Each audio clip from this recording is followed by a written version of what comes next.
Hello. Blah.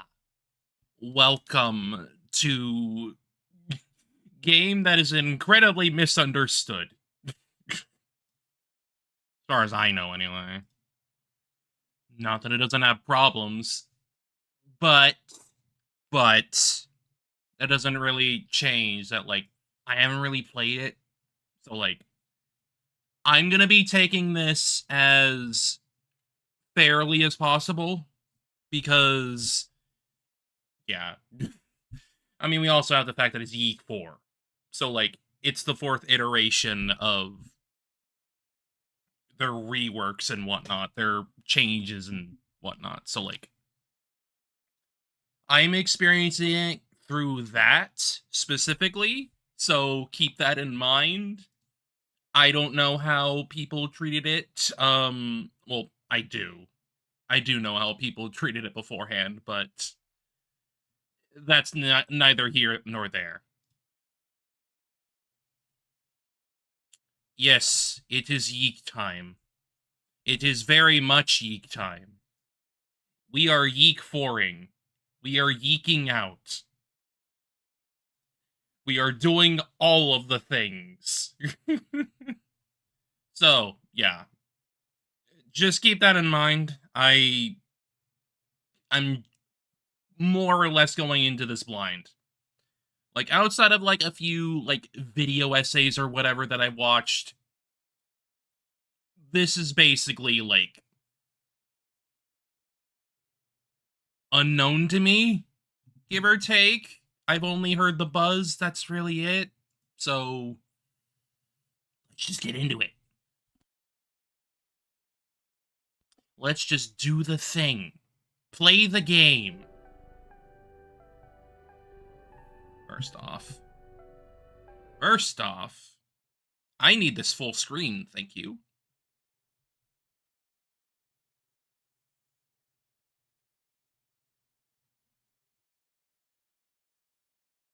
And then we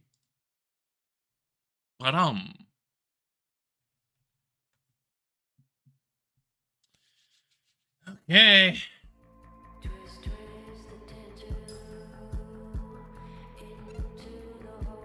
Let's go. Let's just go. Let's do it. Get it over with.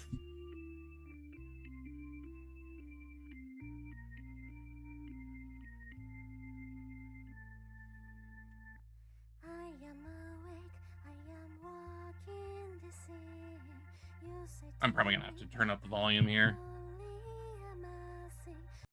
Because it's a little low. Little low there. I shook my head. You are the best friend that I ever had. Oh man, it's the man himself. Oh shit.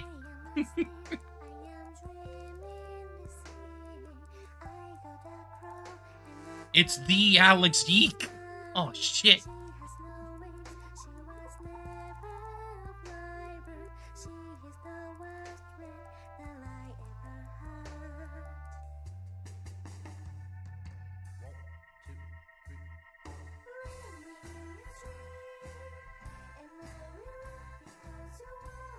Allison.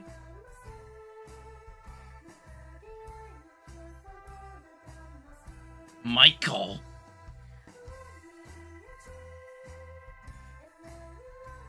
Oh no, there's at least something. The camera. There's at least something a little charming about the janky animation. It's a little goofy looking, but that's fine.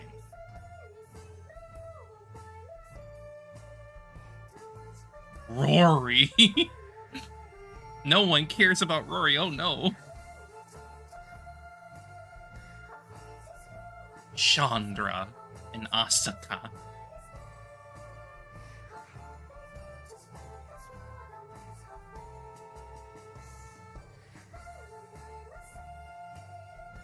I'm gonna have to change the sound settings a little bit later. Hello, camera. What are you doing?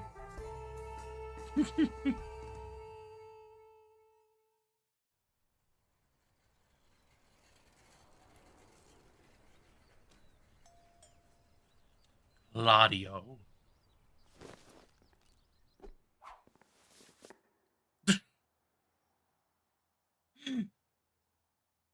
Oh.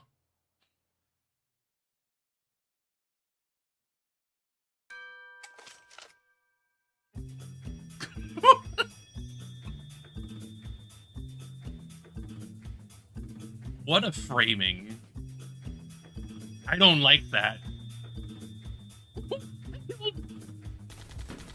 Daddy and hot mama. Wild shit.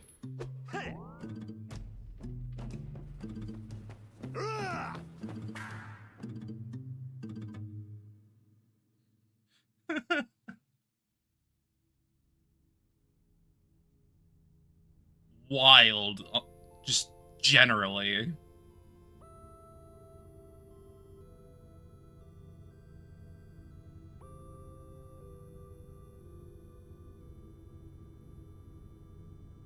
All connected, huh?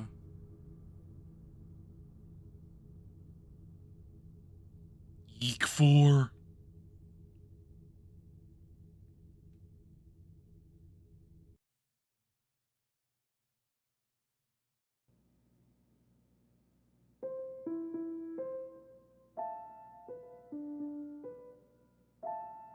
Actually, it's YIIK 1.5. Fair enough. Fair enough.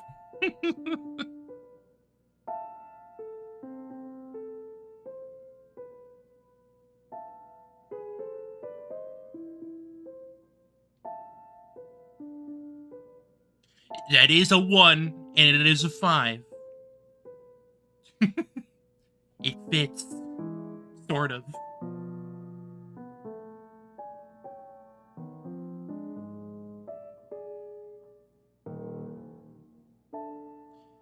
I have played, what was it?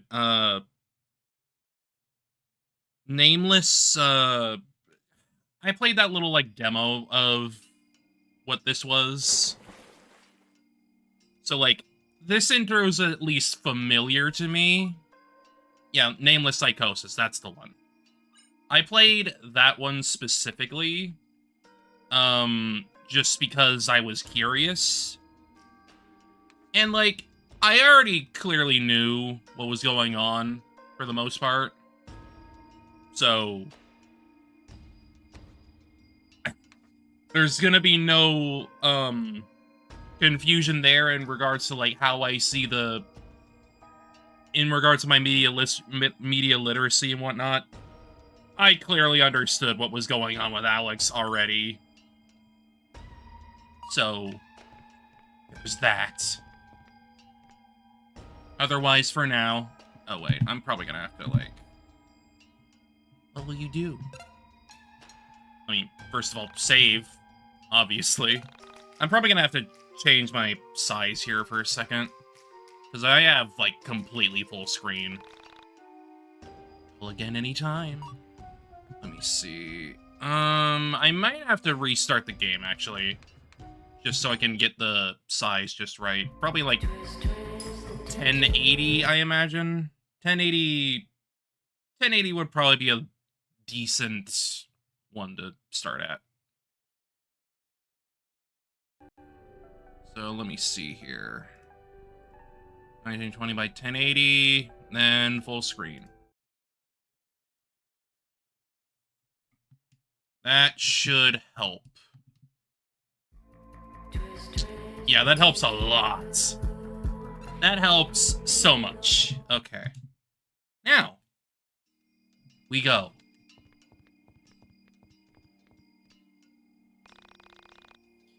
You are banished, stripped of self and remade in sorrow.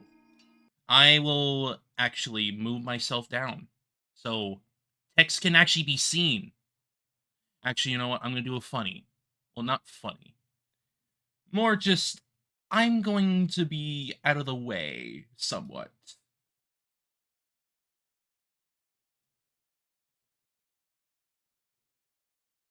I'm going to be upside down today.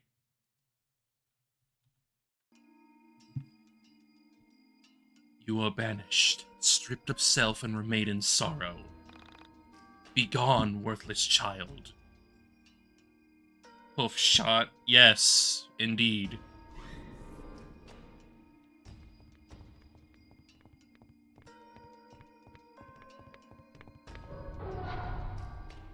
We'll get going with Allison.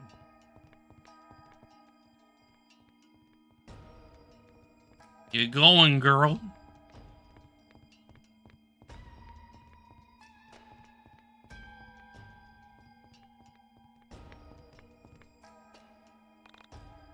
Bathe in fire. Okay. I'll do that, I guess. Heal.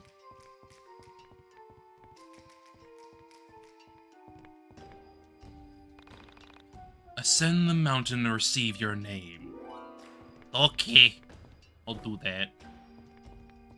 Regardless, I am going to be giving this a fair shot. Like, I am... No judgments here other than, like... little bit janky animation, but let's not focus on that, because, like, I've seen worse. It's just a little odd. Just a tad.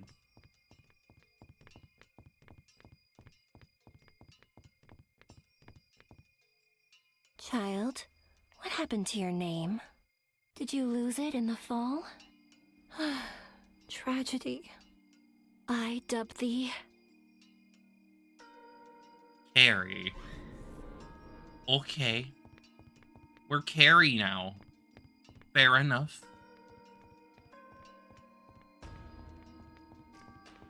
We'll go with that. Even though the intro said she was Allison, but, you know. I'm sure there's a reason for that. As there tends to be.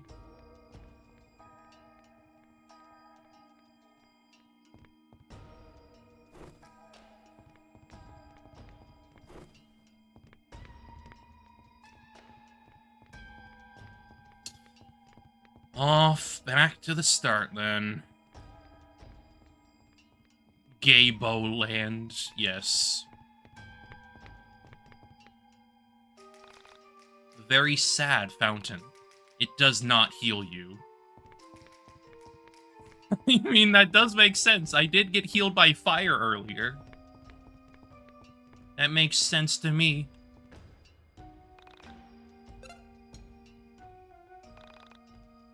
Yes. Carrie.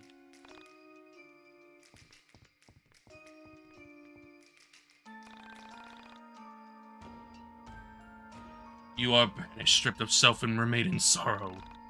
Gone with this child. Okay. I might have gone too far somewhere. Probably. I imagine? Oh wait, never mind.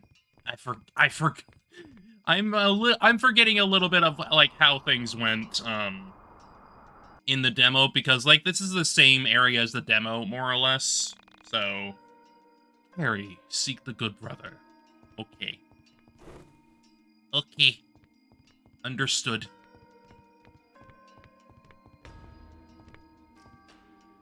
Those who travel behind the rock seek an unwise invitation. I can't protect you beyond this realm. Okay, okay. Alright. Understood.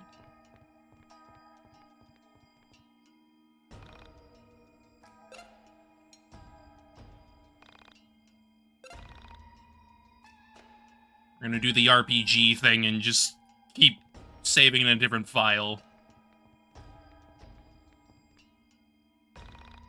The bad brother lives here. He is not home. He pushed you from the tower. Hello. How you doing, Ren?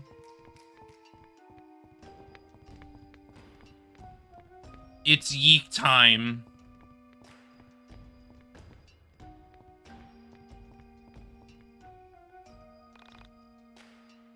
Rock.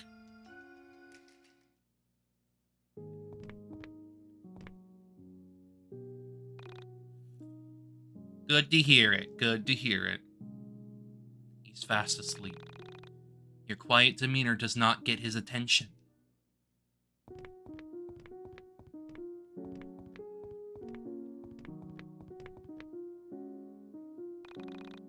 What are you looking at that for? Those are his private things.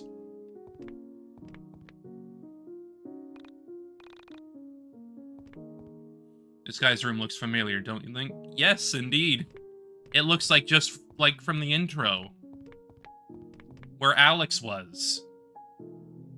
Alex was in this bed specifically. Because it had the same exact poster. I wonder what that's about.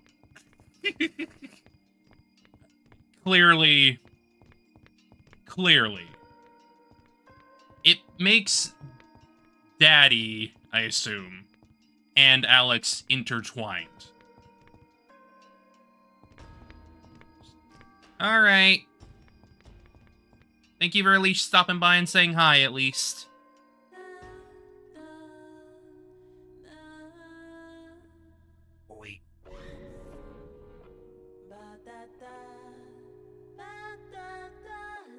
Hello, Rory.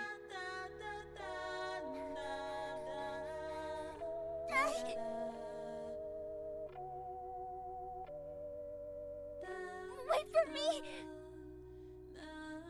Good brother!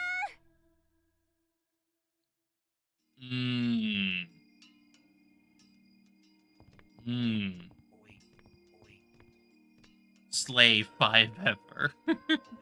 Yes. Wait.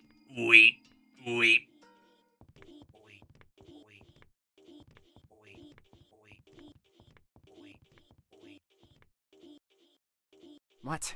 You're not on the guest list. Shoo, get lost, nobody.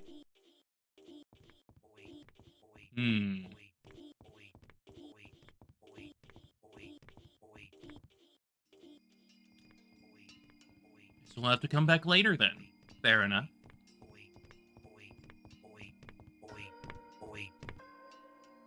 Those who travel behind...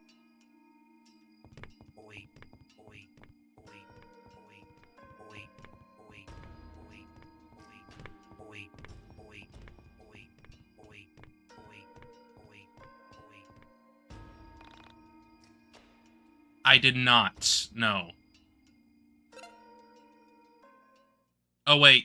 Right, yeah, they mentioned the run button in the demo a while ago when I played it.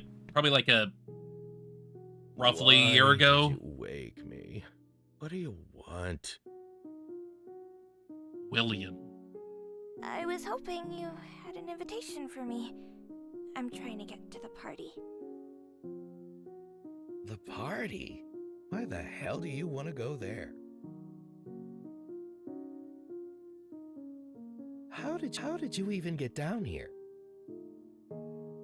I fell. I hit my head earlier, so it's kind of fuzzy. So, you've got amnesia. Wow, that's a pretty cool backstory. Oh, no. Nothing like that. I just get things mixed up from time to time. Mixed up, huh? Well, you know it's my birthday party, right? Oh, is it? How wonderful! Happy birthday! Could I please attend? My good brother has gone. You see, I'm fleeing from my bad brother and my cold, fuzzy memories of him. Cool. Yeah, I can work with that.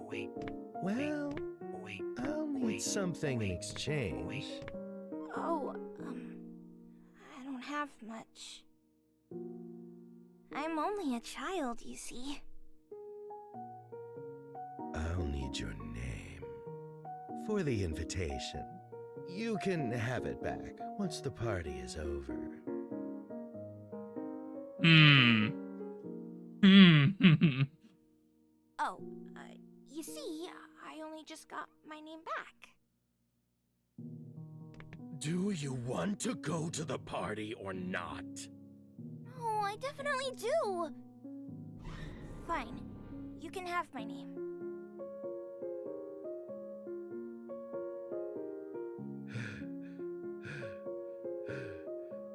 See you at the party.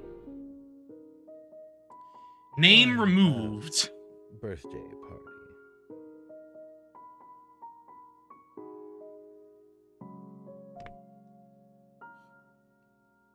You better leave for the party before it's too late.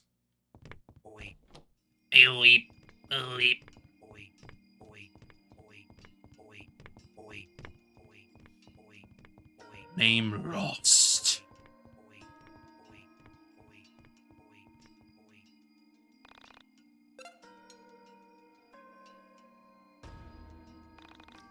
Yes.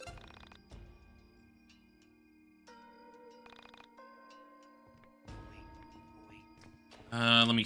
Yeah, right there. X. Because I have Xbox.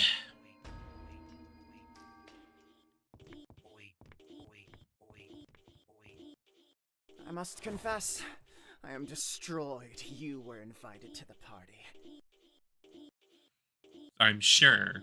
You see, I am a traveling thespian. As to be expected from your name. I was paid a handsome sum to reject you. Should we meet again in another dream, please pardon my greed.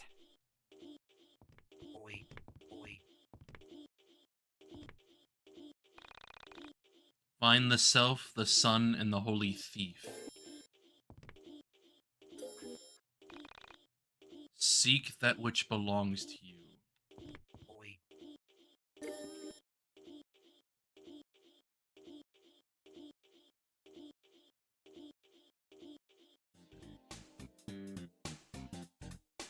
Damn, psychedelic, man.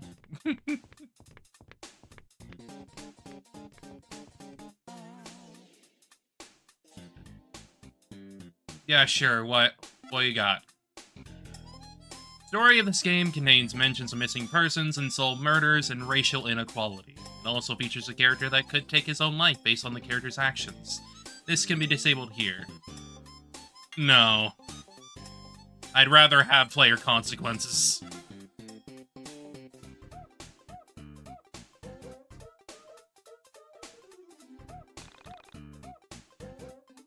This story is told intravenously. Good veins aren't required. Just your name. What do you go by?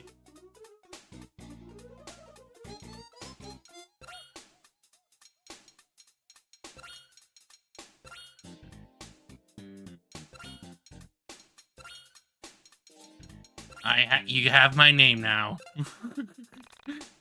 Yes. I pressed no. I made a record of your name.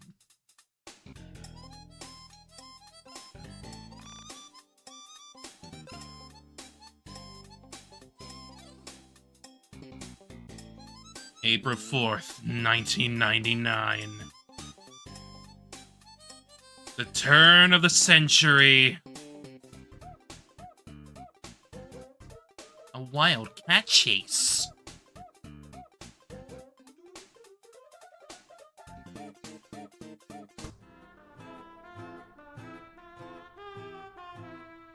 Franken.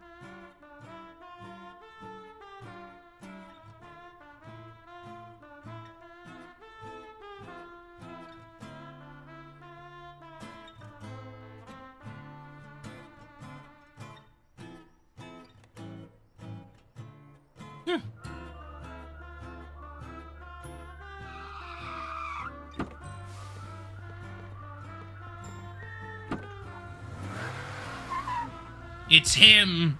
The man! The myth! The legend! April 4th, 1999. I arrived home from school. I just graduated. It took a few semesters longer than I originally planned, but I was proud to be done. I had no idea what adult life held for me, but I was optimistic. The Alex YIIK. He is here.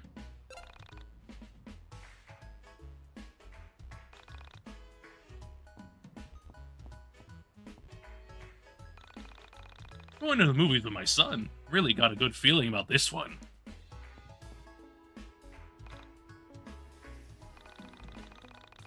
Dad's really excited for this movie. It's just nice spending time together. Yay. Yay. Yippee. Welcome home. Uh-huh. Check your items and status. Yes, makes sense. Makes all the sense. Simple RPG things.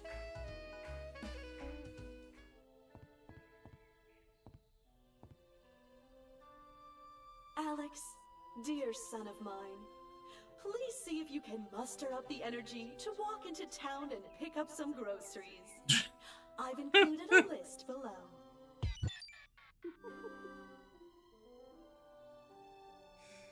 Not even home 5 minutes and she's already barking orders at me. Wow. Wow. She didn't even bark orders at you, man. She was just asking, effectively. Like, whatever. What are you doing there, man? Calm down. It's just a request. Whatever. Alex noticed something stick out of the book. Pog! Pog!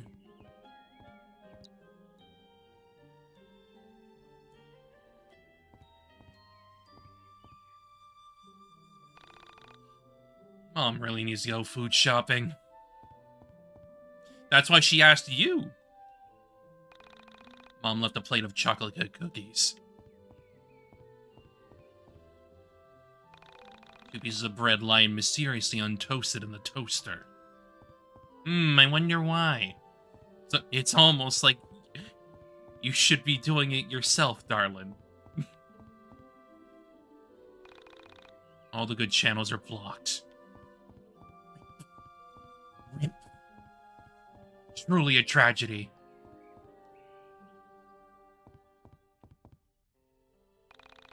Yep, that's a bathroom.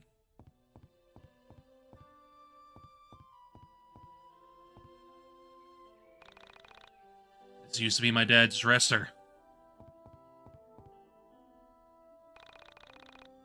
Drawer of my mother's unmentionables. Gross. $20! $20! Ella.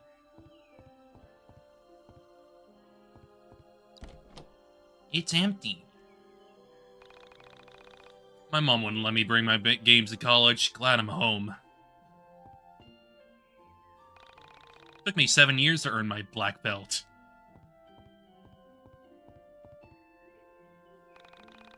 I need to find batteries if I want to play. Black reads, for my little fighter. Love, Mom. The latest hit. He want... The latest hit. He wants it that way.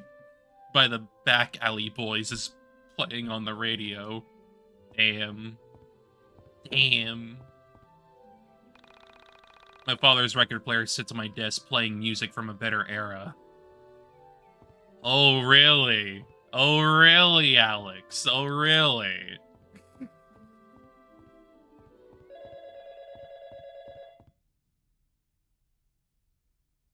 The needle of the record player has struck. The sound that the world now hears will change the nature of all realities, both yours and mine. Oh. What? The needle of the record player has struck. Can't you hear the music? It's everywhere. You are surrounded by it. phone call was surely one of the strangest I've ever received. And no, I couldn't hear the music.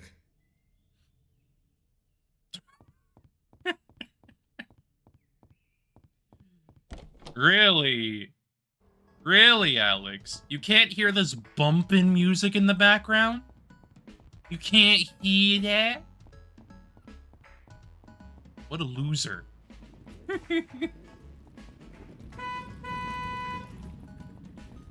Wow. I came to visit your mother, but she seems to be working all sorts of odd hours. She works really hard. Be good to her.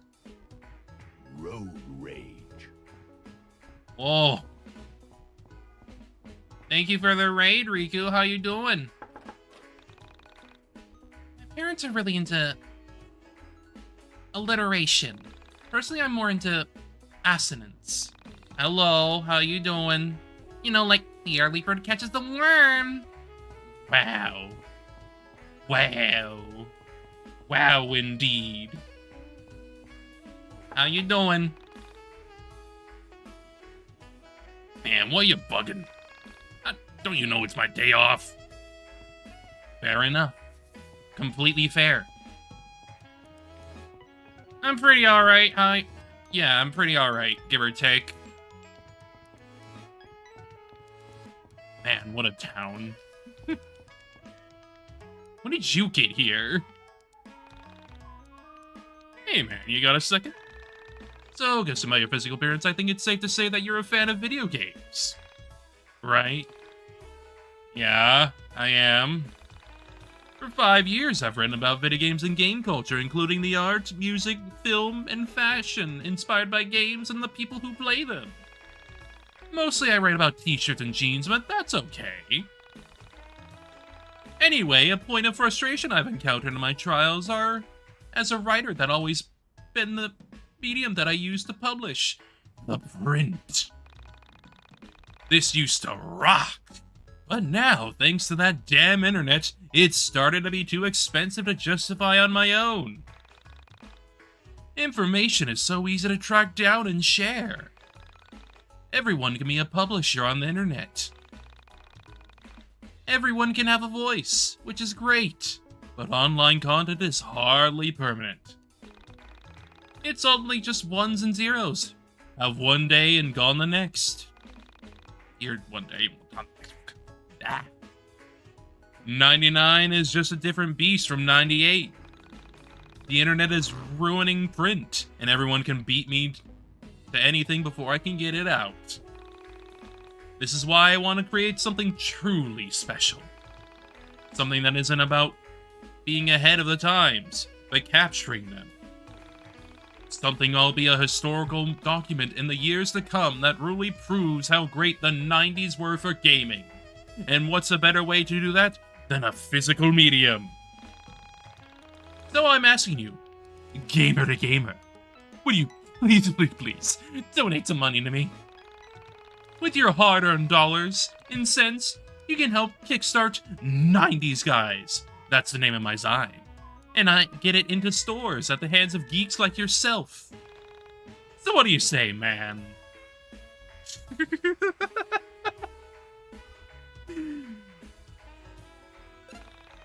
Holy crap, that's great. How much do you want to donate?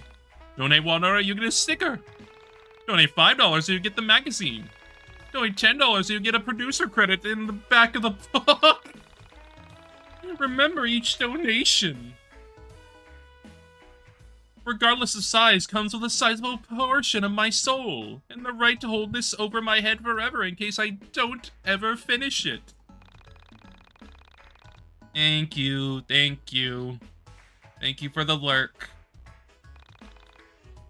So how much you going to give? I can give $10, that's fine, I guess.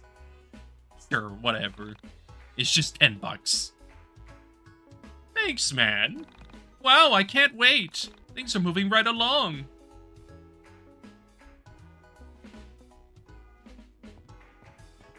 Yippee. Yippee. I have a freaking... I have a sticker. He wants it that way.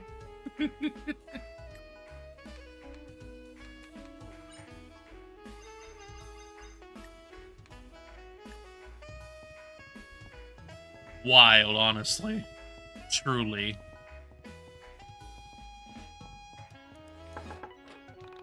Oh, it's you. No, I'm not disappointed. It's just, I thought you were pizza. I'm actually decided to bring me a slice of deep dish pizza. Got it, my man. Got it. If I find that, I will get that to you. Have you visited the pawn shop yet? Daddy says it was stupid to build a pawn shop here. With this great economy, no one is desperate enough to need it. What's an economy?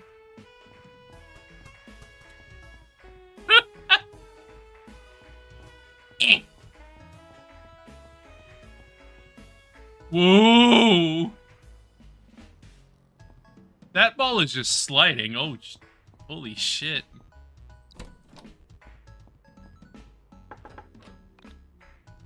No! You don't just walk into people's houses. You think this is some kind of video game? Ha ha ha ha ha. Oh. Hello. Hello, chest. What are you doing there? Ha ha ha ha ha! Wait, I think I died at the deep dish pizza. Yeah. Nice. Let's go. Let's go. Oh, wait. Wrong way. I have to go over here. Because he's over here. I got your slice. You're a lifesaver, man. Here, take this for your troubles. Ayo, money. Yo. Sick.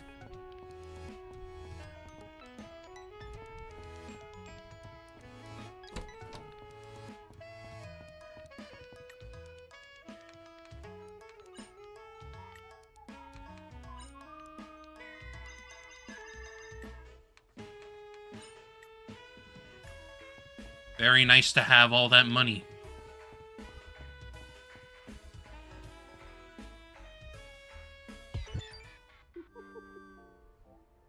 A few hundred yards outside of town, I came to a junction.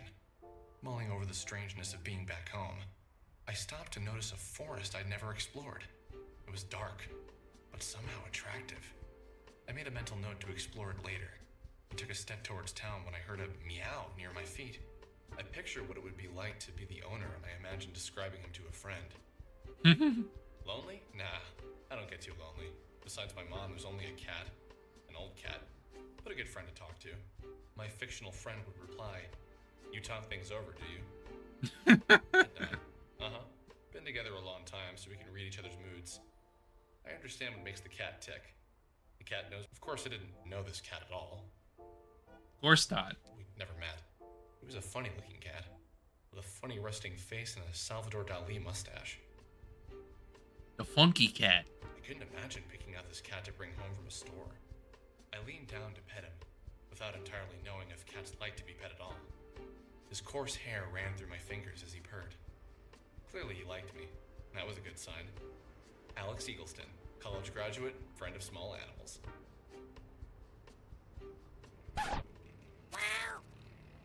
Hey! Give them back to me!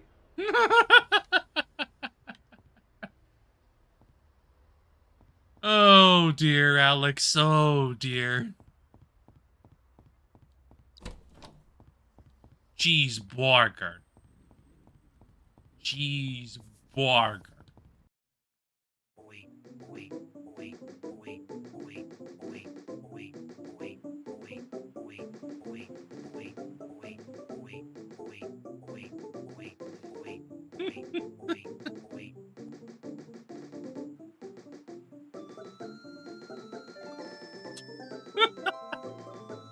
I don't think I actually got to look at this freaking model. What a little dude. What a funky little dude.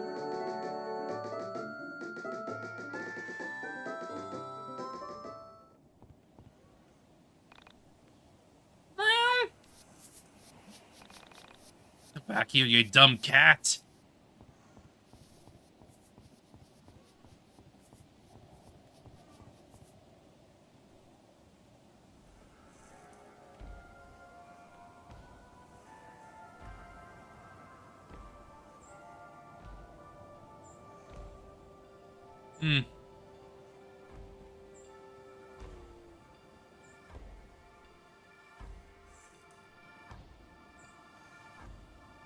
You're doomed.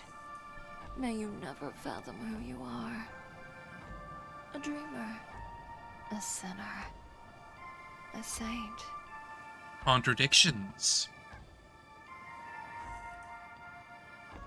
No. None of those.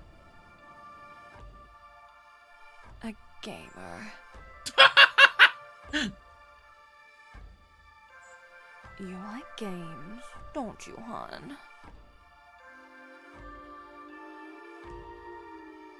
Gamer. Let me teach you one only the experienced gals know about. Gamer noises. Yeah.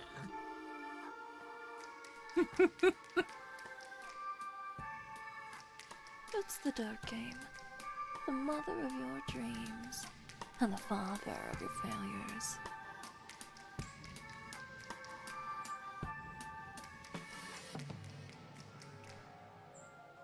Only thing is...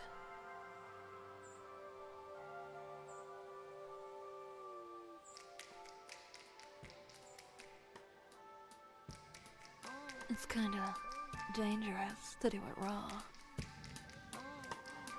Yes, it is. Yes, it is. Intravenous style. Blood on blood. Don't worry, I'll be gentle.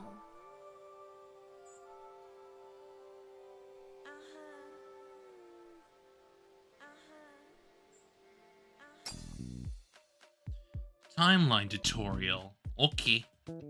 When the dark game begins, each actor will start in the wait zone of the timeline. When an actor reaches the middle zone, they must select a command. The actor will then proceed to the act zone. When an actor reaches the end zone, the selected action is performed when they return to the wait zone. Okay. Each action has a different weight and action speed. Cool. Cool.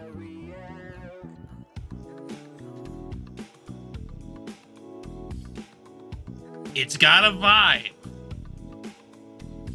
Part of tutorial. Oh shit, I haven't fought in a while. See this heart? This is all that stands between you and your unprotected life. This heart is called a Carta. If the HP value on the Carta drops to 0, you'll begin to bleed. I'll explain life and bleeding in a moment. For now, select, attack, and destroy your enemy.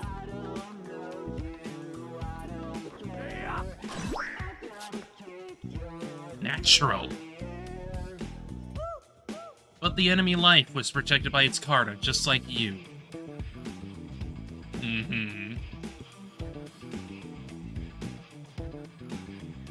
You can tell by the 3 stones blocking the enemy that they have 3 Carta.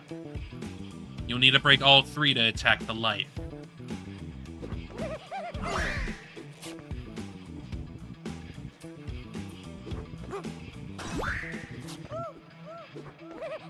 Bleed for me. Bleed tutorial. You're going to bleed to death. The life bar will drain when an actor is performing any action. When it hits 0, you will die. Simple, yes. Carta is effectively the armor. It makes sense. When all party members are dead, it's game over.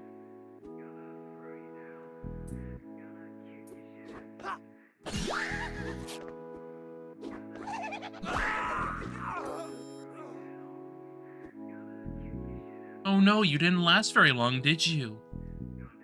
Don't worry, happens to a lot of first-timers. Let's try again, if you're up for it.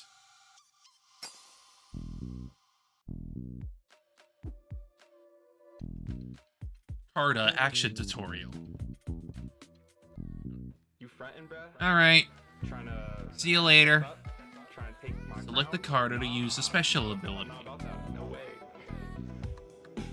Makes user immune to most piercing attacks, damage, enemy agility. The Crooked Man.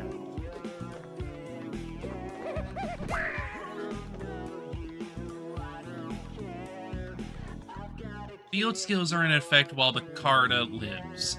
When you use a Carta, it breaks for the encounter. Broken Carta are no longer protecting you. Knowing when to use a Carta or when to keep it defending you will come from experience. Makes sense, makes sense. Next, I'll show you how to use skills. Don't even test me.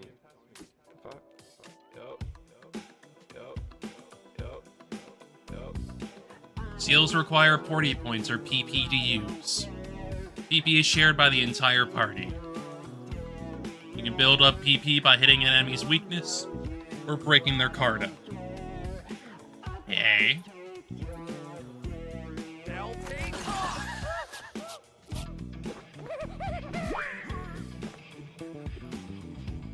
The Carta has lowered the enemy's speed. You should be able to overtake them now. Outlast.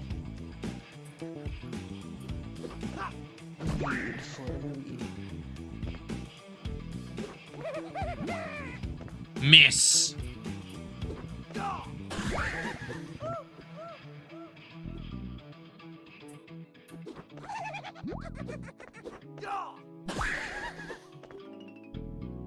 You missed, buddy.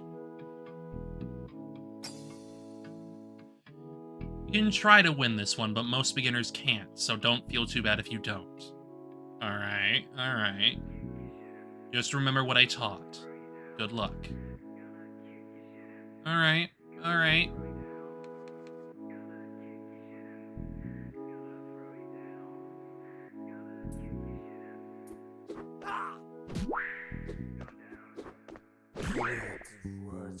Shout out to Trail Dog.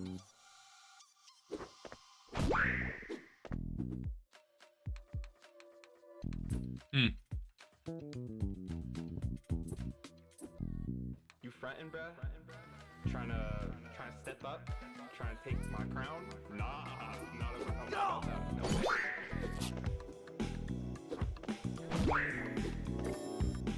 Yeah, we'll have to come back for that later at some point, but that's fine. That's fine. What did you think? Was it everything you hoped it would be? Many people long to play the dark game and build it up in their minds. The fantasy they create usually eclipses what the game is. But, like all good games, it scales with time. The more you do it, the more partners you have, the more you get the nuance of combat. All you do here to gain some experience. To chase the pussycat. Remember all that I taught you. Your future partners will be appreciative. I'll do my best.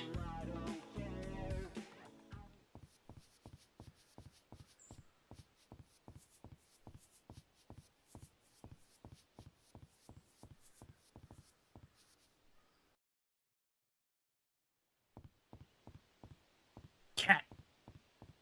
Come here. Come here, you silly cat.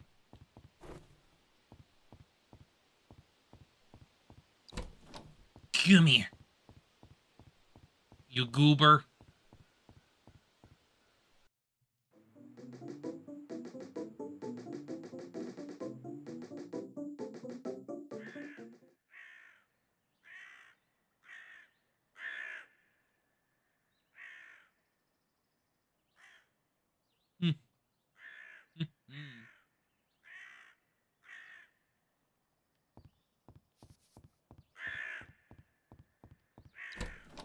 Turkey sandwich. Caution, hazardous waste. Unauthorized persons keep out.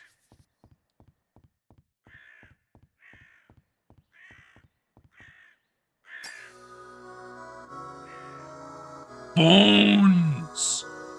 Bones!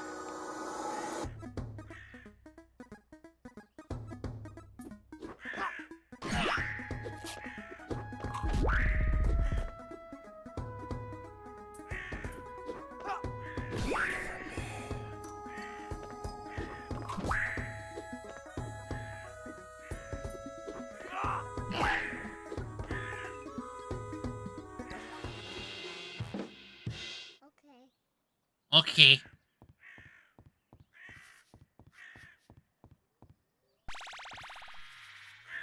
Oh. Spooky. You're not supposed to be back here, you know. What? You're looking for your cat? Oh. It's not your cat? Well, be careful around here. Make sure this cat is worth it. If it wandered into that abandoned building, it probably did. It more than likely did.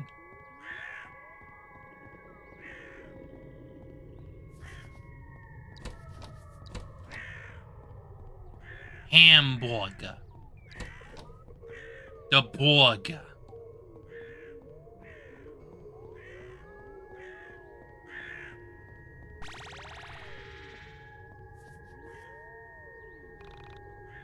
Locked from the inside.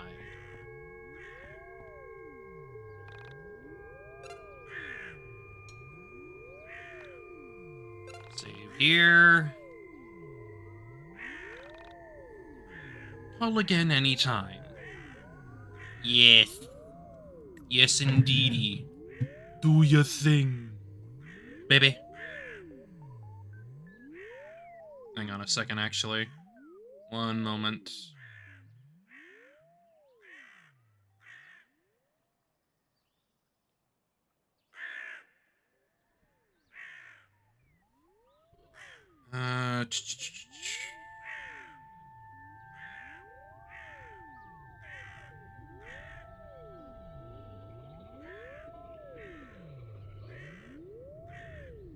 Doesn't really matter too much right now. I was just checking something. Alright. Hi. Hello. Hello, you. Rat! Rat! It's a fucking rat!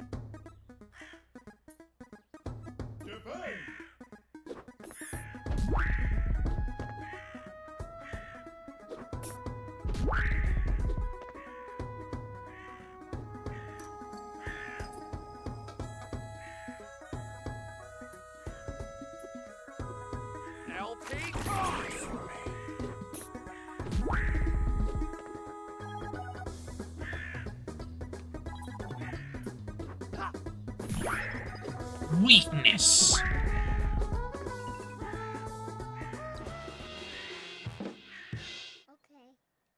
Okay. Ow. Owie.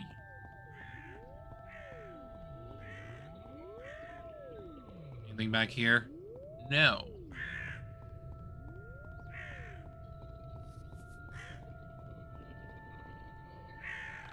Just save again so we don't, like, lose all that frickin' HP for no reason.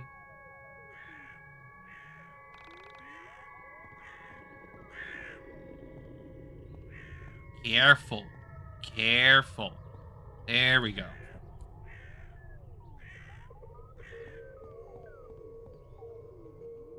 Kitty. Kitty, kitty, kitty. Whoa.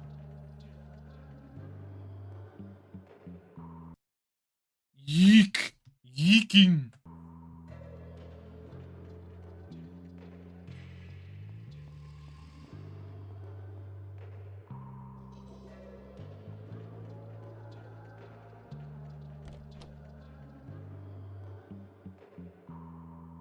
Hello, William.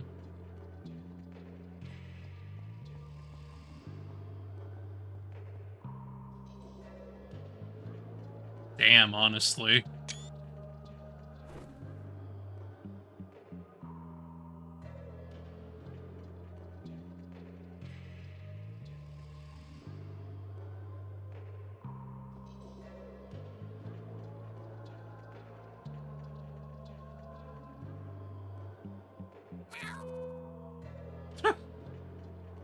Bye.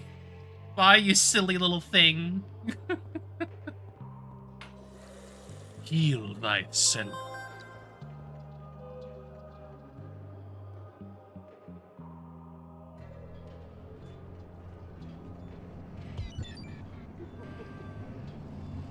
I stepped into the elevator, expecting to find the cat. I scanned the dark floor and found nothing. I sighed as the elevator began to shake, vibrating with motion. The elevator came to a smooth but unexpected stop. I cringed with anxiety as the lights flickered. Please don't die. Please don't die. I pleaded with the mechanical gods to keep the power on. My prayers weren't answered.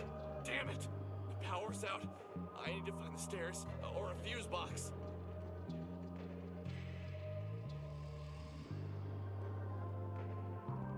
You gotta do the thing, man. You gotta go.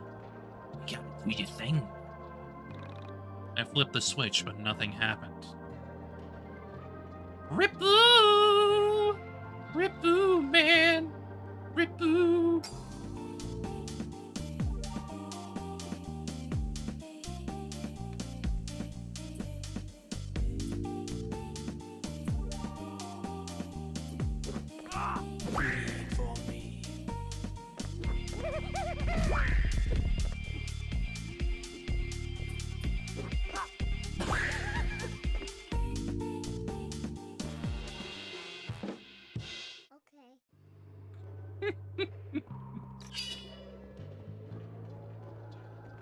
The way combat victory ends just constantly gets me because of that okay. It's just like, it's something about it that just like,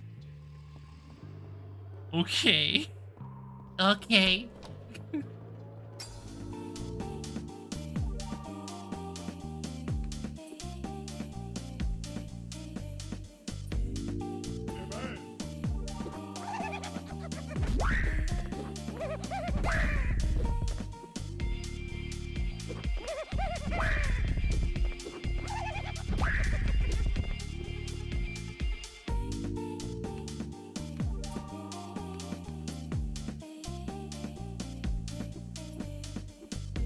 Check out my sick beat.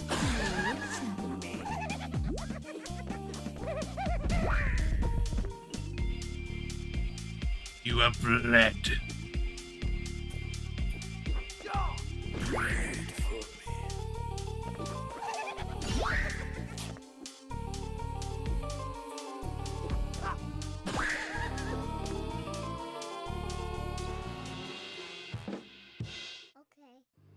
Okay.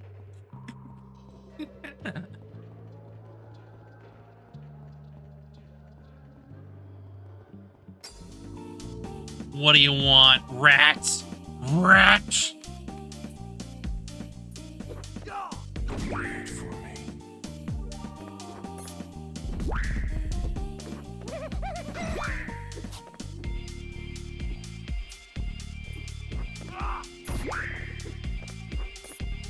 Wait for me.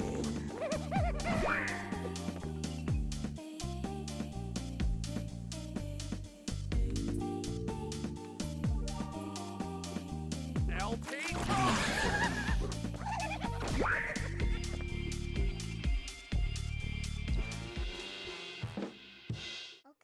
Good enough. Good enough.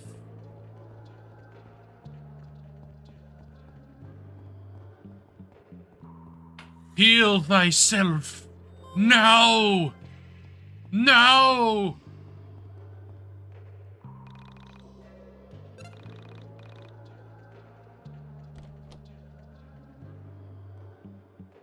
Hey, who's there? Don't come any closer. I'm armed. With the record? Yes, sure. Relax and quiet down. It's me, Panda. Same room from earlier, too. Panda? Why are you here? I came here to help you. I'm always there for you when you need me. That's good to hear. What sort of help did you have in mind? My primary use is as a barrier. I can block oncoming enemy attacks and create barriers between you and many other obstacles. My metal shield makes me very heavy, so you can use me to hold down switches and to clear small gaps by stepping on my head. Mm-hmm. You can press to summon me. Remember to press again to call me back. Also remember that some weighted switches will have reverse effects if you take me off. So, press the summon you and press it again to take you back? I hope so, Alex. It's rather straightforward. Simple enough. However, Simple since you're a liberal ideas. arts major, want me to explain this entire thing again? No! Alex now has access to the panda tool. Panda. Lucky rabbit's foot. I'm assuming that's equipment or something.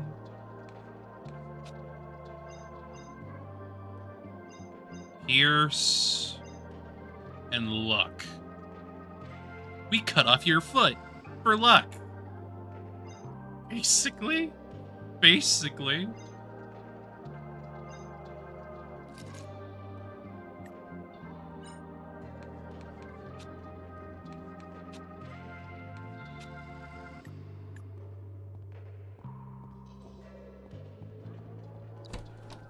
Unknown power.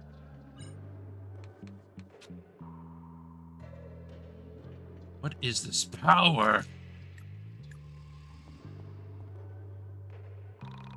One second then, I don't want bed bugs.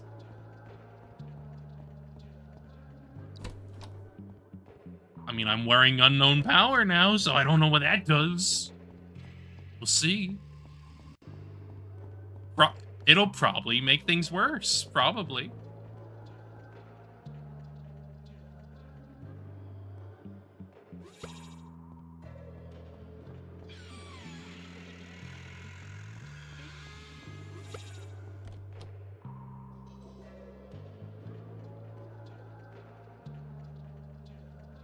Damn.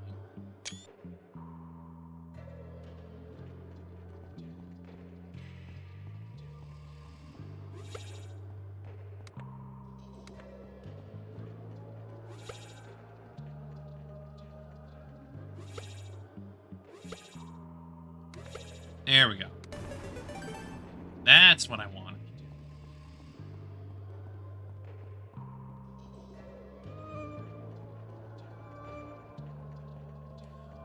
No getting past the barrier, huh? Fair enough. May as well take the save option anyway. It's normal too.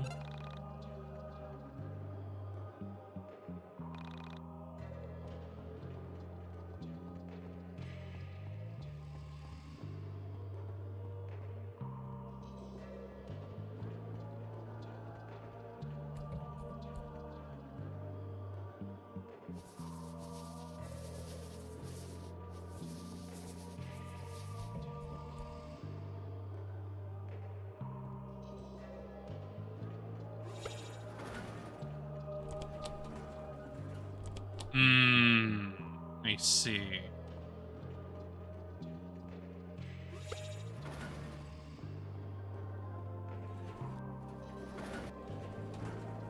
Ah.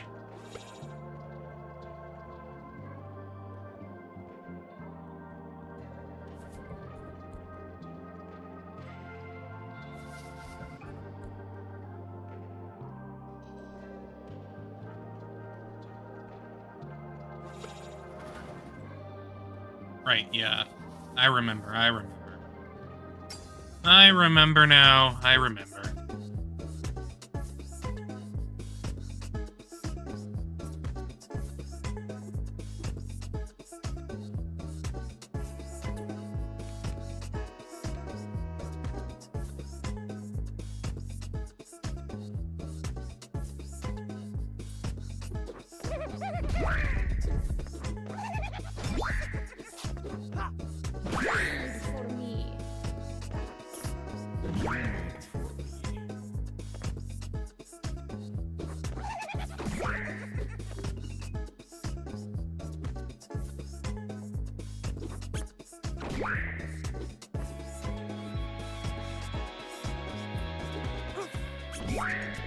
There we go.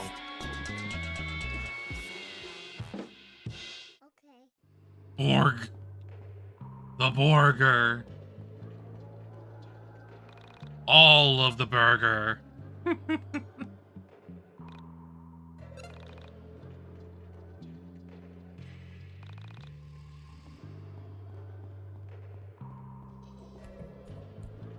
And then once I get over here, I obviously call him back. And I drop him here. Simple enough.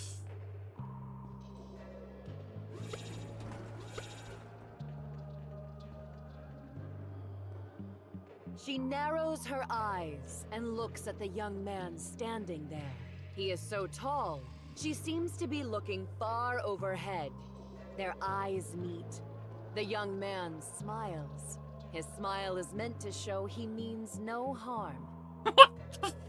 Through the eyes of a high-flying dawn bird, we take in the scene from mid-air, from above. We see that we are intertwining organisms.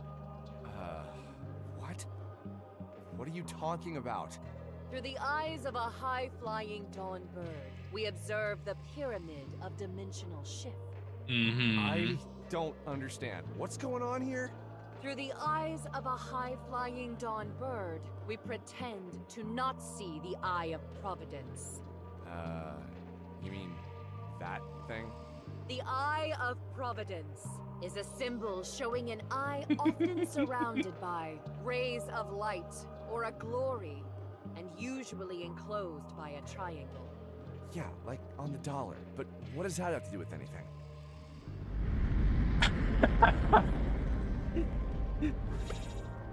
Get confused, Alex. Get confused.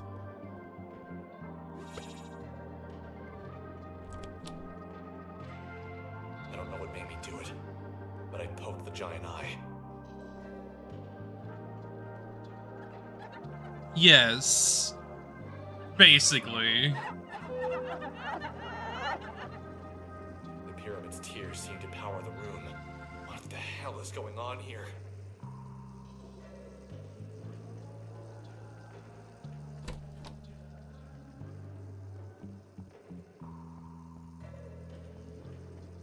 And now we can use the elevator.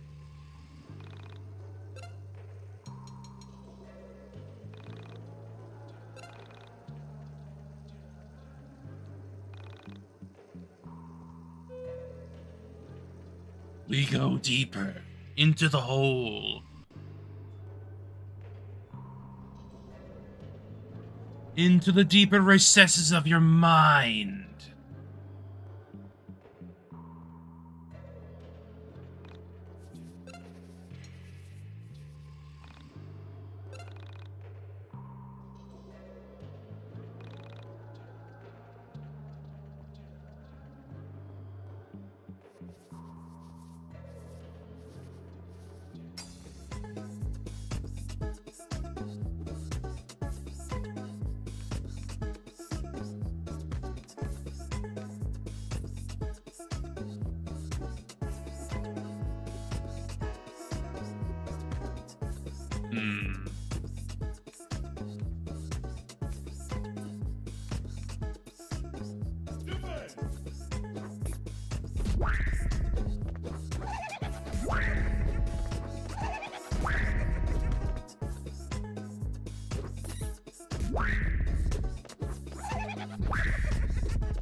Alright, now that that's done.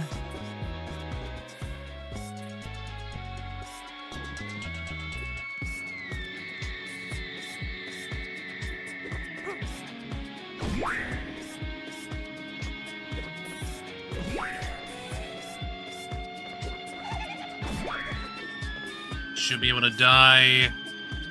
Yep, there we go.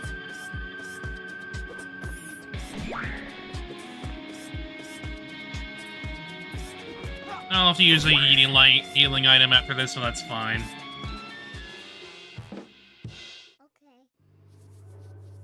It's completely... Well, actually, no, never mind. I nearly forgot about the fricking... Yes.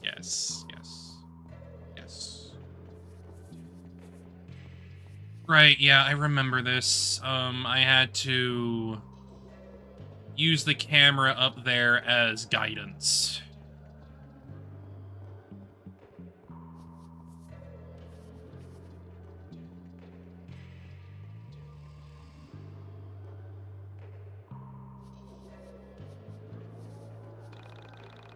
I've been wandering through these woods for days. I came in through the window over there to find my friend, but she's nowhere to be found. I bet she followed some stupid guy here. So you say.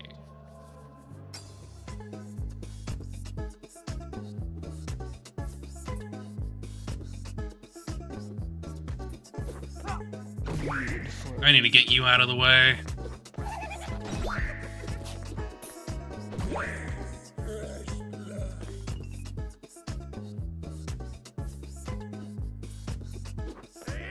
Wait for me.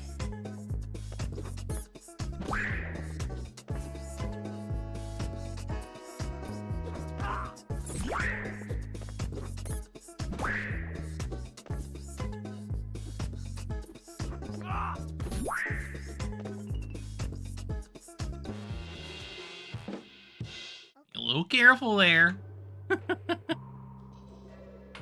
I'll get used to the combat. It's just something I'm gonna need to get used to. It's just how it's gonna have to be. That's all you can do. It's so cold in here. Someone seems to have turned off the sun. The cold is bad. Bad things happen in the cold.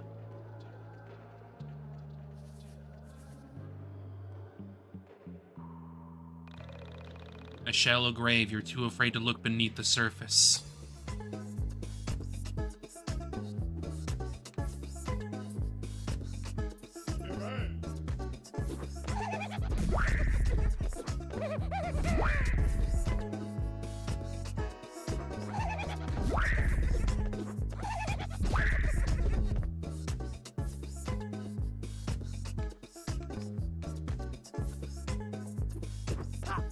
Wait for me. Wait for me. Indeed, indeed, indeed. Indeed. Taylor ham sandwich. Wow.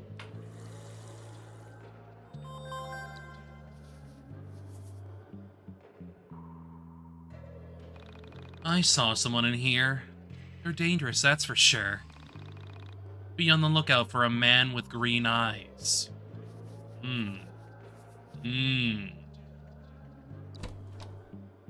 Sergeant Salty.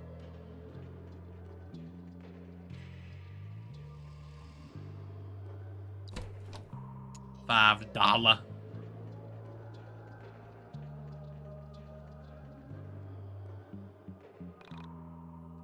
Kiss the baby. You were too slow.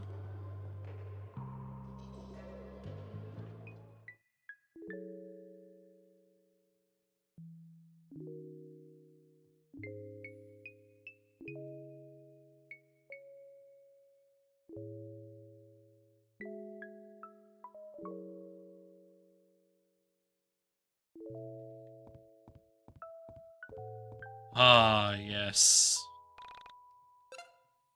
I remember this section.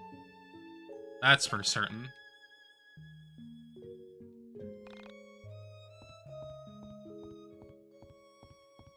A tiny cage for trapping small animals. The metallic object emits a foul odor. Requires a combination to open. Fair enough. Fair enough.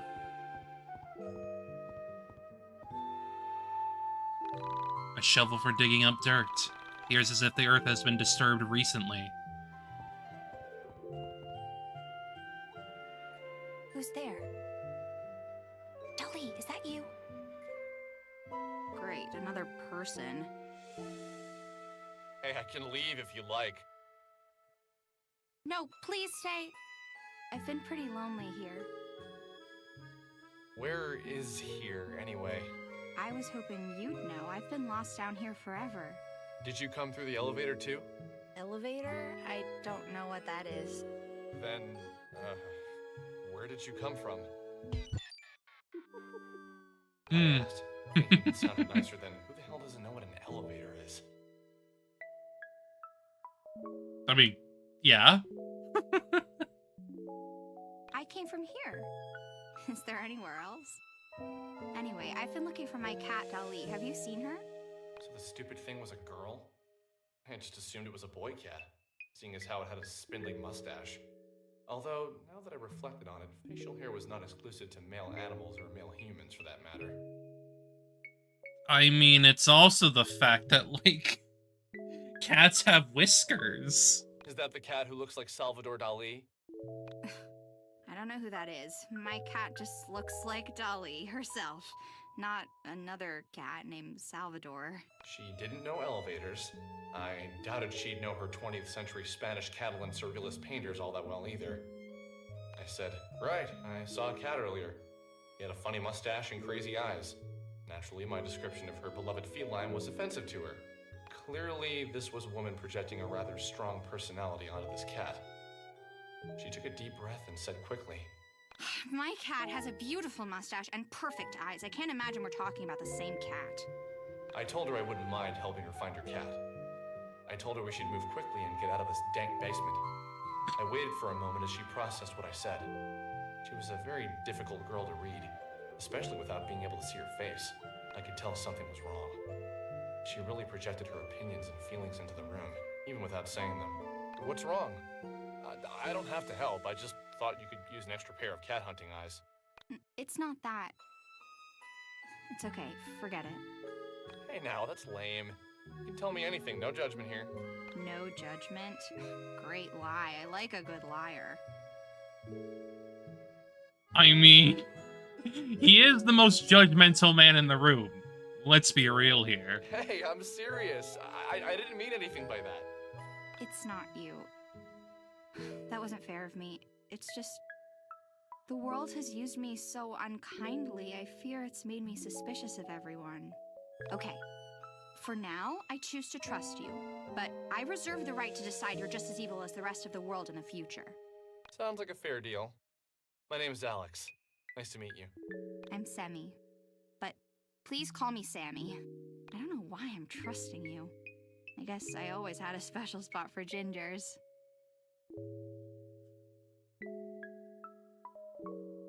Sounds like wish fulfillment for Alex right now. My guy, I don't think you're going through this right now. I think this is all in your head. Hey, careful with that word. That is our word. What do you mean, our word? You're weird, Alex. Sorry, lame joke. Let's just look for the cat. Sammy!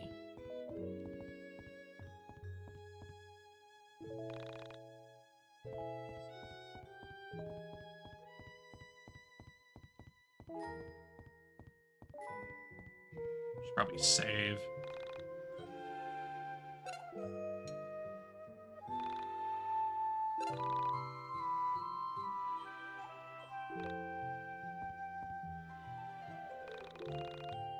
A News Network style microphone with KNN insignia.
There we go.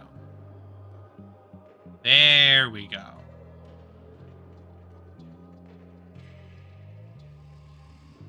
William, what are you doing back there? What are you doing?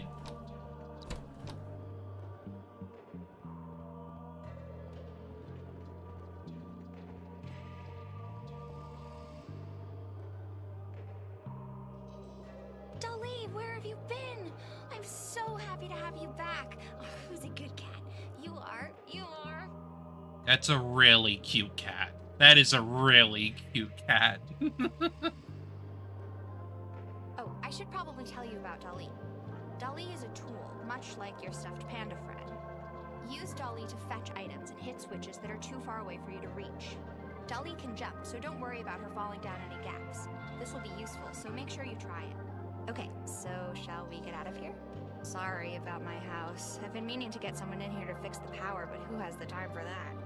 I get so busy that little things like that get away from me. But that's normal, isn't it? You get used to the flaws in your own home. It's always confusing for guests. Like my mother used to have everyone take their shoes off in the kitchen. Who does that? Oh no, I've become my mother. Oh, one last thing I should warn you about. I've got a roommate. His name is Wilhelm. Well, you'll see.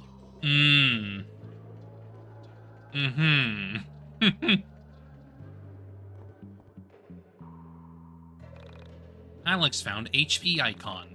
Alex's HP has increased by 1. Yay!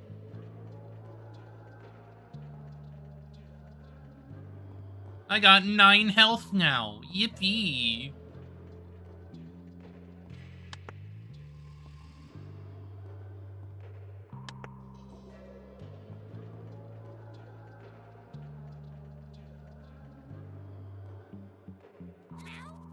Wow.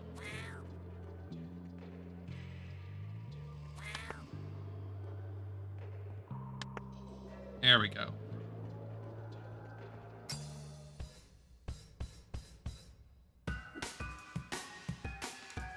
What do you got? Rally randomly increases PP by 10 to 20 points. Okay. Steal an item from the enemy.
Alright, we gotta outlast a little bit here.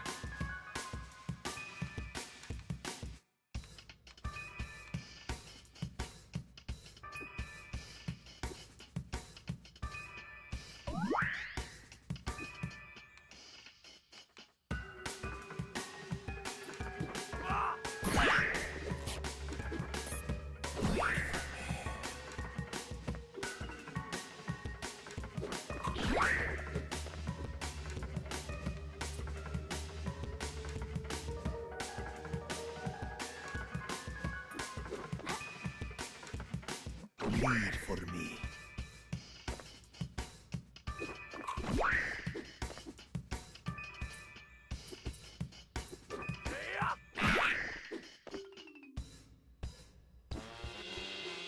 Could have gone a bit better, for certain.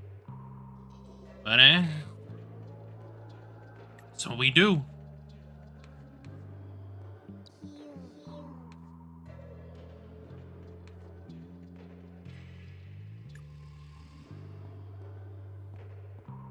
Okay, so I think I need to do this. Yes. I need to do this in order to get over here. Rats! The rats!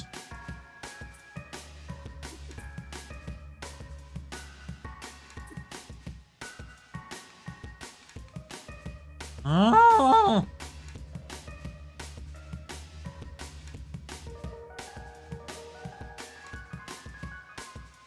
Hell yeah.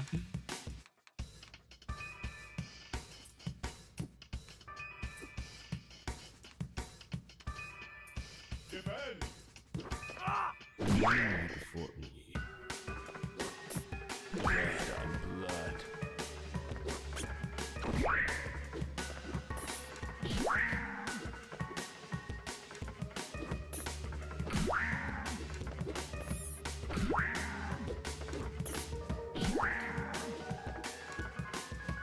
Ah.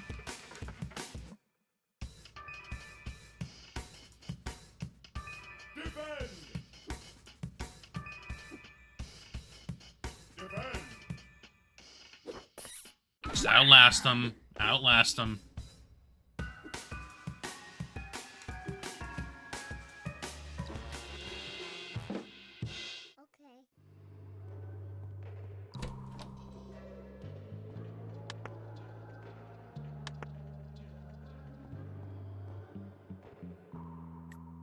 Okay.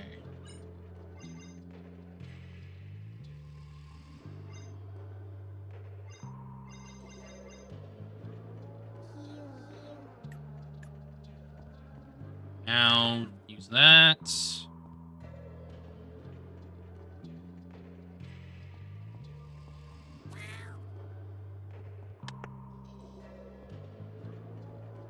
We're over there.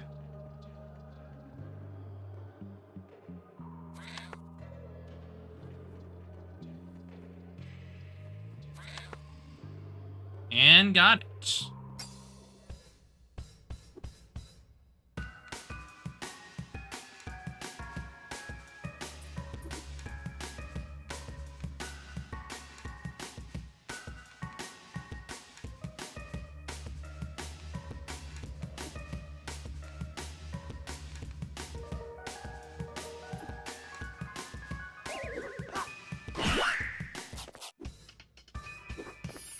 Lead for me.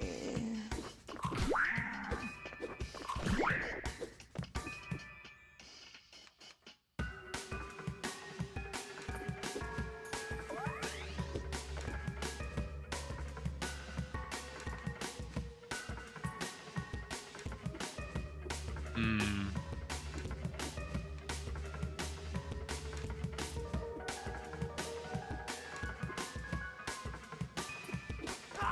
Lead for me.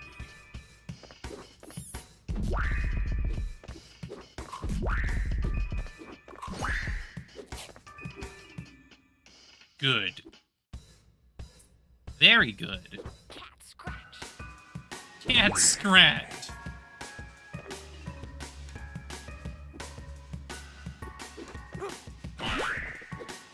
Critical.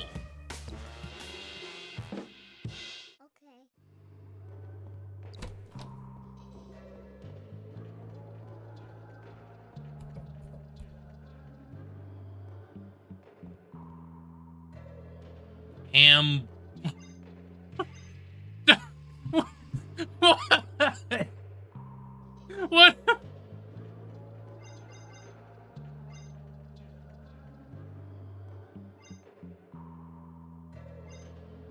Oh, is he's changing his face based on like what he likes? Maybe?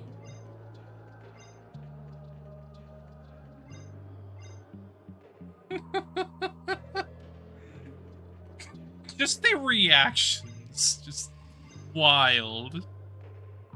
Ugh.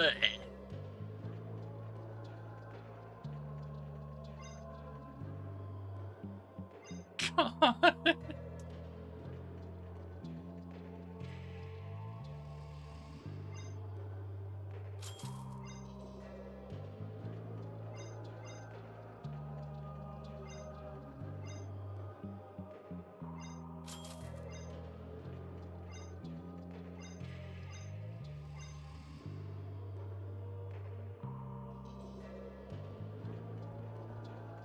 What a dude.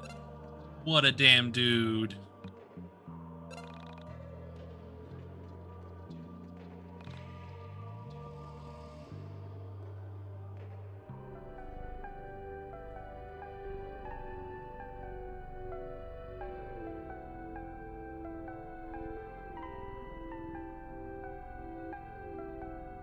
Wow.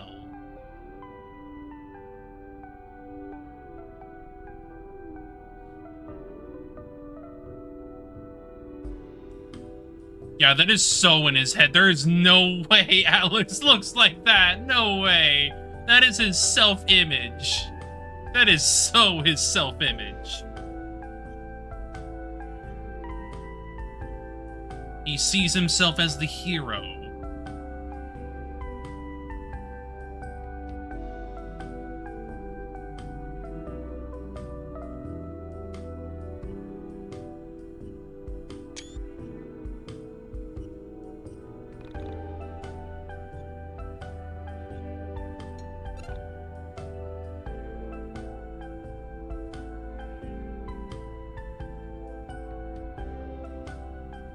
Wild, honestly.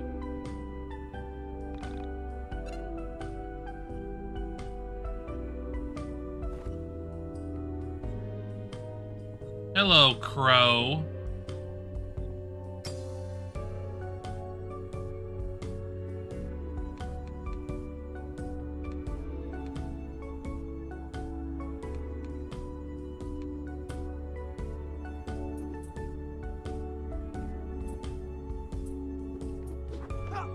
Wait for me.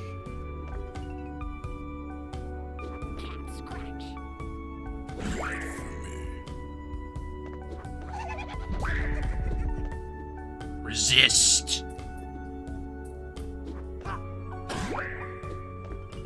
There we go.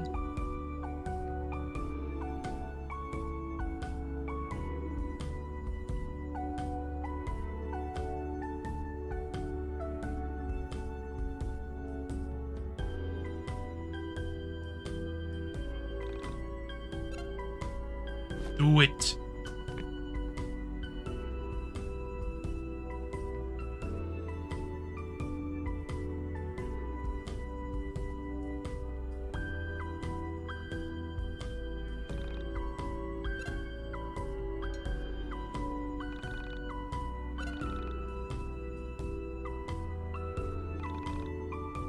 Indeed, indeed. Go, go, go. Yeah, it's good. It's a good song.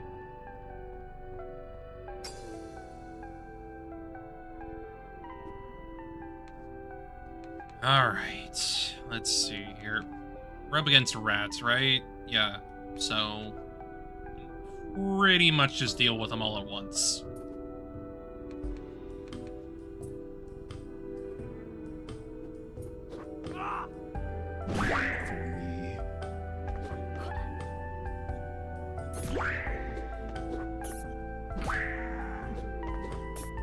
Wait for me.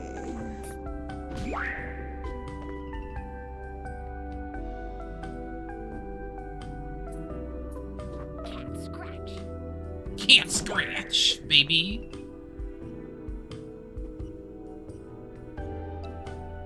Fair enough, fair enough, fair enough.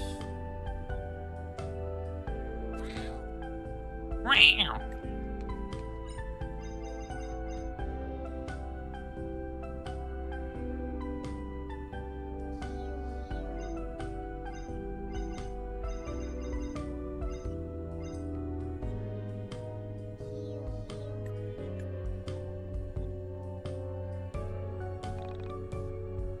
Yes.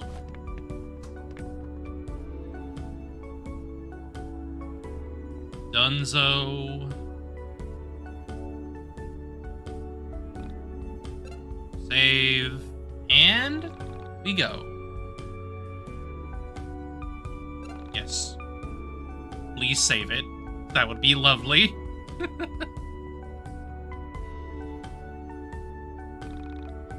Peek into the blackened pond.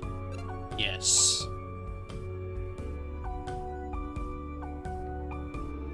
Look,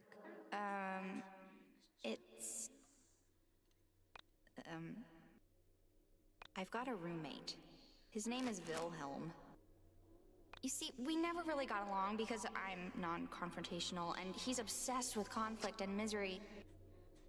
It's not that we didn't have good times together, it's just... he's so macabre. And he isn't hot like Wilfred. Anyway, we've been growing apart for years, and I think it's time I have him evicted. The ideal woman is a landlordess. Do you think you could help me with that before we leave? She is totally into me. Oh my god. Response.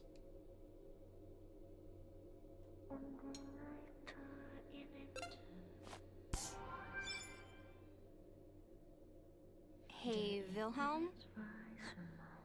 There's something I've been meaning to talk to you about. Look,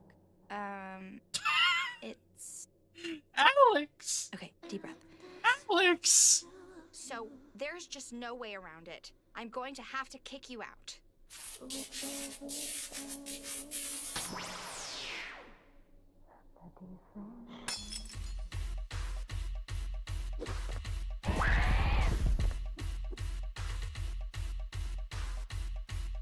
Right.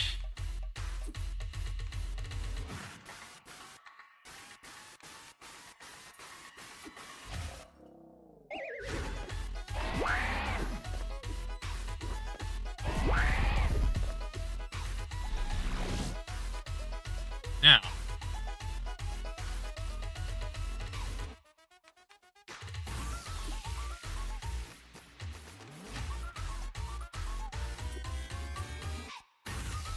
$33 health. Okay, okay.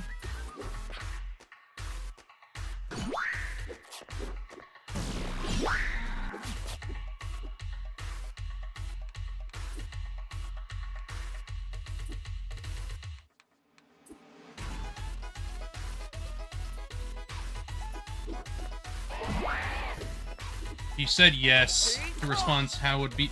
Pro would be in your party for this fight to make it easier. I think I did that in the demo. As far as I remember.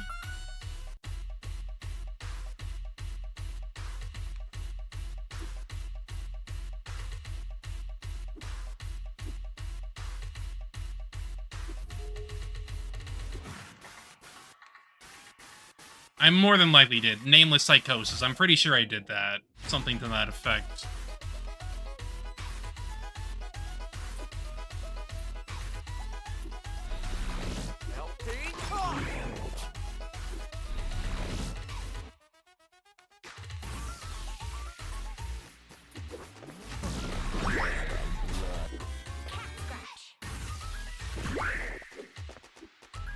Weak to cats.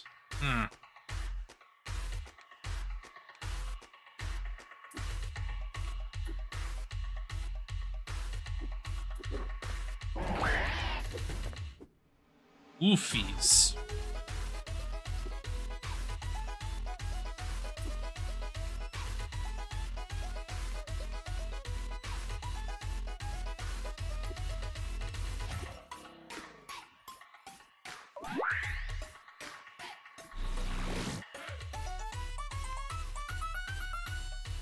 Stops bleeding usually, protects the wound, ripping off for an aggressive attack. Wowee. Huh.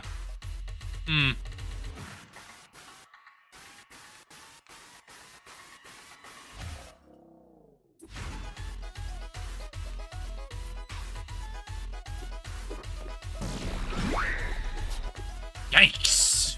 Ooh.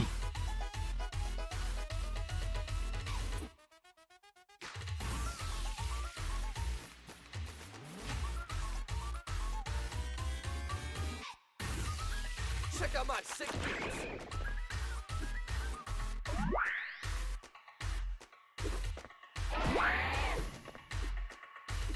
Yeah, I definitely think I remember Crow being, yeah, okay, okay.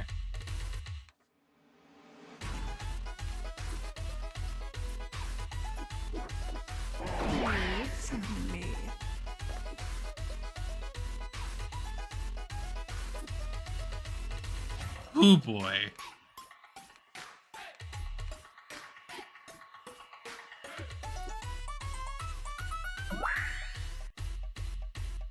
Panda barrier.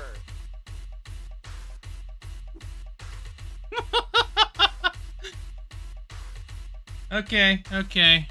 I'll do my best. Because I'm sure I'm not doing my best right now anyway. I'm trying.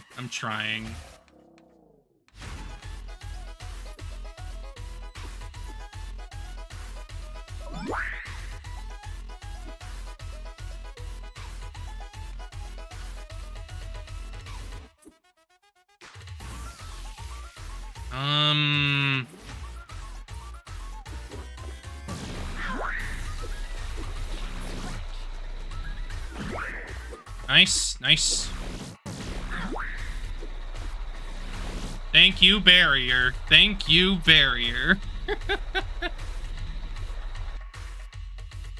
You know what? No, I'll have Sammy heal Alex while he keeps going.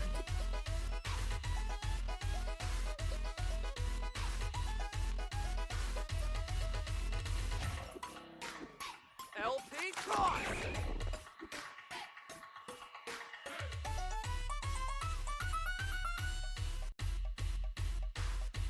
Kinda, yeah. It kinda does.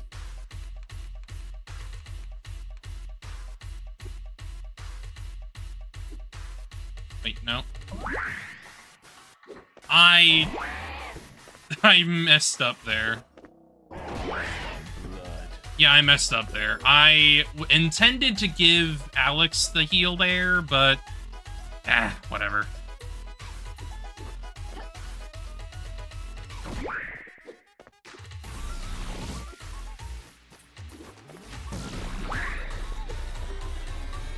Well, whatever, it's done anyway. I intended to heal Alex there, but I messed up where I was gonna put it. That's completely on me. Those who try their feet of the blackened pond, for they will inherit the question of reality.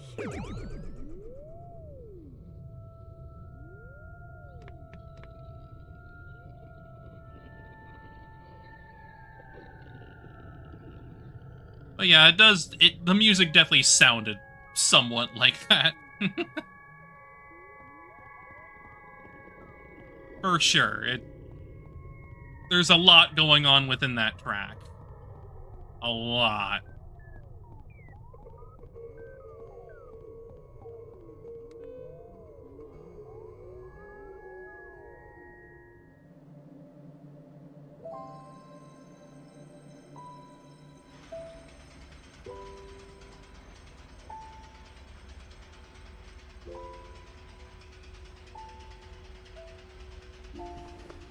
Hello again, William.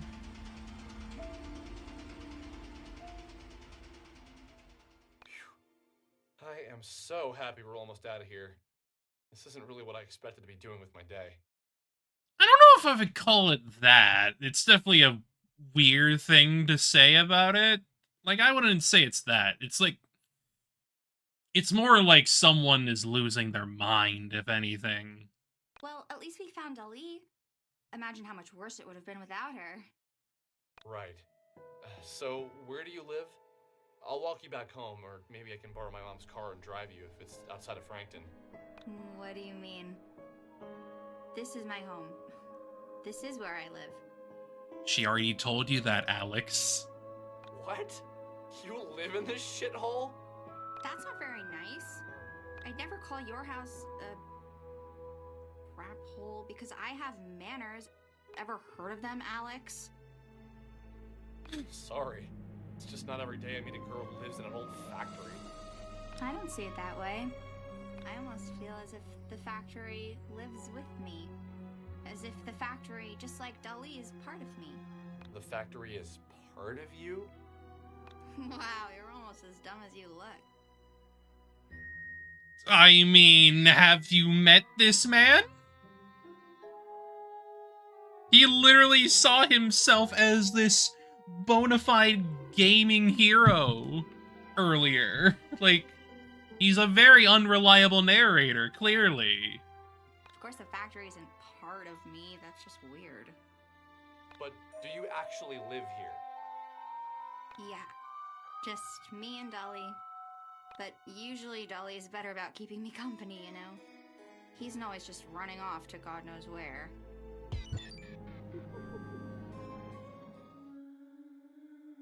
I reflected on her words. A mysterious girl who lived with her cat in an old steel mill. It was obvious to me that her words didn't contain the entire truth. Something about her compelled me. Pieces of her story started to fit together in my mind. Well, at least that's what I thought at the time. I can admit now that some pieces were pure fabrication on my part. Yeah? You think? In my head, her story went something like this. Sammy was homeless. God damn it. A runaway woman who was trying to escape hard times. Someone who had found refuge in her cat. Maybe the only thing left from her previous life. Somehow this felt right inside my head. And still, I could tell I was missing something. Yeah, yes, it would be so weird if Factory was a part of Sammy, huh? I wonder. I wonder. She was much more energetic than any homeless girl I'd ever known. Not that I'd known many. The secret to what I was missing lay in her temperament. Is that your hobby? Is what my hobby? Staring off into space and screwing up your face as if to say, what's going on inside my head is really important, so just let me think. Yes, like, I know this is the fourth iteration of, well, I guess the fourth rewrite, if you want to call it, but, like, they make it so clear here at this point that he's an unreliable narrator, and that you can't rely on his word. You really can't. And for some reason, it's not 4. It's, yeah, 1.5. Yeah, 1.5. YIIK 1.5. But regardless. All of his voice acting is the same as 1.0. Yeah, sure. I just heard that, like, they changed some stuff around a bit. I don't know exactly what changed. Outside of there being a whole nother scenario, I believe, after the main story. That's as far as I heard, anyway. But here, it's like, can you not see that he clearly is an unreliable narrator? It's incredibly obvious. Gotcha.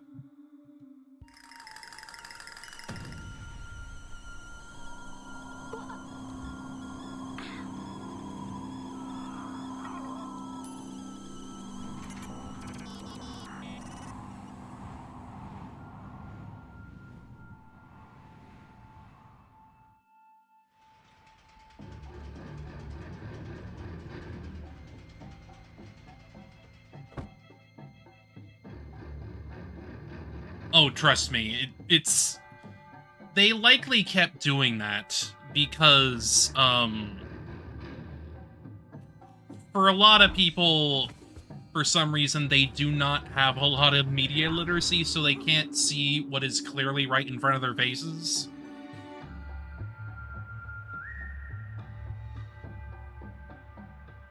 Yeah, that was the weird bit. That was the really weird bit. I definitely think I remember the essay you're on about. Let me be! You promised you wouldn't move me again! Please don't! But yeah, he absolutely just said right there. Part of it was pure fabrication. Like, he realizes that, at least. Which still shows that he's an unreliable narrator. You can't take every word he says at face value. You really can't.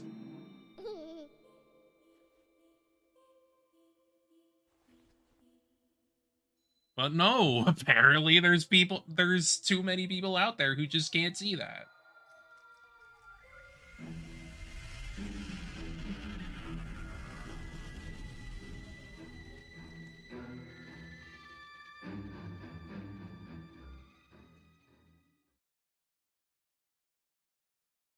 What will you do?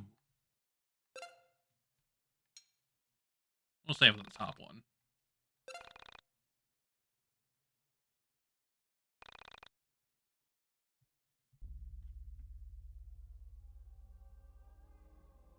I don't know.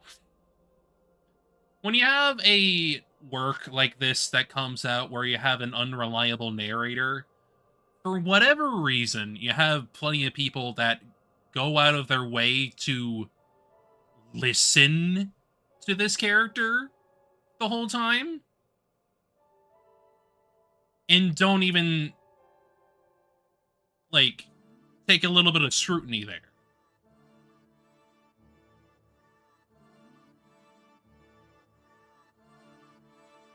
Yeah. Yeah.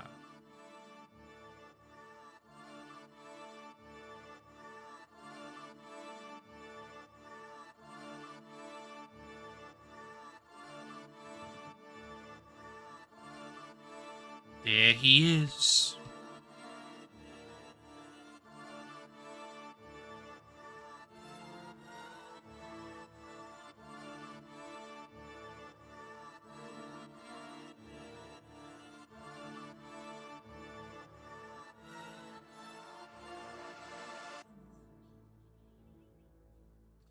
Well, is she listed? No, tonight's auction is... Camera. It's something I don't understand. An abstract desire. I really don't get this one. It's not anything you or I could relate to. So, is your plan working or not? Oh, I don't know if I'd call it a plan yet. My forum's grown, so something is happening. New crowd isn't great. Edgier than I expected. Their reaction to the one image proves it. Onism has gone septic. Birds of a feather. The question remains, why that image?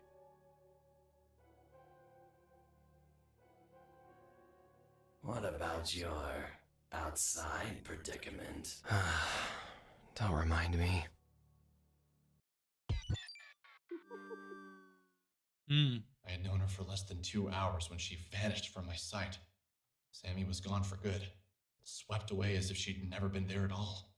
A door into nothing, into a different reality, opened up and swallowed Sammy whole. At that moment, I couldn't think. I couldn't breathe. All I could do was replay the scene of her being pulled into obscurity by nothing. There 1 second and gone the next.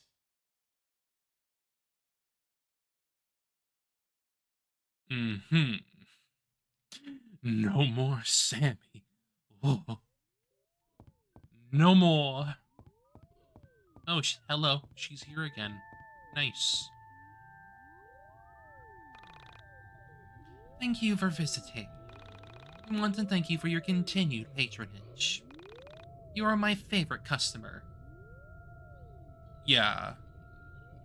I remember that specifically. So, yeah, I'm in the game proper now. Please come again.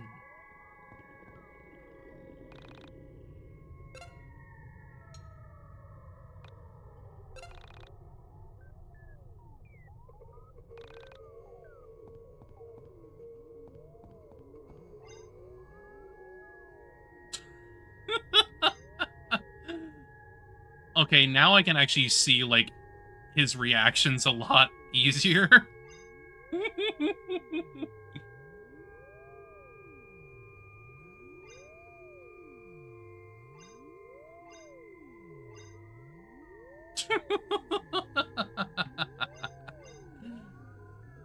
Ooh. Ooh.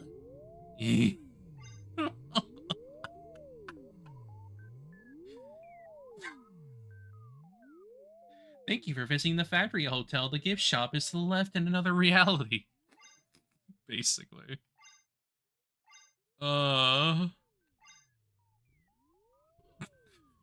Oh. Oh.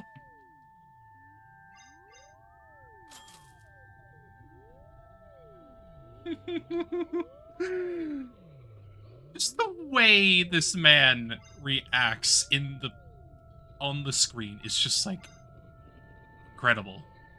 Beautiful. The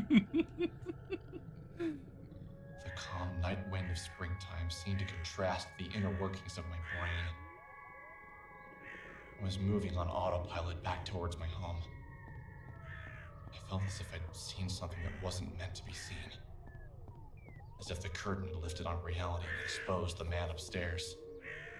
Like I just found out Santa wasn't real. I couldn't yet put into words what I now understood. But something had changed inside of me. Pulsating through my veins was the energetic charge of irrevocable loss, all for a woman I didn't know. This feeling wasn't pure. It was cut with something I couldn't put my finger on at the time. What? I believe now that it was a profound sense that I had discovered something. Only problem was this something wasn't meant to be seen. That's kind of spooky. I was a child finding a magazine meant only for an adult's eyes. I was both intrigued and repulsed, confused by the images spinning inside my head.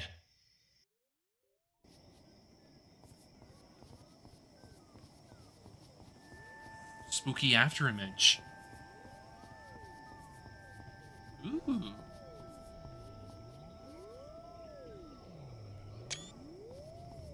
Very nice night sky.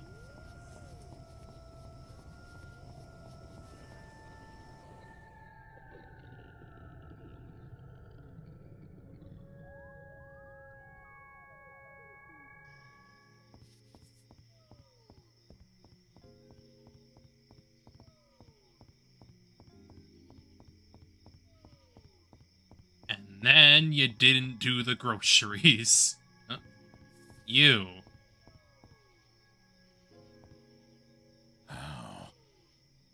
How did I not see it? It was already broken.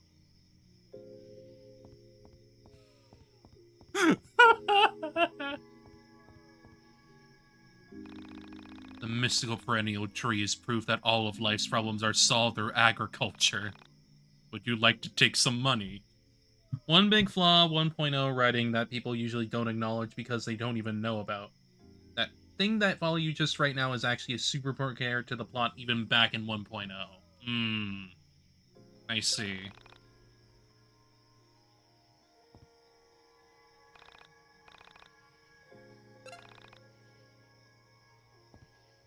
Take those dollars, you fuck.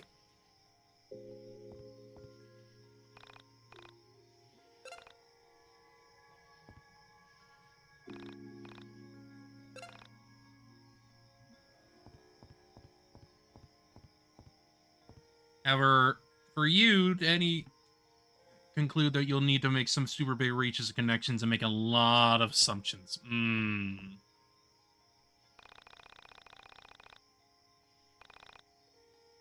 Burger tree. Wouldn't that be great?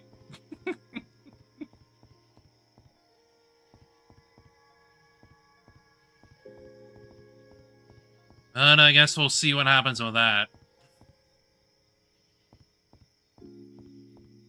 Right. I think that makes sense, at least, because, like, clearly they still wanted to improve it despite the, well, let's just say, well, no, I shouldn't, like, mince words with it. There was clearly a negative reputation around the game. A lot more than can really be said. Well, it's more that, like, the amount of negative attention the game got because so many people didn't really understand how Alex the character was and how unreliable he is. Almost like it's from what I remember, at least when I was hearing like all the frickin' buzz about this game, is I remember something like so many people thought that you were supposed to listen to Alex and believe that he is correct, even if that makes no real sense, because even now it's like, look at him. You're not supposed to. When I arrived home, tired, confused, and out of breath, I tossed my things on the floor and made my way to the couch. My mother still wasn't home yet. I wasn't surprised.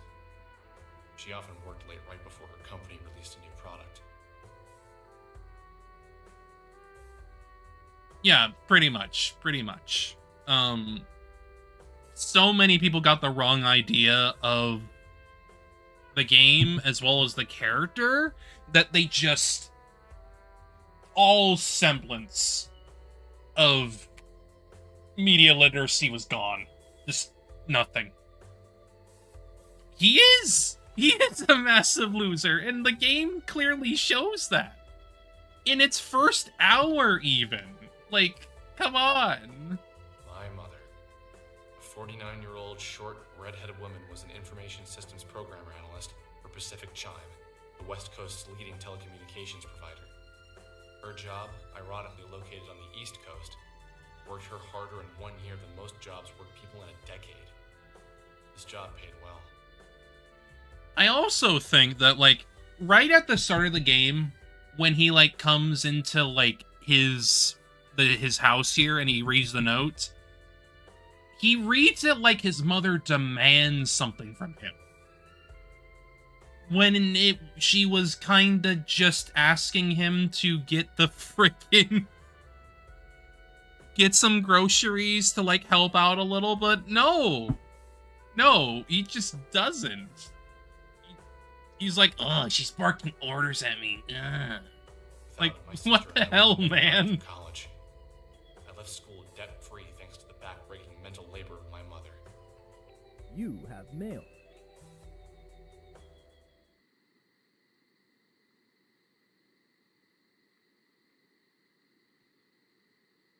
I don't know how you're supposed to think he's you're not supposed to think he's a man-child loser. I don't know either. I don't know.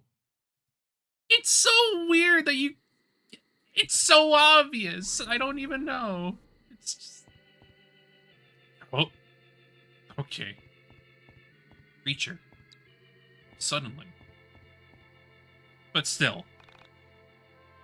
I wonder if he's a loser. I wonder. I don't even know, man.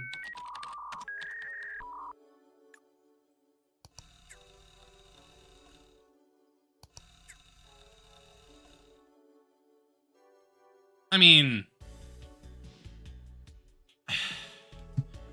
I tend to watch video essays because, like, I like people's thoughts on various types of media. So, obviously, first of all, I try to tend to have my own thoughts first.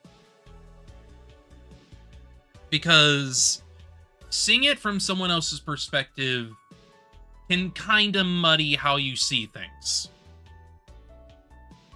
That is how things tend to be, because you will obviously just take their thoughts as your own. And you don't really want that. You don't really want that when you experience a work. Well, at the very least, I think a recommendation is fine. Like, being recommended something and them not telling you a lot, I think that will help. But certainly, if you let the opinions of someone go out of their way to, like, influence your opinion, then you've kind of lost.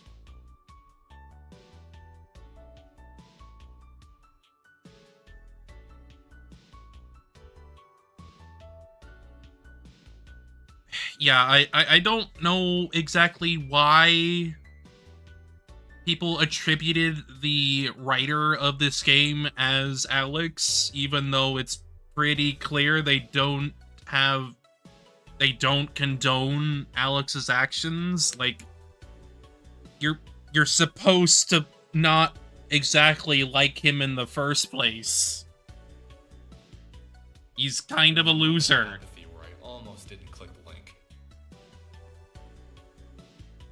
The last thing he sent me that was allegedly scary turned out to be a picture of two elephants locked in the throes of passion. I sighed and clicked the link. The file was 2.9 megabytes. 90s internet, baby. In the dark room, the monitor was hurting my eyes. I rubbed them and waited for the file to load. I thought of all the things it could be. More animal porn, human porn, cartoon porn. You could never really guess with this guy. But it was most certainly going to be pornographic. The cat that people called Andrew, Alex jumpscare slam screen. Yeah. A girl from my high school was now into adult videos and was doing some particularly unladylike things. While the video loaded, I thought of all the girls I had gone to school with who might be involved in such activities. All the girls that came to mind neither had the looks nor the motivation to seek out an adult filmmaker. Like, God forbid, did a redhead have a cat or something, and, like, it's inspired and put into a piece of art that they worked on. I gave up, and just have to wait for it to finish downloading. When the file had finished downloading, I waited with fading patience for my computer to open it in QuickTime. Finally, it was loaded. Oh, boy. Girl gets onto elevator and some weird shit happens. Anyone know the details? I just saw this on the IRC. Click here for EG video. I grabbed some screenshots of the best parts. Huh. I wonder what that's about.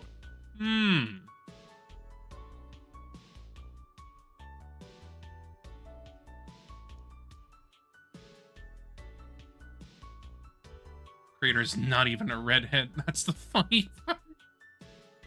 Oops. Holy shit. Which IRC was this one? It was on and almost 10 minutes before I posted it, still trying to find origin. I watched it a few times. I guess it'll be the... Do you think if YIIK was taking place nowadays, there would be a YouTube shorts about Sammy's disappearance? Probably. It would be one of those, like, situations where, like, oh, wow, shit, what's this? Oh, man. Oh, it would go incredibly viral, and it would be honestly pretty disgusting. I'm gonna be honest, because, like, the amount of viral videos that happen because of tragedies in general is just like, what the fuck, man? I don't even know.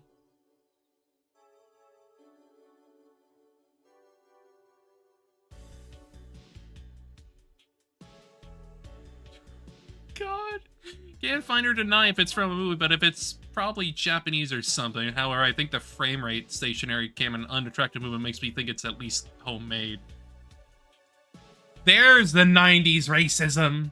I am a redhead with facial hair and a cat. I could probably throw like a boomerang, so I do take offense to Alex YIIK in real life.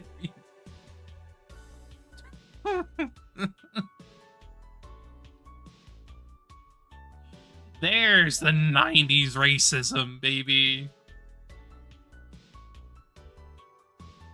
The truth is out there too, I want to believe.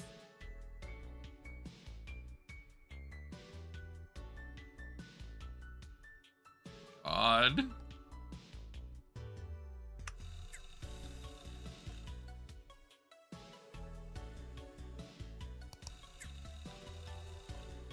Welcome, yes. You aren't allowed to discuss in public the topic that make the hairs crawl on the back of your neck. Discussions that make you feel like there is an ethereal presence just beyond the periphery of your vision. Conspiracies, the occult, and the supernatural. We are the ones who think the thoughts that society doesn't want us to think. Together, we'll surf the astral waves and discuss the hidden meanings of life. I am happy you decided to take this journey. Your life will never be the same. I love this 90s internet loading.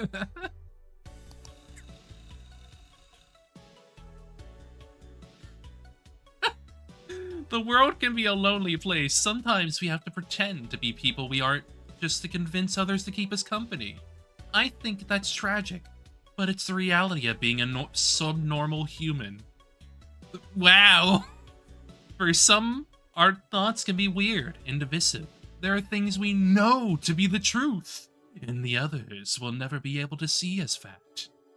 There are only so many times you can laugh at you for searching JFK assassination every night.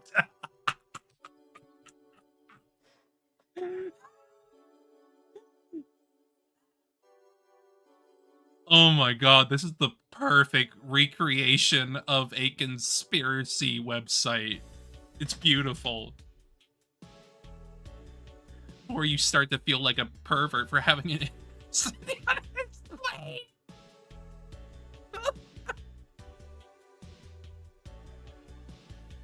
When I met Veriformer in an RAC chat, I had a blast discussing the afterlife, ghosts, and other conspiracies. I finally felt like myself. It was me. And I was proud of who I was, and the things that interested me. But still, I couldn't be very honest with my friends about what I searched for online. That night, Veriform and I decided to start coding OniSim 1999. Glad to finally have a place for us weirdos to hang out. Wow. Wow. Finally got a CDR last week. But when I put it in, I couldn't figure out how to fit it in without taking out the A drive. So I took that out. Only problem is, last night, I wanted to play Doom, and I had installed it for Roller Coaster Tycoon. I didn't want to install that because it took so long to install in the first place. Oh, 90s technology, baby. So I was driving outside when I was abandoned computer on the side of the road. So I take it up, I open it up. As a whole, adds a whole new layer to the story, and it really said that most people don't read it all because reading words hard. I mean, I can already see where it's going. Like, it's pretty clear that, like, it's gonna add more to the story and, like, more of what's to come. I also find it funny because, like, it is the epitome of, like, a conspiracy story website. Like, holy shit. So I was driving outside when I see this abandoned computer on the side of the road. So I take it, I open it up. Not bad specs. 24 megabytes of memory, 300 megabytes HDD, and a video card that I couldn't quite figure out what it was. Modern kids could never understand the suffering of 90s kids. To a degree.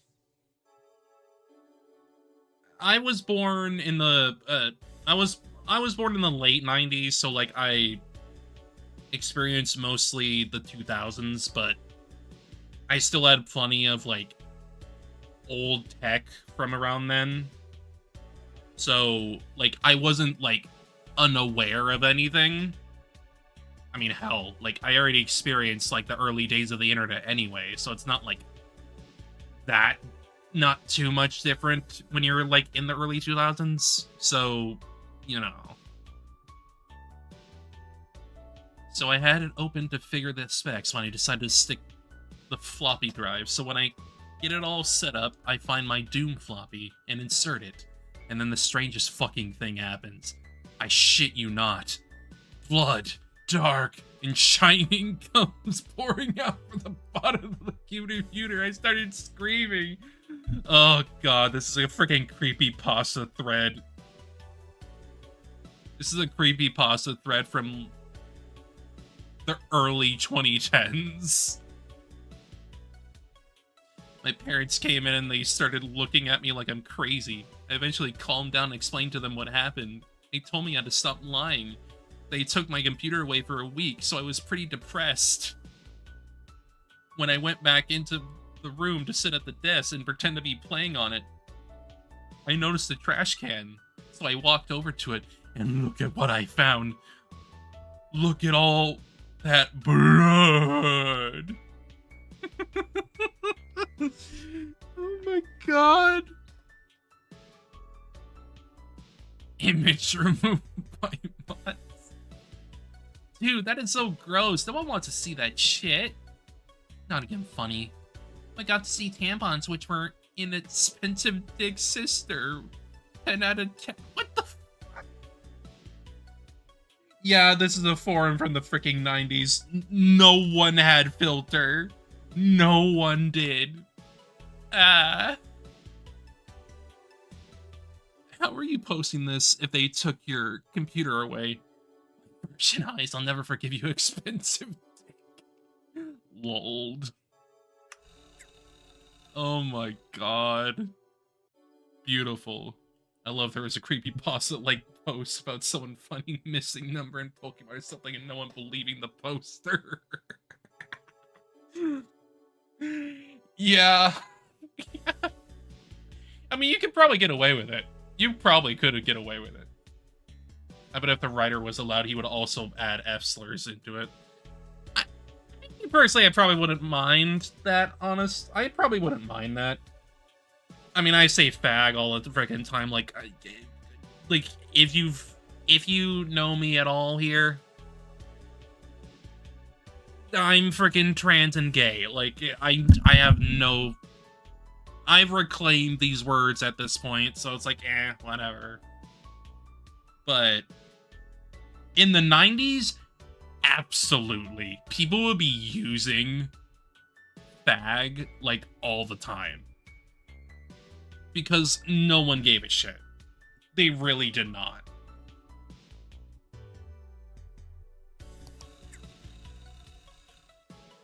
Weird game a cutie's brother made. I've been seeing this girl. She isn't my girlfriend yet, but I'm working on it. She's cool. Her family's really weird. I don't really talk when I go over her house. Her brother has something wrong with him. Some form of autism, I guess. Oh boy. Here we go. Here we go with the 90s ableism, baby. She tells me her brother is really into making computer games. I said it was cool. She's trying not to come off really impressed, although I was. You have three most dangerous passes. Your slur cards. Use your slur cards wisely. Yeah, it's literally... Obviously, I don't think that... Obviously, in regards to, like, straight people or whatever, like... I don't think they should say it. They should say that stuff. Like, it's like, I don't think they should. Those are my words. Mine. Like, you can't use them. They're mine. They're just mine.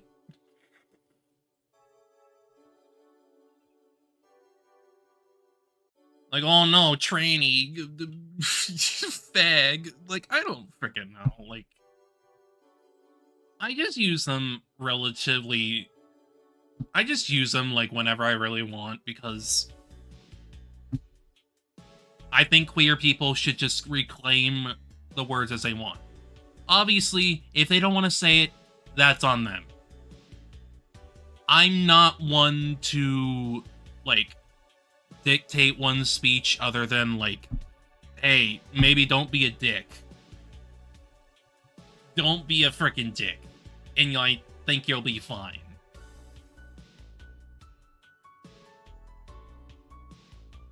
I didn't really know what that meant. A few months go by, still much like with the other girl, but enjoying your platonic company. So on Wednesday, the girl invites me over to play the game. We boot it up on his computer. Game runs from DOS, of course. Graphics are shit, but there was loading. There was something there. Something cut really deep.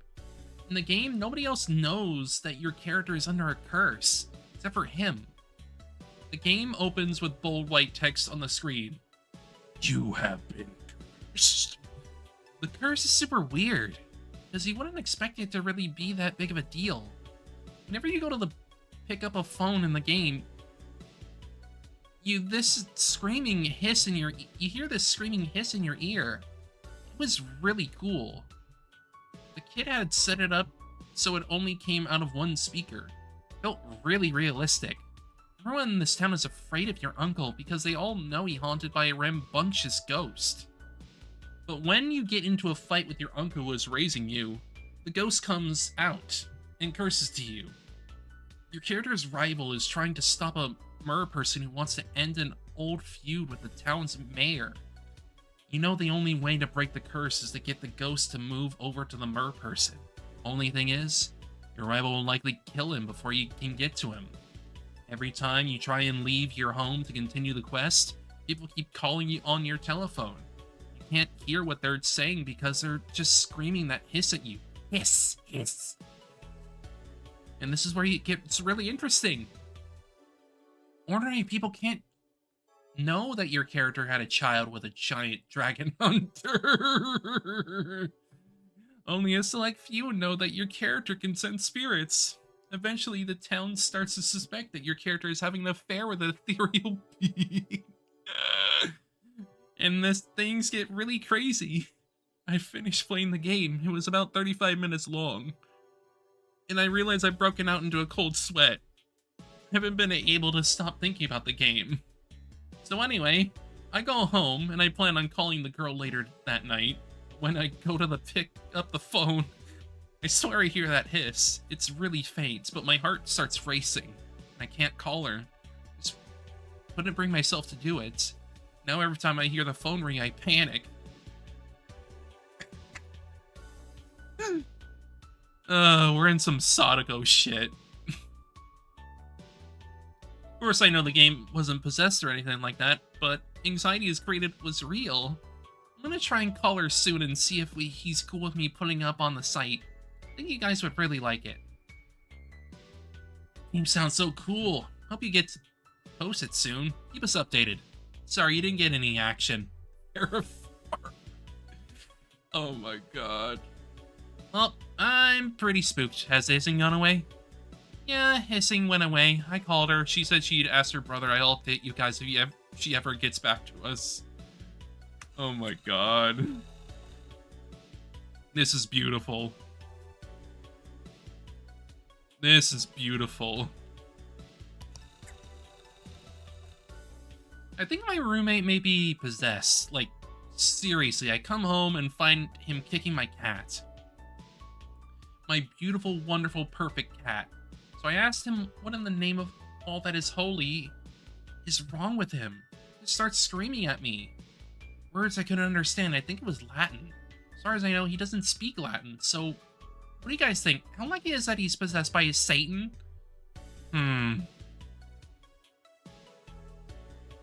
Super B pudding. I wonder if that has anything to do with Sammy. Especially since they mentioned a cat and a roommate. Is that all he did? Scream in Latin and kick your cat? Fucked up, but not really a sign of possession. Did his head spin or did he vomit up any weird juices? He has been really late on his rent lately. He's built this weird altar in his closet to the almighty US dollar. He became very depressed because his coworkers all died in a tragic freak accident. That may or not have been his fault. I think he murdered them all. Fuck. What kind of freak accident?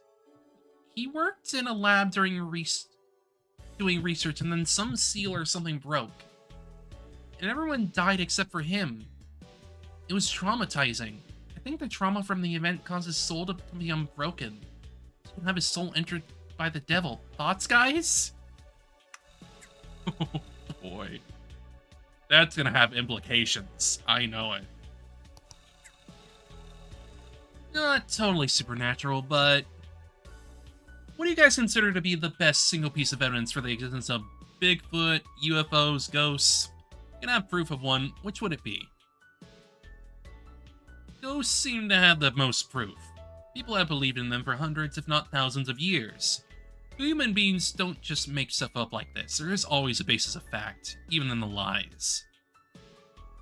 I don't really think there is proof for any. That's why a place like this exists. We want to believe, and we do.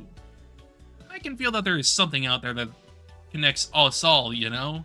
So if I put out feelers into the universe, I can start to find things like ghosts, missing people. I'm hoping one day to get good enough at it that I can locate people. Confirmation bias is certainly a problem on this forum, but this is part of the one.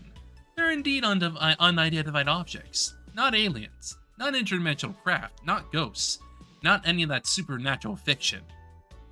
As simple as it can be said, we don't know what it is. And when we can't explain it, we can't study it, therefore it's outside of the realm of science. And it's up to us to try and understand it. Smiley face. As for UFOs, I think the ones reported by commercial pilots and the military hold a lot of water. Some really amazing stuff. Last summer I went out to Roswell. It was truly unbelievable. I hung out with a bunch of people, and we all exchanged stories about things we saw in the sky. And man, I could feel that it was real. Down to more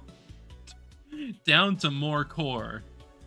Ghosts have a nice amount of proof too. Ghosts we call them spirit, and I have extraordinary first-person evidence.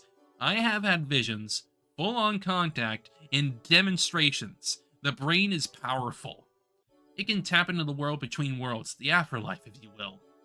It is sensitive to image induction or visualizations originating from another source, such as a different entity. The more open-minded you are, the more you can feel the ghosts out there. Be open-minded, and you'll feel them too. Amen, brother. Ghosts are real. The dead aren't gone forever, and they never will be. Oh my god. I love this. It's beautiful.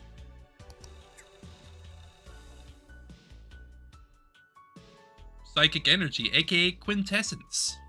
The consciousness that fills 80% of the universe. Thanks to this in evolution, one day our offspring will be able to travel a universe. If not the multiverse. But thought alone. What I'm going to explain is how telekinesis works. It's just a matter of evolution. Helix waves, the energy put forth by strong and focused thought, have the potential to initiate a fundamental paradigm shift in the very nature of our reality. They are the missing link between mind and matter. This is the missing link of what binds physical to the unphysical. Once scientists finally acknowledge the existence of helix waves, things never thought possible will happen. Problem is, they are afraid of validating the perspectives of mystics and occultists. My kind of people. Various researchers consider helix waves as being synonymous or identical with consciousness itself. This means once scientists start studying this, we could possibly meet other versions of ourselves in the multiverse. Since helix waves are a fundamental and defining feature of the cosmos, we can see how consciousness has a real and detectable force. This is probably where Alex's political opinions. More than likely. I would not be surprised. This means once scientists start studying this, we could possibly even meet other versions of ourselves in the multiverse. Since helix waves are a fundamental and defining feature of the cosmos, we can see how his consciousness is also consciousness as a real detectable force, can act on the environment both locally and remotely. Suddenly, the notion of something like psychokinesis is not so paranormal. Helix waves are stronger in some than others. It is very possible that due to natural selection, we'll soon be able to use it on a widespread basis. Sure, some people, maybe even only some users, can use it. And if you guys get laid and produce fertile offspring, natural selection will bring out. Oh boy, that is fascist shit. That is eugenics right there. Holy shit. Oh boy. Very interesting. Do you have any basis for the existence of helix waves? I did a quick internet search and couldn't find anything other than this post. Do you have any more information about this? I'm sorry, I should have explained myself. I got all this from a paper Nalia Elamin. She's a scientist from the Middle East who is studying the multiverse and astrophylection via helix waves. You have a link to her research? I searched her name and she doesn't seem to exist. Maybe in your multiverse, not mine, lol. That's how they get ya. That's how they get ya. That is how they get you. Once you start being smart, that's where they just leave. It's a bunch of people like Alex talking like they know, like they're talking about, it's kind of perfect for him, isn't it? Absolutely. It's perfect for someone like him. That just means he'd be in an echo chamber. Like, outright.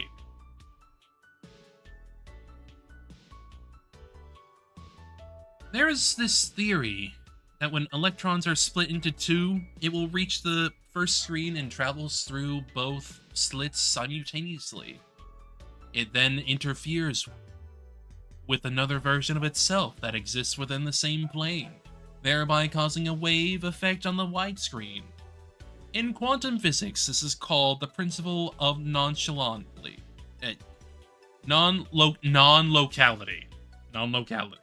Okay. Where something exists in two places at one time. It is not restricted to one location in time and space, but it becomes omnipresent. What if our souls are like this? What if there are multiple versions of ourselves out there? What if this entire message board is just one person talking to themselves from a bunch of different realities? I keep thinking about the double slit experiment. That's the name of the experiment I was talking about above. Results we get in strange beyond normal explanation. And I can't get it out of my fucking head. Could it be that everything in the universe is ultimately energy? And energy is influenced by mind? All of existence is fundamentally an unlimited quantum field of energy. A sea of infinite possibilities waiting to happen. This is the nature of reality. Thoughts, guys? This is fantastic.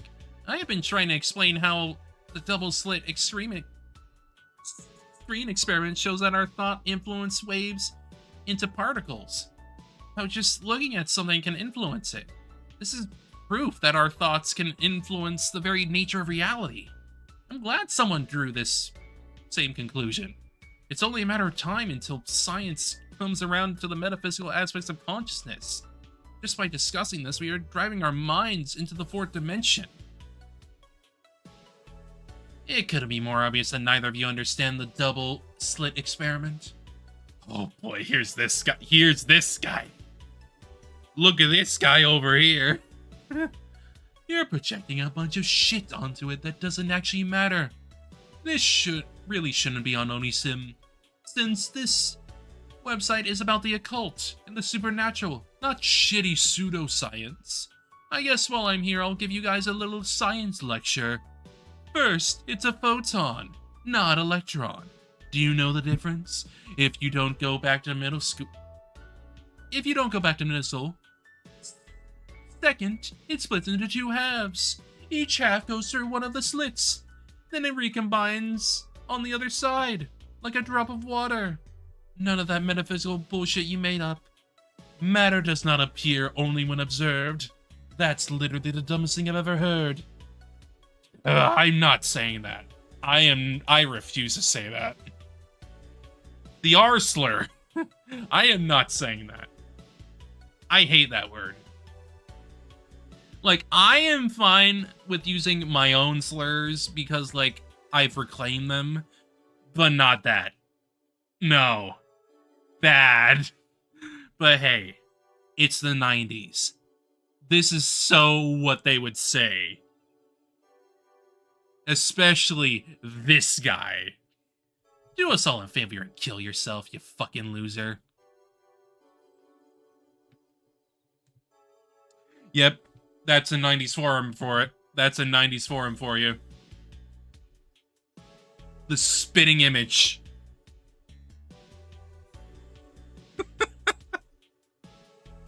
Harsh words by fertile boogeyman. Don't give me our pass for like 30. No, don't worry about it. I am on the spectrum myself. It's more to do with just like, I think the word sucks. I think it's awful. Literally the worst freaking word that could be used to describe like mental illness or like any sort of like mental disorder. It sucks. It's awful. I don't want to do that. But he is right. You're not actually paying attention to what the experiment is really about. You have your own ideas that you're trying to force into scientific fact. It's like making them fast show. Yeah. Understandable. It's just like, I don't want to say that. It's a completely stupid word.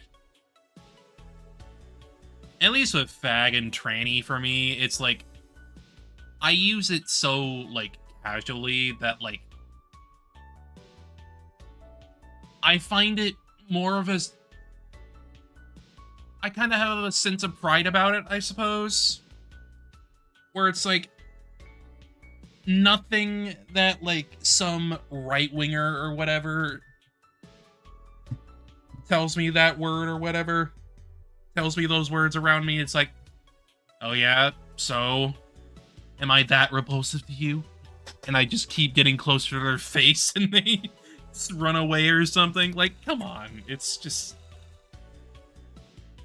people who use those words out of hatred are complete cowards. I'm gonna be completely real here. So, at least in regards to that, I think they're cowards. They will say whatever they want online because they won't be able to get away with it in an IRL setting. That's the only reason they do it.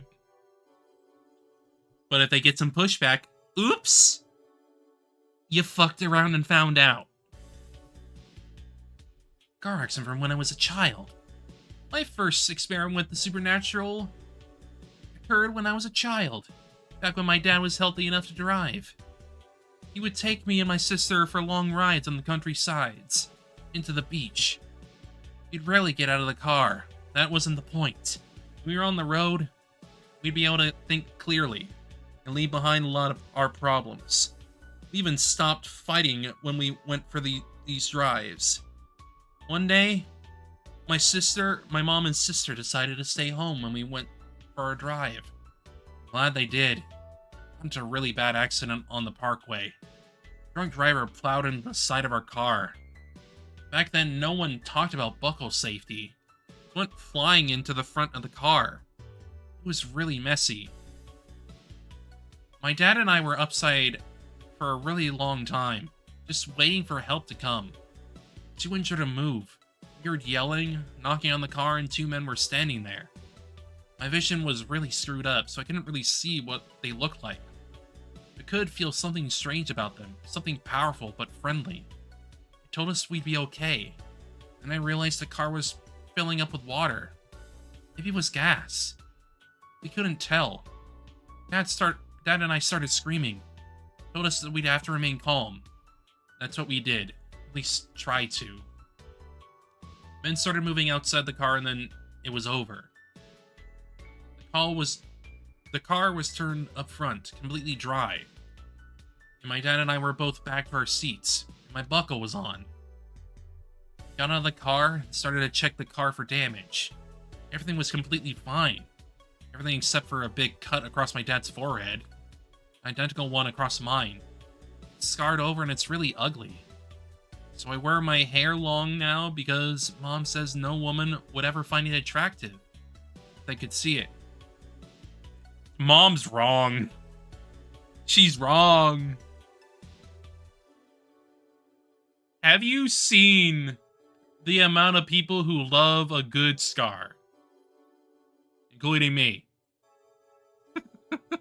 Like, I don't know. I find scars attractive because, like, I don't know, a little bit of damage. Like, a little damage from a scar or whatever on your skin is like, oh, nice. You got a nice little bit of character there. I don't know. I think Mom's wrong in that. I think Mom's wrong. We drove back home, being really careful, and a mile before our exit, we saw a crash. That was exactly like the one we just experienced. Dad and I talked about it in complete disbelief. Why would we never tell Mom? After years of keeping the secret, I decided to share it with you. I often lay awake thinking about the two men who saved us. My grandmother would say they were probably angels, but more inclined to believe that they were extraterrestrial. So if aliens do read this forum, as I would like to believe they do, thank you guys for saving me and my dad that day. It was a serious bro move. I had a Sailor Mirror experience once. I don't have anyone who could back it up, though, like your dad. I was riding on a bike in the woods on my way to school back in the 80s.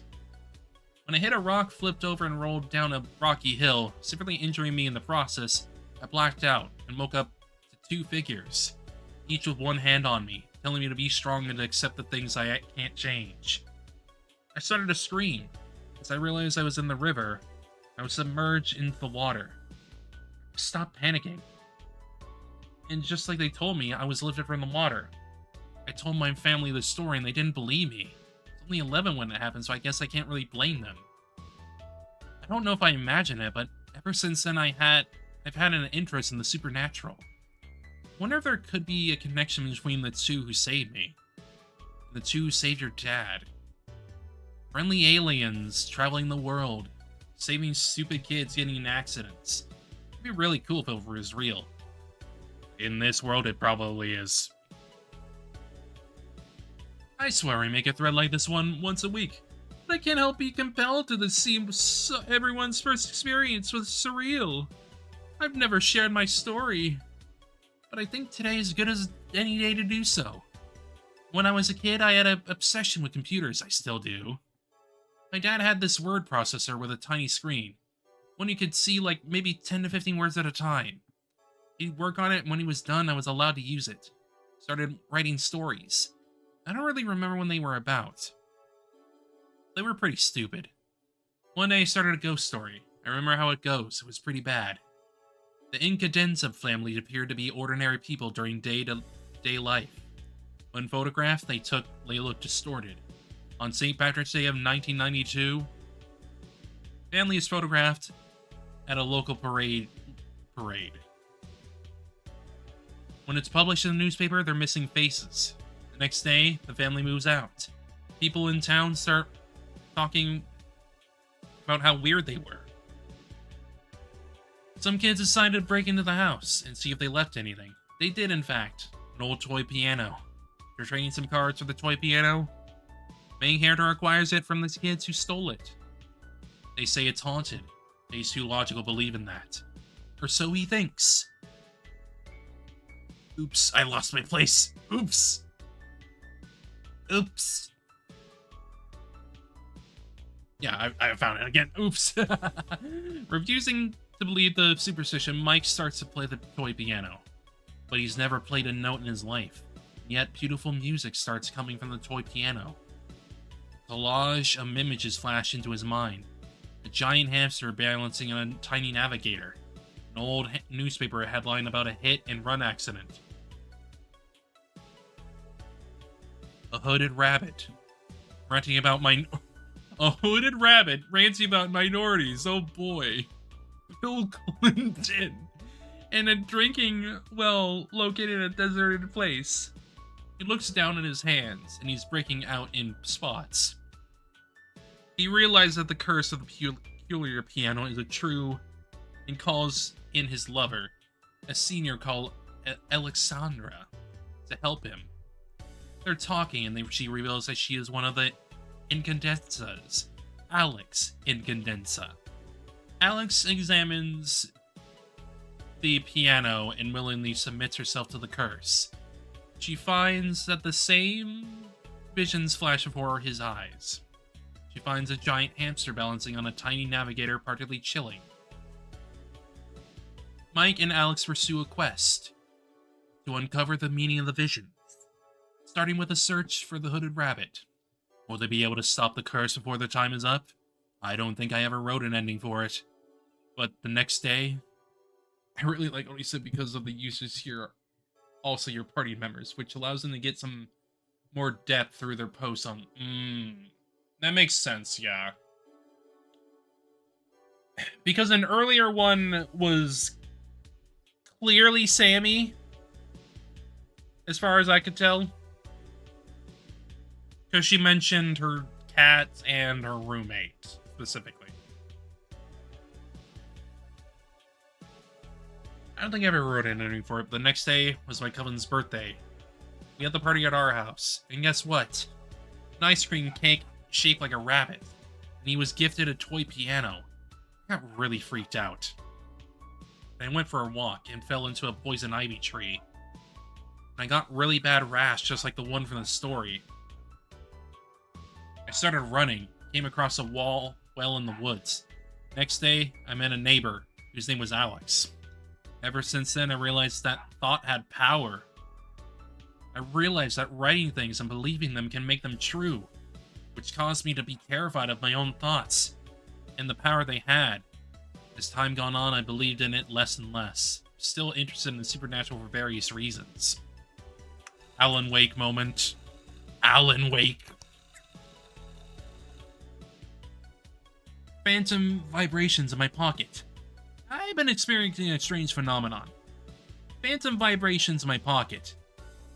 Now that I got a cellular phone that I use for business, stays on vibrate mode. Even when I'm not carrying it, just whenever I'm not at work. I still feel it vibrating in my pocket. Reach my pocket, tap the spot where it would be. There's nothing there. Vibrations feel so real. Has anyone experienced this? Interesting. I don't own a cellular phone, but I can imagine the sensation. My father, back when he had a job, used to carry a beeper. He'd hear the beep and know it was time for him to leave. My dad got injured on the job and has been on welfare for 5 years. The job took the beeper back, but sometimes we still hear it beep in his pocket.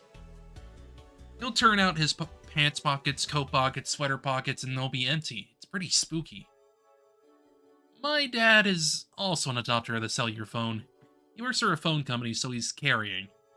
I've warned him about the potential radiation side effects, and about the potential the phone could have for spying, but he still insists on carrying one, of course. Could it be possible that there are paranormal side effects as well? He's also reported these phantom vibrations. What is a cellular phone other than a radio? Radios have been the most viable options for picking up vibrations from the paranormal for ages. Maybe the advanced technology in the cellular networks amplifies what radios can already do. Interesting. If the cellular phone was somehow able to pick up on the extraterrestrial or the supernatural, is there anyone out there who may be trying to contact you? Have any relatives passed on recently? Are you in government work? It's really interesting. My work offers cellular devices to everyone on the management tract, which I'll be beginning next month. I've always been perceptible to the paranormal, so I'm expecting to experience this phenomenon quickly. Is it possible that you're feeling it? There is another you out there in the multiverse receiving a phone call? Fantastic theory. If the cellular phone is actually amplifying the supernatural. It's possible that it's picking up some sort of sonic wave created by another dimension. My only issue with this theory is he's reporting the phantom vibration he's not in possession of his phone. If I don't know when his phone was on him, I'd be more likely to accept that it's from the great beyond. That is, unless you're carrying the phone has made him more in tune with the supernatural. Of course. Do you ever wish you could just disappear? Oh boy. This will be my first post on Onisim. I'm very excited to have found this group. Sometimes I can't help but hate this life. The monotony of the repetition of the cyclical cycles of the ordinary are really starting to take their toll, or something like that. I don't know what any of this means. I just know what I feel in my bones. It's all one giant spiraling circle. It's all the same again and again every single day. And I don't like it anymore. Wake up, feed the cat, kiss the cat, go to work, have a lunch break, come home, make dinner, cry yourself to sleep, wake up, feed the cat, kiss the cat, go to work, have a lunch break, come home, make dinner, cry yourself to sleep, wake up, feed the cat, kiss the cat, go to work, have a lunch break, come home, make dinner, cry yourself to sleep.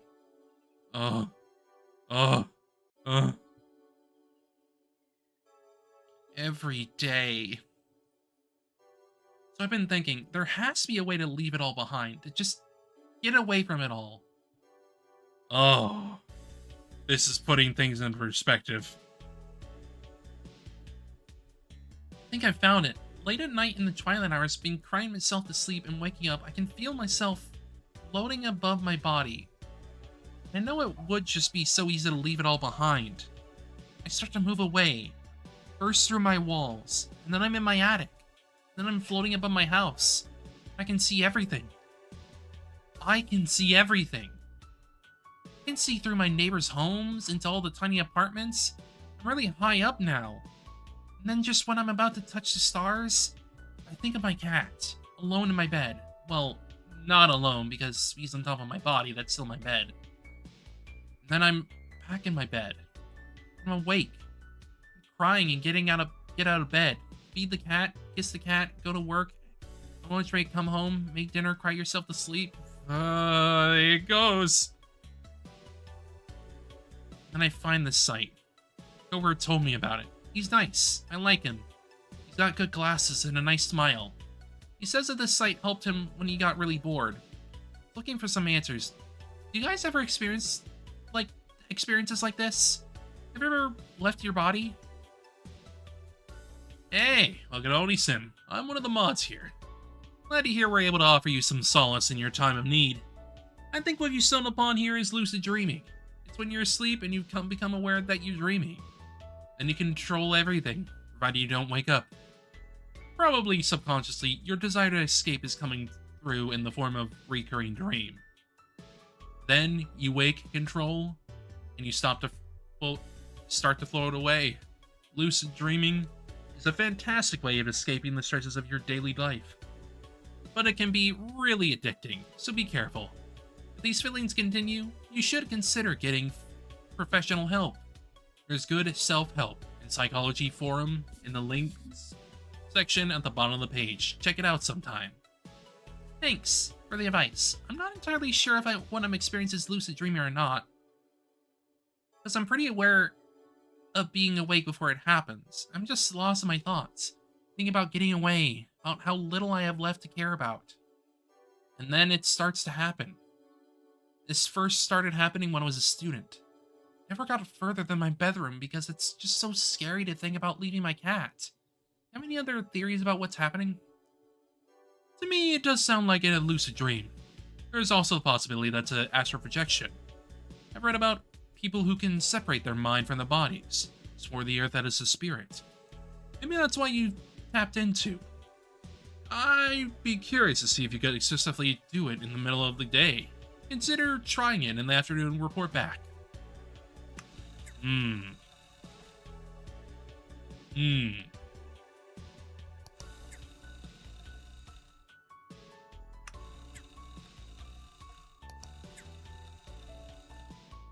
Honestly, though, I like this. I like this a lot.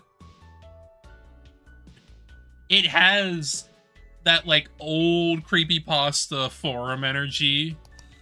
And, like, I like that a lot. Monkey.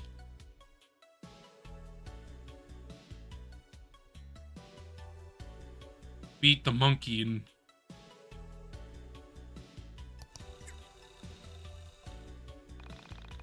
I need to get some sleep before I do anything else. I mean, yeah, I read for like an hour there. Wow. What a really good recreation of like a forum. Like, that's beautiful.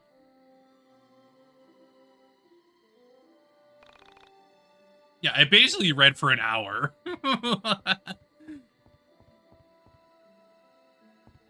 Wow. Wow.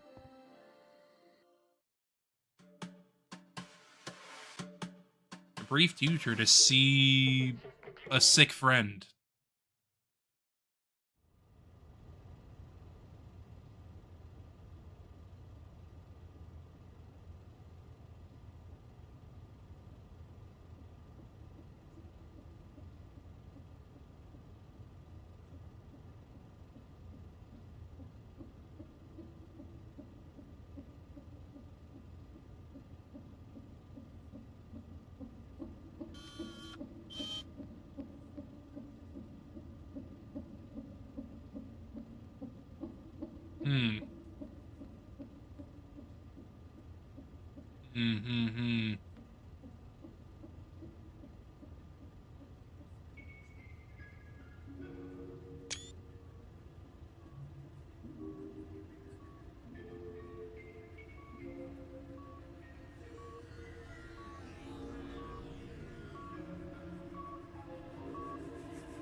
Oh, hi, Alex.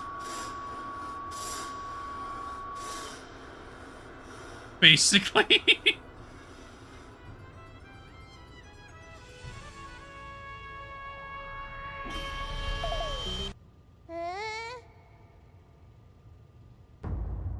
Back up a little bit, Alex.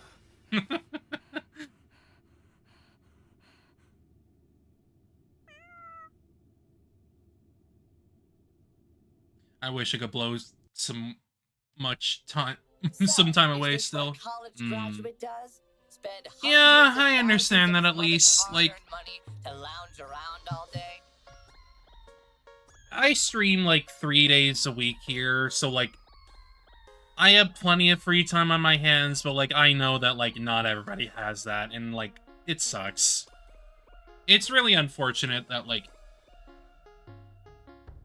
plenty of people just can't really let themselves relax and do some other things anymore. It's unfortunate. It's already 2 p.m. Don't you think you should be getting out of bed? Just, can you keep it down, please? I had a rough night. Can't get the video out of my head. Alex, can I ask you a serious question? Do you have to? It's too early for serious questions. That doesn't work with me. I'm not your mommy. I don't let you get away with letting things slide. Also, like, clearly the panda is his, like, stuffed animal or plushie or whatever. So, like, he's effectively just talking to himself. Okay, fine. What is it then? Why didn't you go back and look for her after she vanished from the elevator? Why did you run straight home? If you had seen her being pulled out of the elevator, you'd have known she was gone for good, too. Besides, it's... You're forgetting that I was there. I saw it, too, and I get it. You're scared, right? So you ran home. I understand. But maybe when you've mustered up some courage, you can put on your big boy pants and see if you can find her. Yeah, maybe. Now get yourself out of bed. Take a shower. You smell terrible. I knew he was right. I couldn't let myself live with the guilt of not going back to look for her. Why did I run away?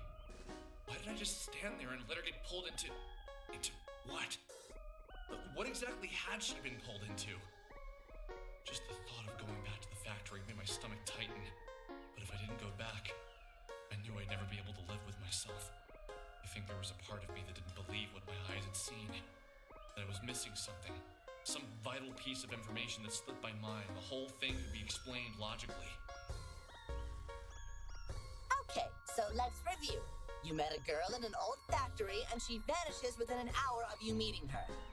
That would make sense, yeah. Now, with a new sense of bravery, you're running off to the last location you saw her to try and track her down. Exactly. Sounds good to me. I like this Alex with a sense of purpose. Now, if only you could get out of bed before 2 p.m.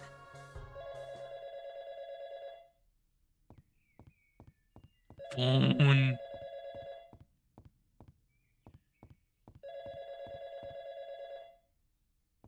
Ring ring. Ring a ding a ding. I've had this song stuck in my head. It just won't go away. Did you ever get that? I think they call it an earworm or whatever. But this isn't really the catchy kind of song. This is that sort of thing. It's pretty good, but some of the lyrics are a bit weird. How do they go again? I think you have the wrong number. Oh, sorry. Wow.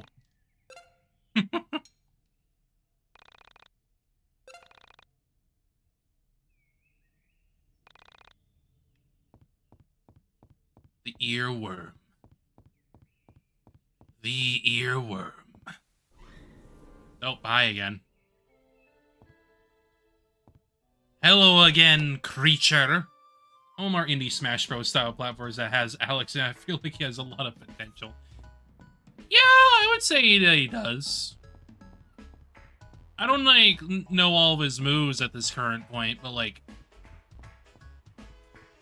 I think he could definitely,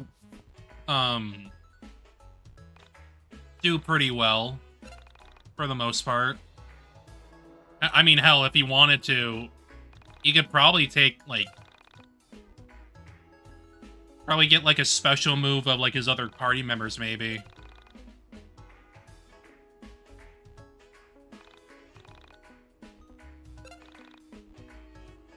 Plus, I could see him being,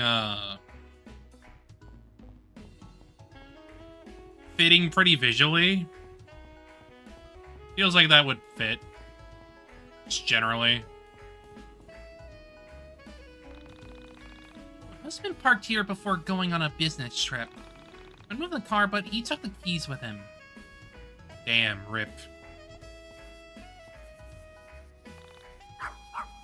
He can throw a record, have a panda. I don't know if he needs more than that for his neutral, but B, he throws a cat. Probably. Work. I'm writing a song. I've only got a few lines, but I think it's pretty fat. Ah, yes. The good old PHAT.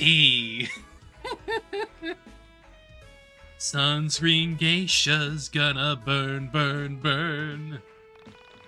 When will rivers Cuomo learn, learn, learn? Something, something, yearn, yearn, yearn. That's all I have so far. It's not done.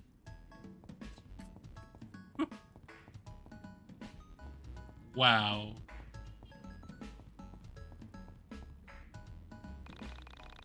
Hey, ain't that Eggleston kid that lives up the top of the hill? Tell your sister I said hey. Okay. Wild. The home of Mr. and Mrs. K. No solicitation. I'm going. Birthplace of world's greatest CEO, Kenneth Lay. I don't like that. I don't like that. Oh, it's so nice of you to come visit me, dear. Tell me, what's the 411? Uh-huh. Uh-huh. Oh! Your life is so interesting. Come back and visit me soon, dear. Ooh. I see that. What is 411? I don't know. I'm not sure, to be honest. However, that is one letter off from 451, which I am familiar with. I am very familiar with 451. Should you be in school, young man? No.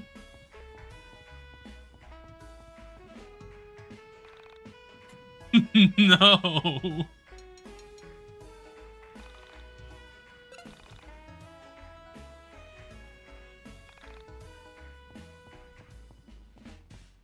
You know what? You know what it probably is? It's probably like a specific, like, emergency number or something.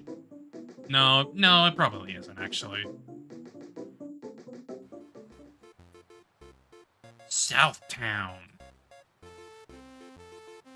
What's the news, or what's the lowdown, or, like, hear any rumors? Okay, that makes sense based on what she was saying. She wanted to know the lowdown, that kind of thing.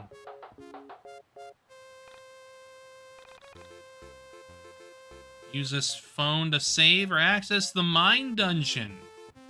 The mine dungeon?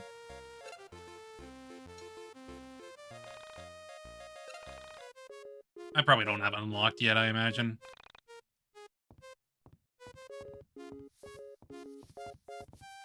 So I will not deal with it for now. Are you out hunting monsters? There are places known as monster dens where dangerous foes gather. These are great places to train and level up your abilities. Be careful though, some enemies are very powerful. Makes sense. That makes a lot of sense to me.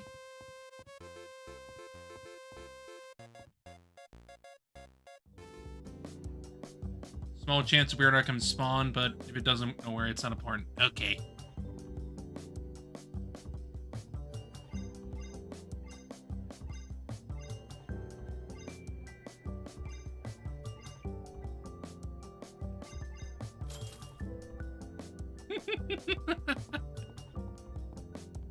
Italiano. He's just allowed to go back there. 10% chance of it spawning whenever you enter the town. Okay. If I could just withdraw another $189,000, I could buy this establishment. But the ATM only lets me draw 100 at a time. Good luck with that.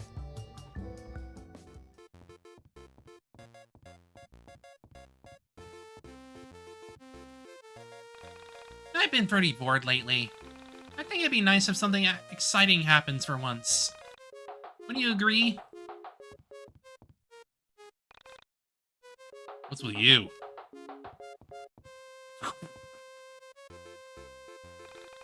Fighting enemies can be tough, but there are a few tricks that can help keep you safe. Be sure you have the best equipment on. Shops often sell items that will boost your stats, make you tougher. Okay.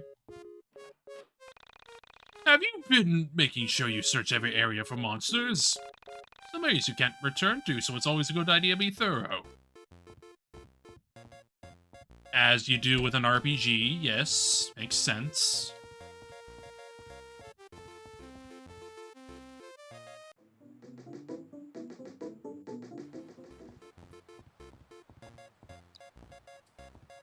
Roll. We used to live in Frankton, but my mom got sick of the hustle and bustle of the big city. Okay. Lovely day for a walk, isn't it? Make sure you take time to explore every area. You never know what great items you'll find. As you do. As you do.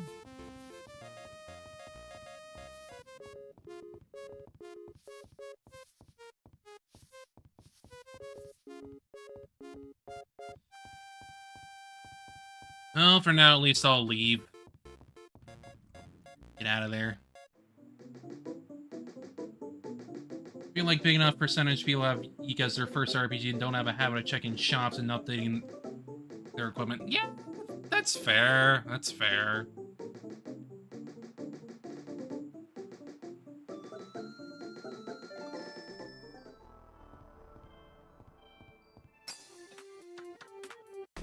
That's a car.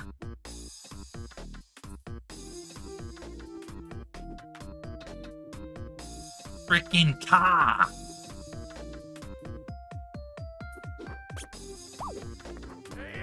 Bread. It's delicious.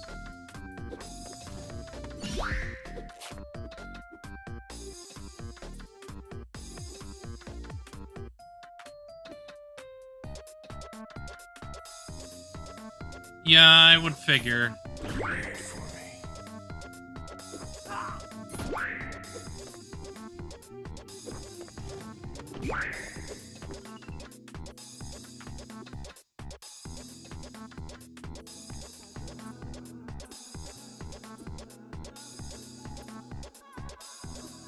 LP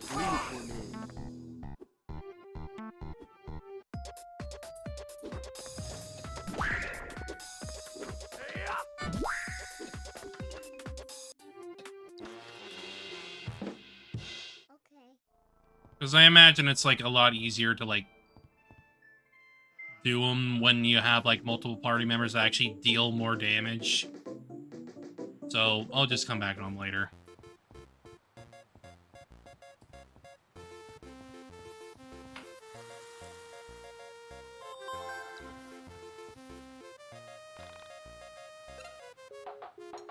Savey, savey, save the game.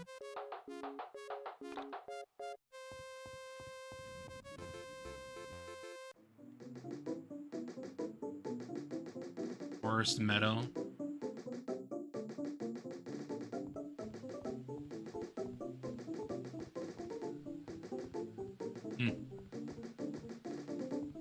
Yeah, this is definitely like an area that I'm gonna have to come back later for.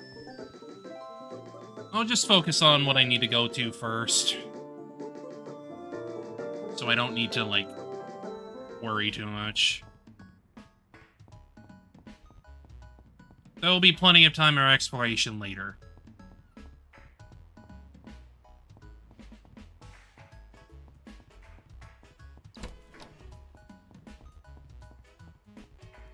Oh, it's you. Alex? You grew a beard!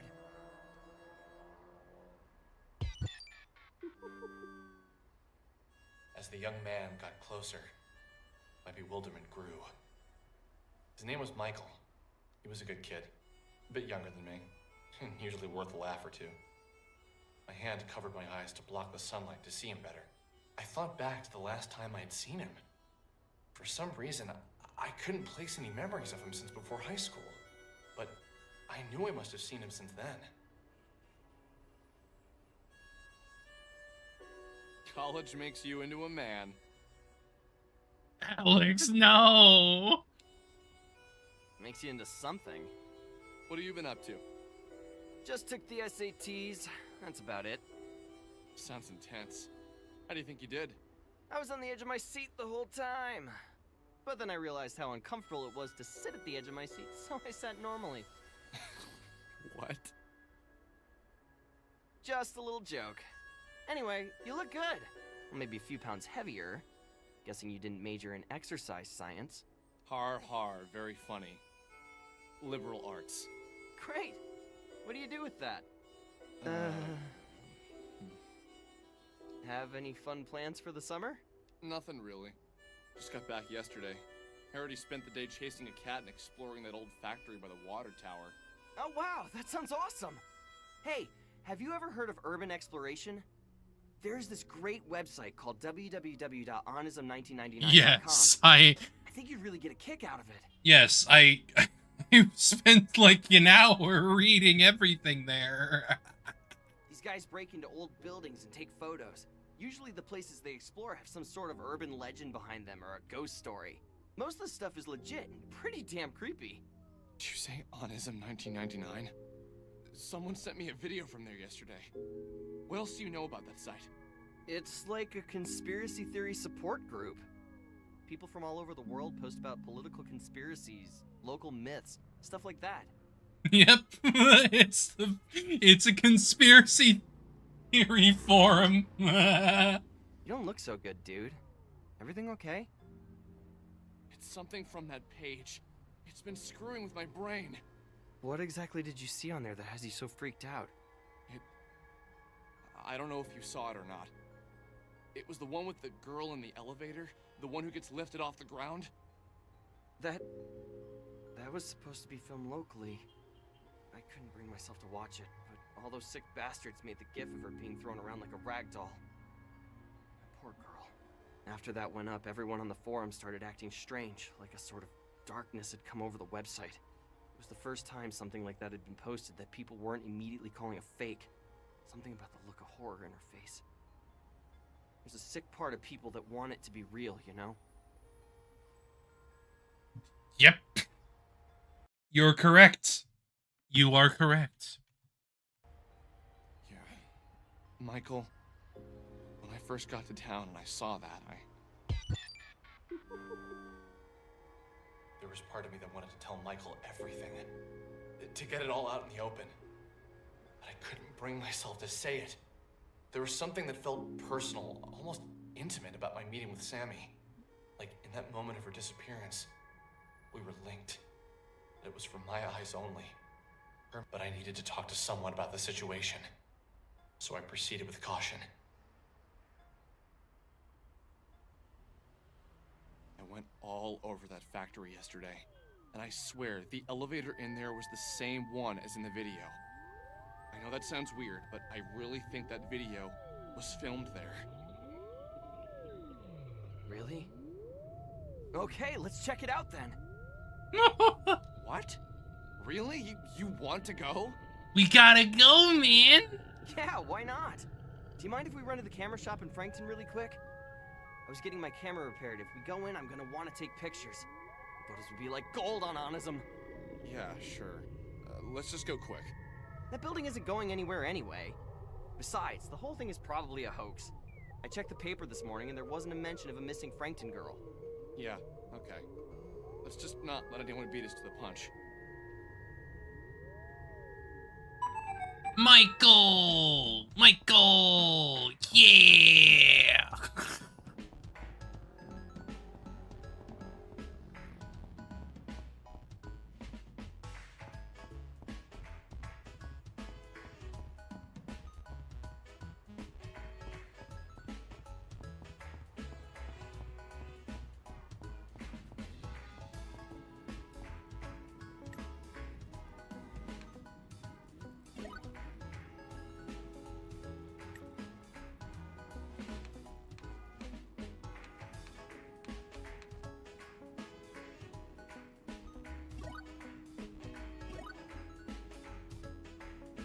Oh, I see. An old friend from high school. He's as smart as he looks.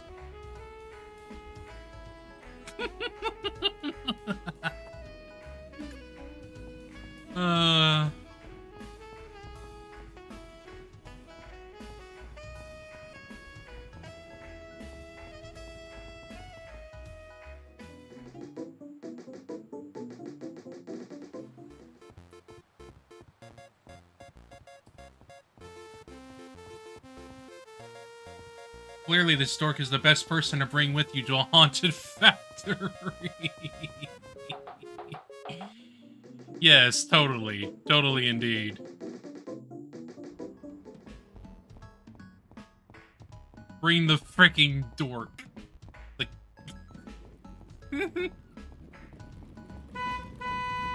Oh no!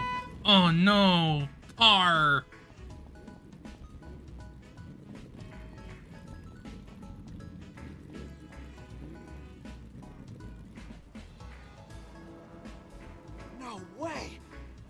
up an arcade in Frankton? That's awesome! Wow! How long has this been here? Oh man, my gamer instincts. I gotta go play, man. Ugh. They opened it about 3 weeks ago. I still haven't gone in.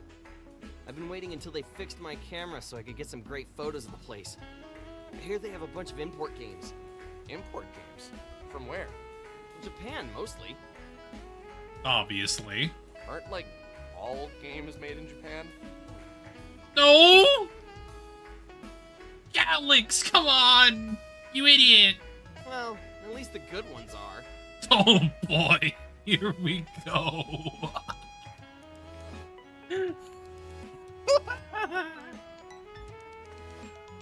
Oh, I can feel the 90s elitism off of them. Oh boy. Although there are some good RTSs on PC I've been playing lately, and I'm pretty sure those are made in the US. Yeah? I never got into those kind of games myself. I've always been more of an RPG guy. Obviously. RPG games are seriously the best! Chrono Trigger, Lufia 2, Secret of Mana! Those games are like the holy grail of my youth! I seriously don't think I'd be the person I am today if it wasn't for them. Ever played Two Brothers? That's a sort of ARPG, although its focus really isn't on combat. Two Brothers? Nope. That's a terrible name for a game, though. Sounds like a diner or a pizza place. Those guys really should work on their naming conventions. They don't. They don't. Yeah, it is the 90s. Like, until we get to, like, the 2000s, somewhat. People are not really gonna get it until, like, the 2000s. Like, mid-2000s, roughly. Anyway, let's hit up the arcade really quick after we get your camera, and then head over to the factory. I just want to step in to smell that combination of grease and BO. God damn it. Yeah, let's do that then. Really? Grease and BO, dude? It's an Alex thing.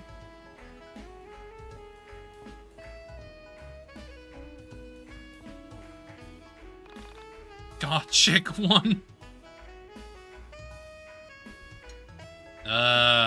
What time is it?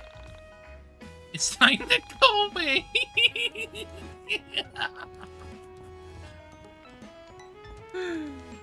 Oh, Alex. Alex.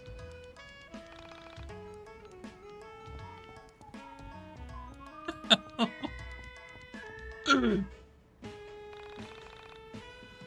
many times am I supposed to look both ways? I don't know. At least twice. Let's just be friends, okay? There are no good guys in Frankton. Ooh! Ooh! She's pow driving you. She's punching you in the stomach. I'm never gonna get married. I'll be alone forever. You know what? Cool. Cool on that Good on you for being aromantic. Oh, I don't think about you that way. Obviously. Who would? Who would? Truly. I didn't get the toy I wanted with my meal. Yeah, that's how it goes. That's how it goes at those frickin' places. Does walking to the burger joint count as cardio? Kind of? Yeah? You aren't exactly wrong. Oh god, I hope he doesn't know. I wonder if he knows.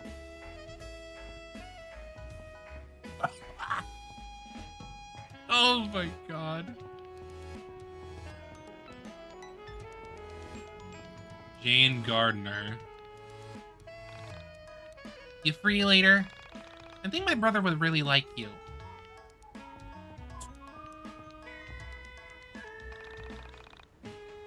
if you're interested in me at the park at night. Okay. I'll have to remember that. My grandson asked my advice on such romantic things to say this to his new girlfriend. Ah. Art. Jane Gardner is a dead wife character from the dev's previous game, Two Brothers. Ah, I see. I see. That makes sense. That makes sense. That's why Two Brothers was mentioned.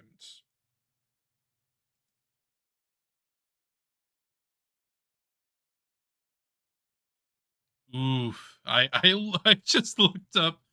Ooh, that's mostly negative. Oof. You think Alex would do drugs, or do you think he would wimp out? I'm kind of in the middle ground there for him. I feel like he'd do it to try it, at the very least. Like, he'd probably pick up weed or something and, like... Actually, you know what? He probably would do weed. Just generally. He feels like the kind of person who'd do that just to, like, escape. Heart loved till... Did my heart love till now? Or swear at sight? But now saw troopity till this night. Isn't he so romantic? He wrote that just for me.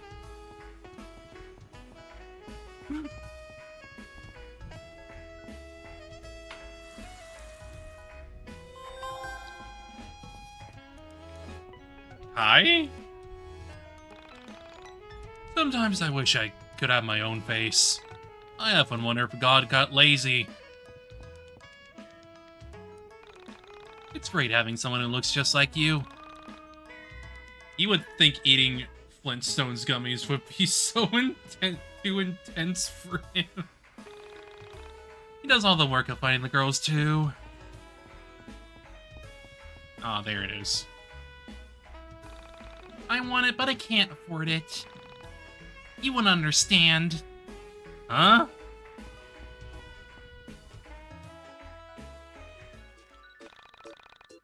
Oh, Michael, I have your camera right here. Thanks. Yay! Oh, she's smoking. Gothica? I'm not stealing. Go away, hipster scum. Now that's a throwback. That's a throwback. Which, to be fair, yes. Alex does look like the stereotypical hipster.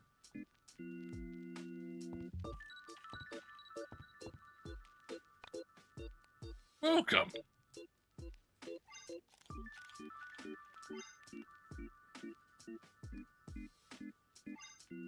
Yeah, so these are from Michael specifically. Got it. Understood.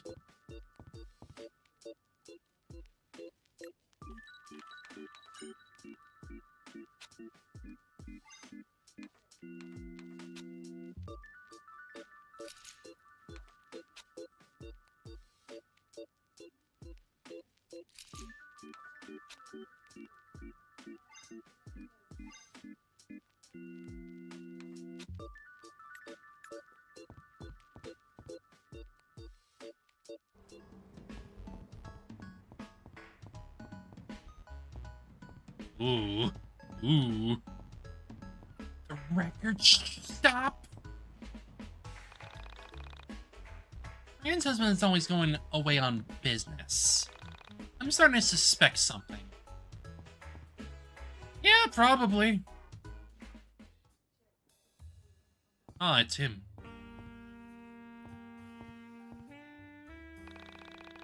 Ever since I heard the new Back Alley Boys track, everything else sounds lame. It's that pop. It's what happens when that pop happens. Which do you think a 12-year-old girl would like more? The Back Alley Boys are 26 degrees. Back alley. What?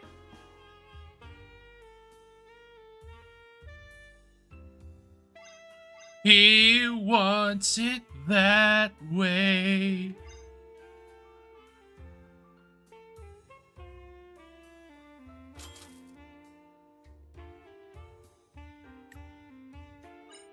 He wants it that way. He did. He did. And then... I don't know how he did that, but he's so cool. I don't know either, but that was nice.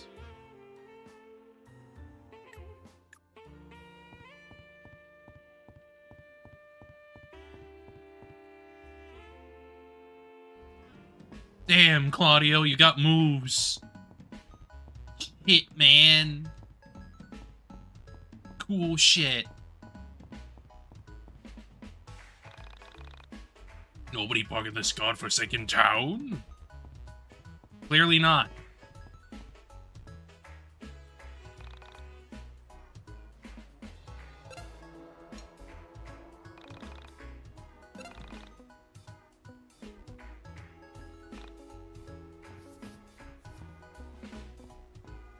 Is that a frickin'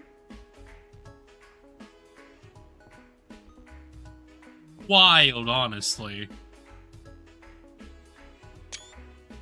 It's cute, though. This looks like straight out of a slasher film. I've been standing here all morning looking at that babe across the street. Think she's single. Have you seen my husband? Please, did you see him? Let him know he is really gonna catch it for abandoning me like this. Oh no. Oh no. Oh no.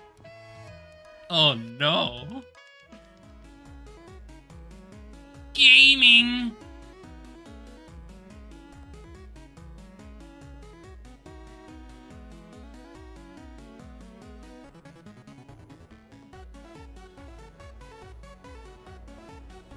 Yes! This place is the bomb!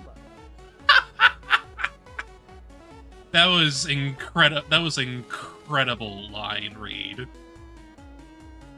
Wow! This is a lot better than I expected. There's so many beat arcades around. Does that girl live in Frankton? I don't think I've ever seen her before. I don't know. She's ancient anyway. What do you think she is, 26? Hey now, that's really not that much older than me, dude. Whatever, you're ancient too. Wow. Wow. Let's come back here later. We should get to the factory.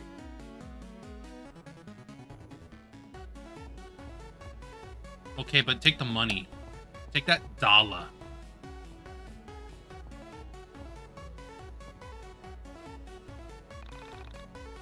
Need change? No, I see. So what do you want? Just to talk? I'm too tired to talk. I work here 10 hours a day. Go find someone who cares. You know what? Completely fair. Working here for 10 hours a day would honestly be freaking unbearable, if you ask me.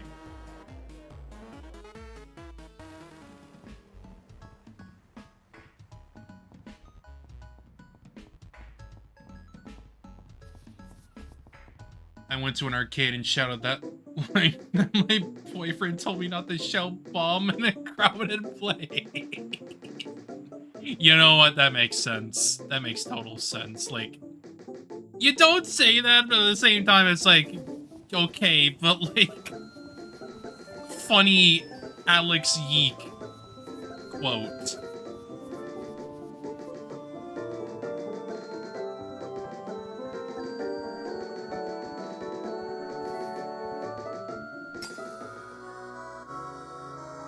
Life doubler. Okay, so what do you got?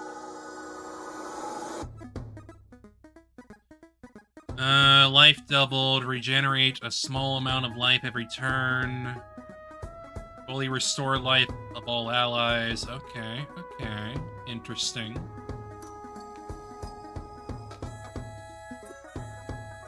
Photo shoot. Do 1.2 times damage to enemy party. Okay, okay.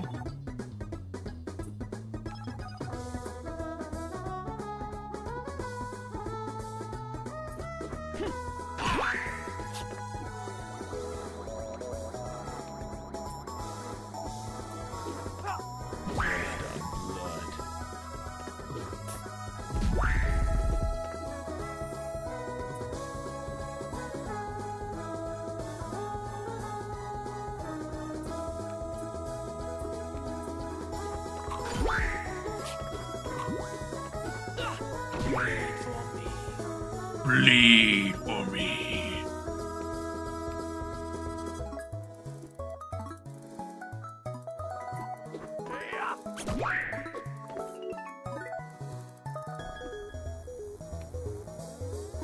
Okay. Let's try a photo shoot. Photo shoot! Ooh, nice. Very nice.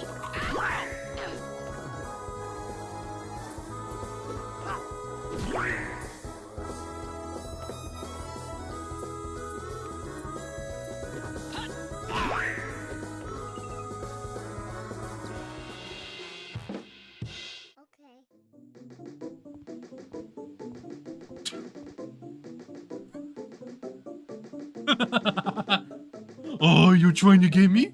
Oh, what are you gonna do? Oh, no.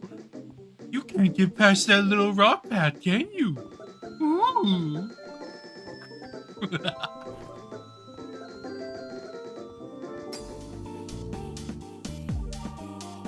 Beautiful, honestly.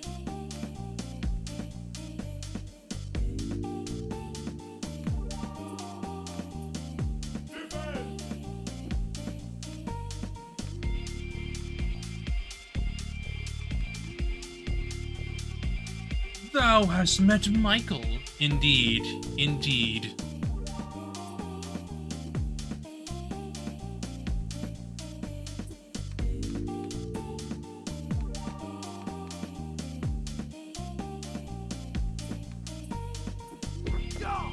Wait for me.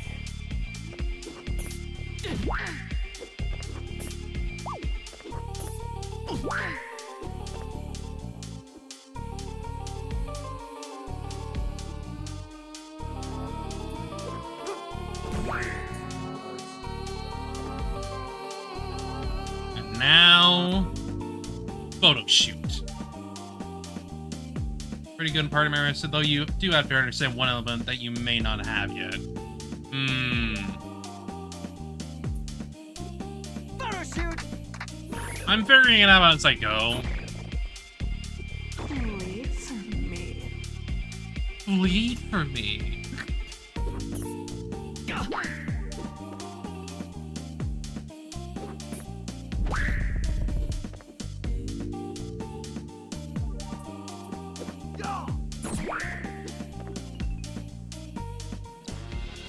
But I imagine I still have plenty to go to, like, figure him out anyway, so... I'm about to.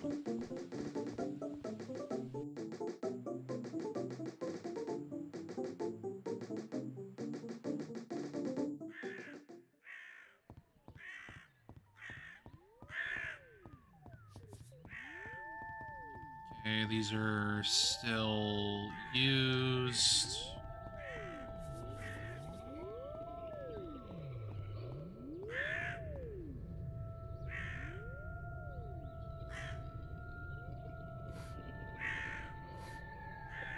What's that smell?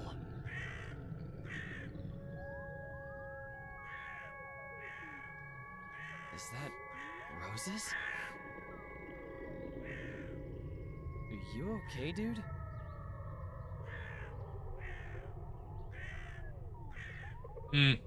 Oh! Alex! Alex! Alex! You okay, dude?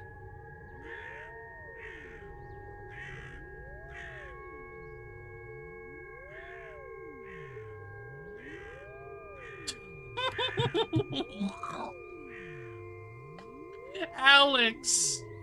Calm down!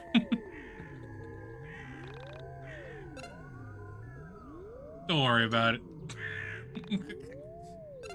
He's made that face a few times already, so I'm like, Alex, come on. Come on, boy, come on. Calm down a little bit there.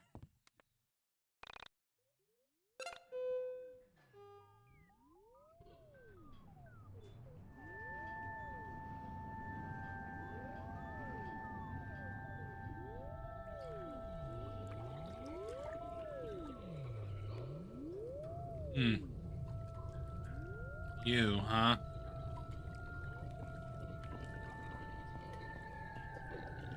Point in the game where you will need a save file that you don't need intend to overwrite if you want both endings. Okay.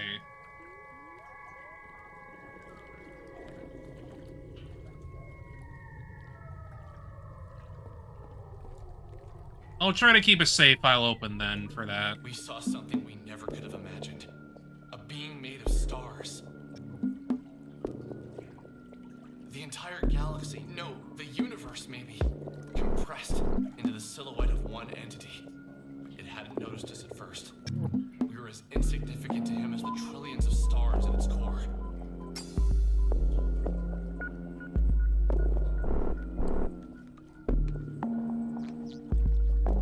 Wow, I wonder who that entity is, eyes emoji.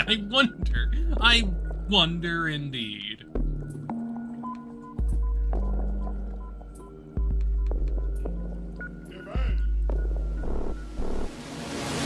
Whoa. That was just suddenly in my ears.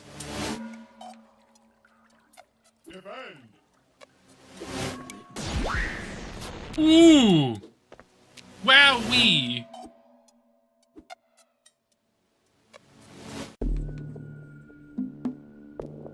Basically, to put it bluntly, when you get to the calendar, I mean, I'll tell you more then. It's further in the game. Okay. Fair enough.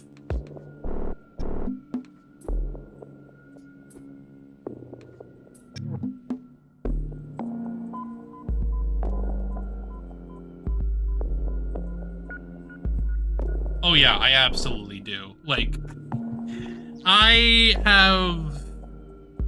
have completed so many games at this point that, like, it's kind of how it goes.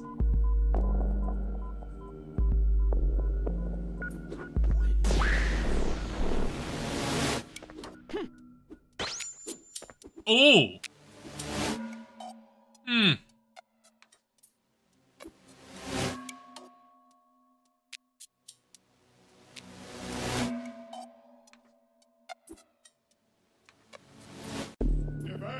Strange. Panda barrier.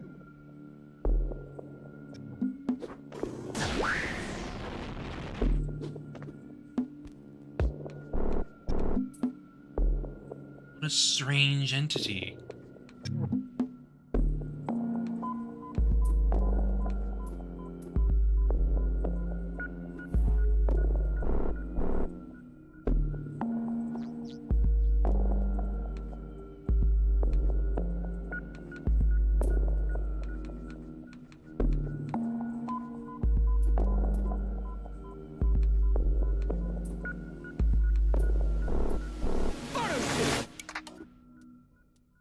Miss.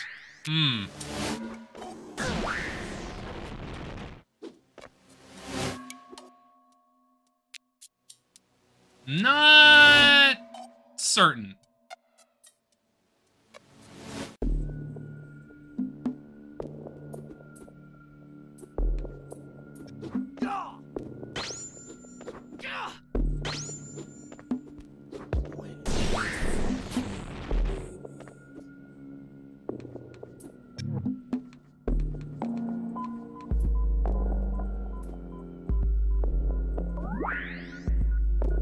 Ooh, damn.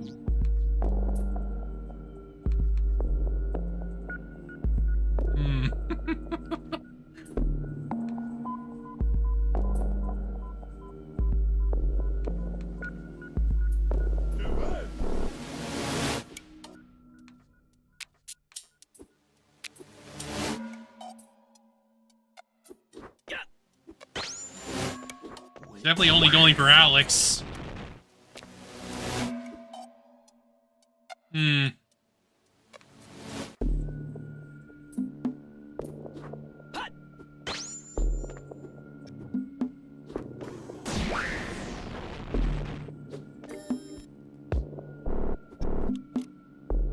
Gun draw?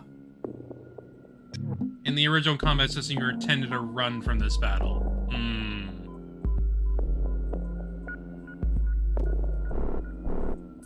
Gun drawn. Oh, I see. A hidden aspect, huh? Okay, okay. The freaking gun.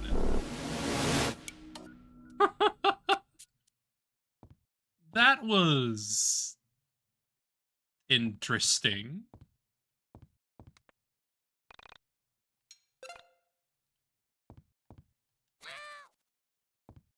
Now it teaches you Michael's mechanic when he's alone in the party.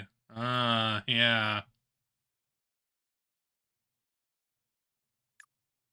Yeah, it looks like off. It looks like off. I played off, so I'm aware of it.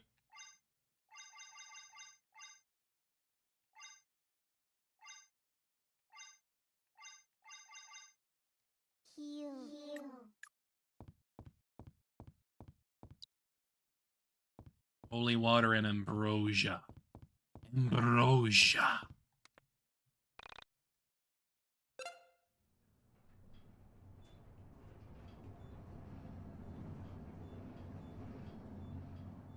Freaking gun, though. Like, wow.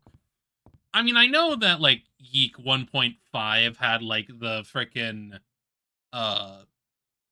cover with the gun there, so, like, I knew the gun existed. At the very least. But I did not know that's how that would work. He just brings out the revolver like, fuck you. What the hell was that? Use Capro to steal a fantastic healing item every time you see one. Okay. Interesting. What the hell is going on? Wow, what just happened? What? Can you even believe what just happened? Oh man, dude, we need to get your photos developed. Developed? This thing is digital, baby! So what now? Do we just leave? I'm gonna go with yes! Chapter 2, A Chance Traveler. You really think he would allow Alex to an abandoned building in the middle of the woods and not bring protection? Once again. I mean, yeah, that's fair. Frightened. I think it's normal to, like, bring some sort of protection. And once again, I didn't have Sammy with me.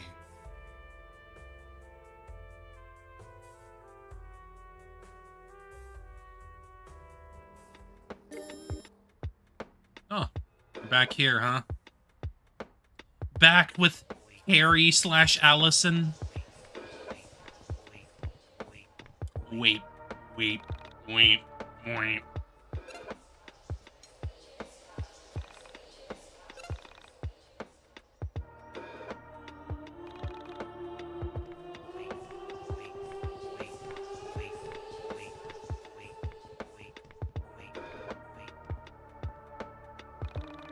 In order to fit in at the party, you must be well-dressed and be funny. I feel like Alex would bring pepper spray and actually blind himself when he's being mugged.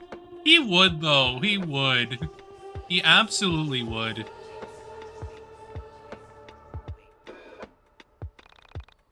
Nameless child.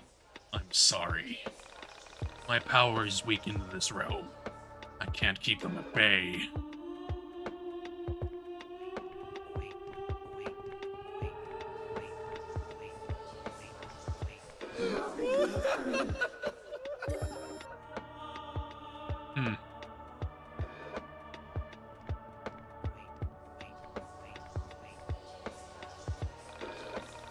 Clean your shoes if you don't want to be attacked by the fashionable guests.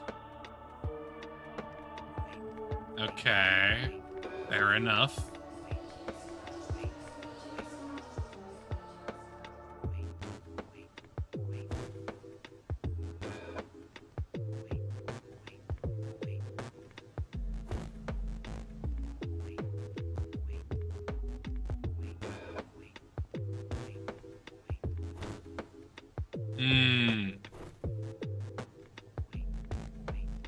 Find the right one.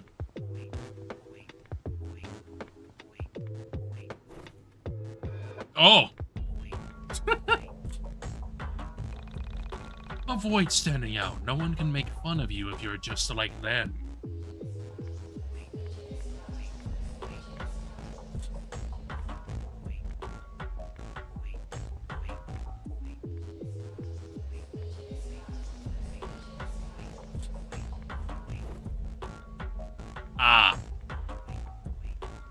Actually, I think I missed something specifically. Oop. That is not what I intended to do. I did not intend to walk into them. But it happens, I guess. I think I did see something over here, though. Yeah, here specifically. A party is a place for family. Better hurry up and meet your good brother. Yes, right. That bit.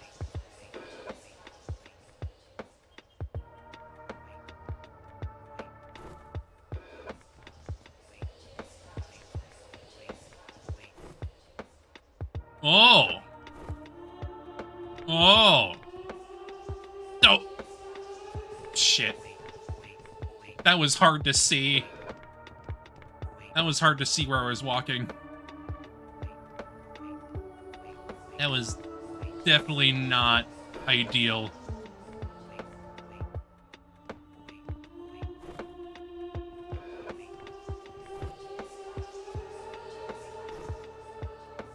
Oh yeah, it's really difficult to, like, see here.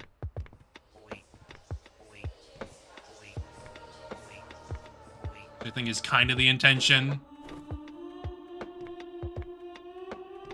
Oh. Oh. Uh-huh. Past the fashionable crowd. Oh, now we can do that, I suppose.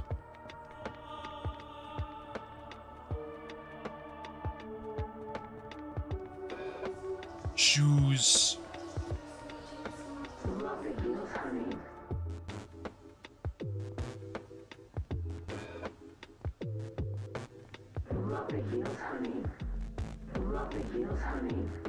Lovely heels, honey. Carrie, if you're to reach the party in time, you must travel through hell. The devil hates a happy child. Find a serious attitude to enter. Once you're through, climb the mountain and meet the creators. They will tell you what you must do to reach the party. What are you doing back here, Crow?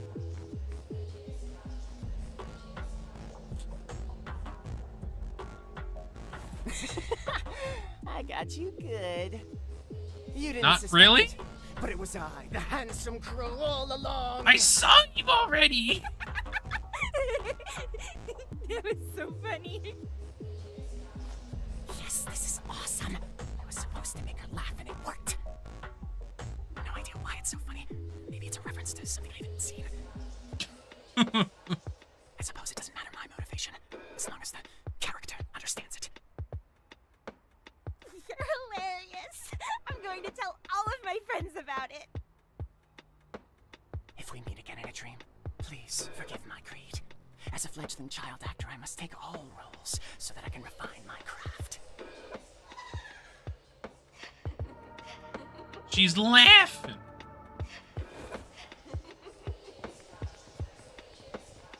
It's clown time.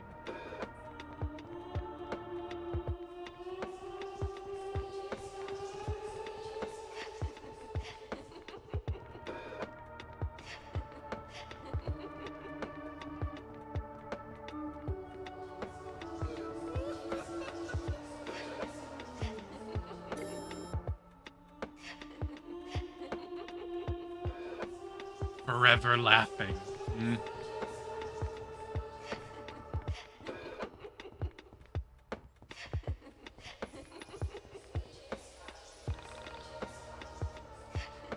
Okay, so yeah, we got the funny, but we need to be well dressed. I have to tell you the funniest story. It was hilarious. I can't stop laughing. What is it? A handsome crow just told me the funniest joke. Thank you for stopping by. I was by the swing, and the crow popped out and I'm definitely having fun with it. If I'm honest, it's funny.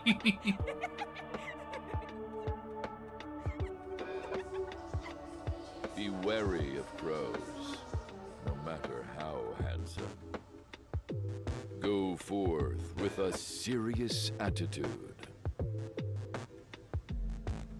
Life is dangerous, especially for the nameless children. Oh, yeah. Hell calls now. Go bravely. Oh my god. The serious crowd.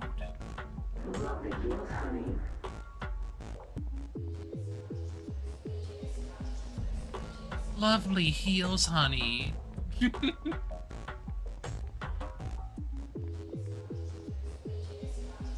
I saw your good brother come through. You better not be late for the party.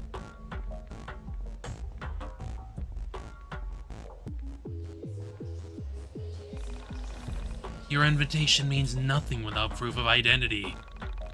What did you trade your name for? Hope it was worth it. Wow.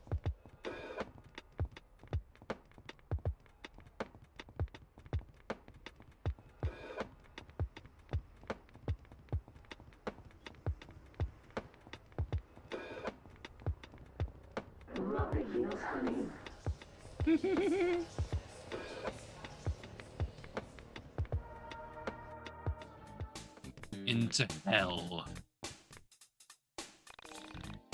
What is the name of your smartest friend?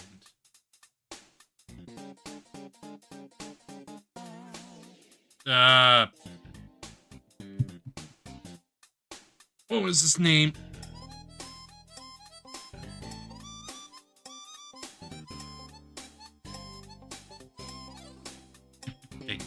I don't know.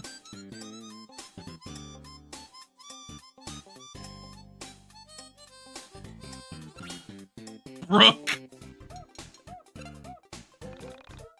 Brooke, is this name okay? Nah.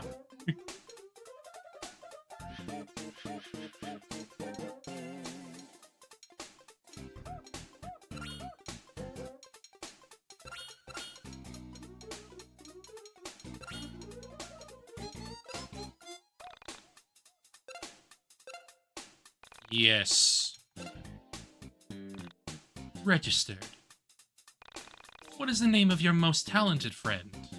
Oh.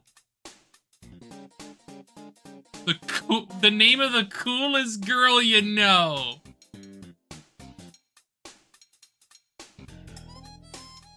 I don't freaking know.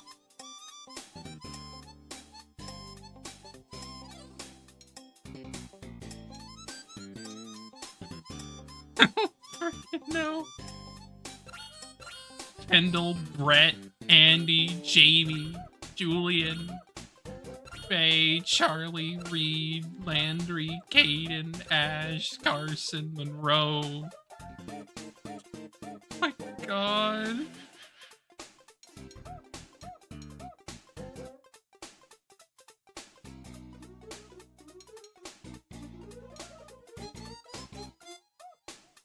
I don't freaking know right now, man.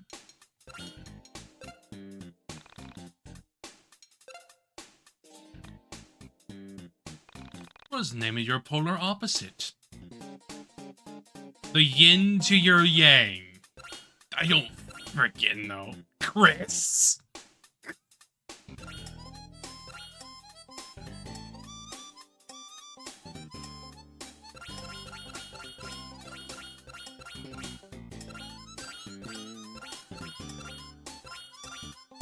God.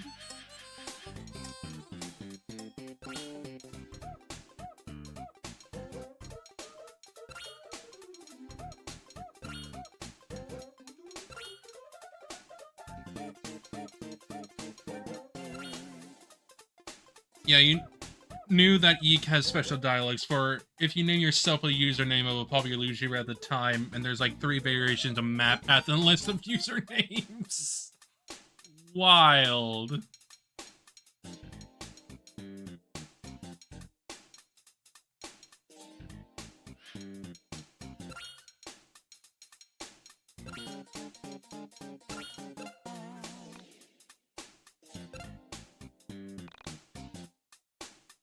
Wild, honestly.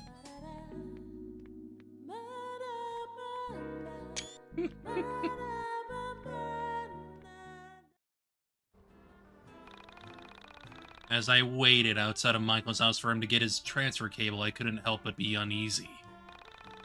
I still don't know where Sammy was, and all we had found was more mystery.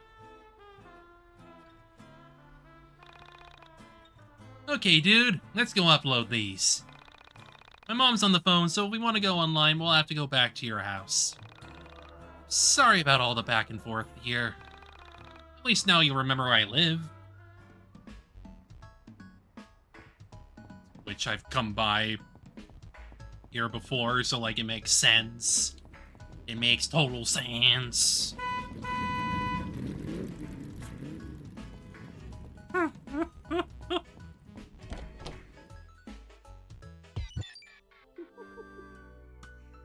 While we waited for Michael's camera to transfer the photos, we began to talk.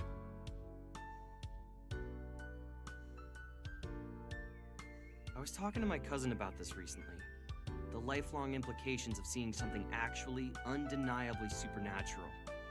Specifically, your reflection doing something that you were not doing. He has a 6-year-old daughter. She's really precocious. Apparently, she told my cousin that when she looked into the mirror, she was smiling, but that she knew she wasn't smiling. When I thought about that, I knew it would destroy any respect you had for the rules of life or the boundaries of what could happen. I asked him what he said, and he just shrugged his shoulders and said, kids say weird shit. Oh boy.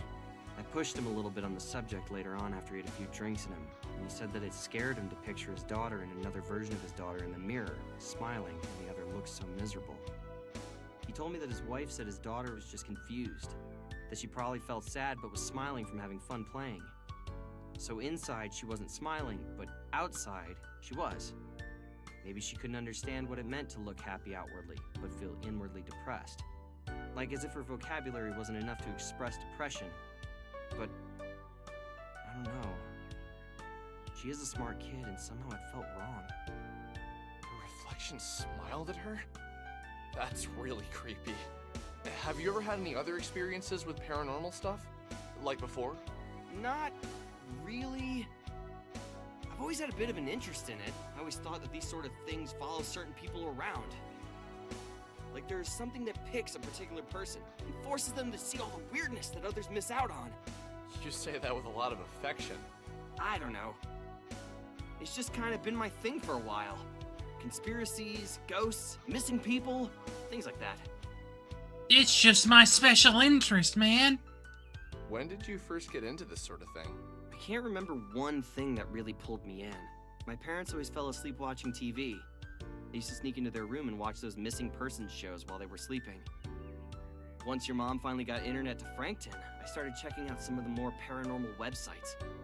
Before long, I realized that the information was too scattered.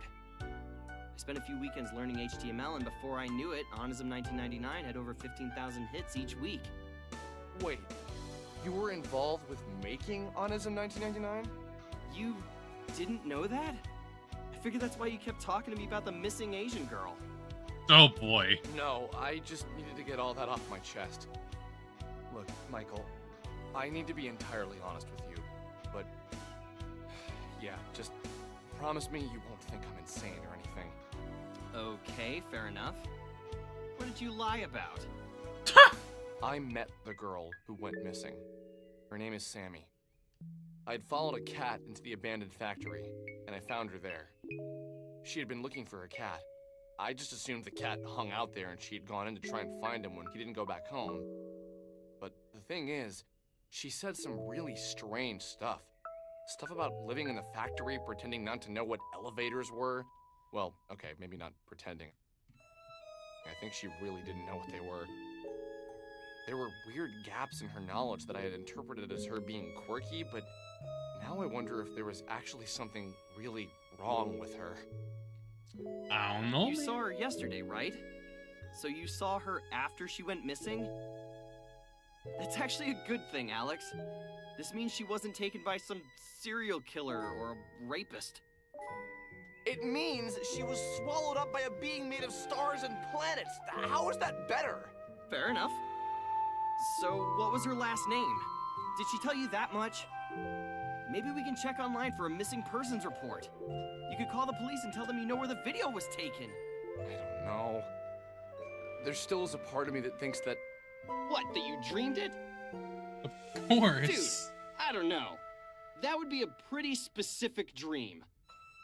So you think you went into the factory, came home, and then had a really realistic dream where you met a missing girl you hadn't seen before?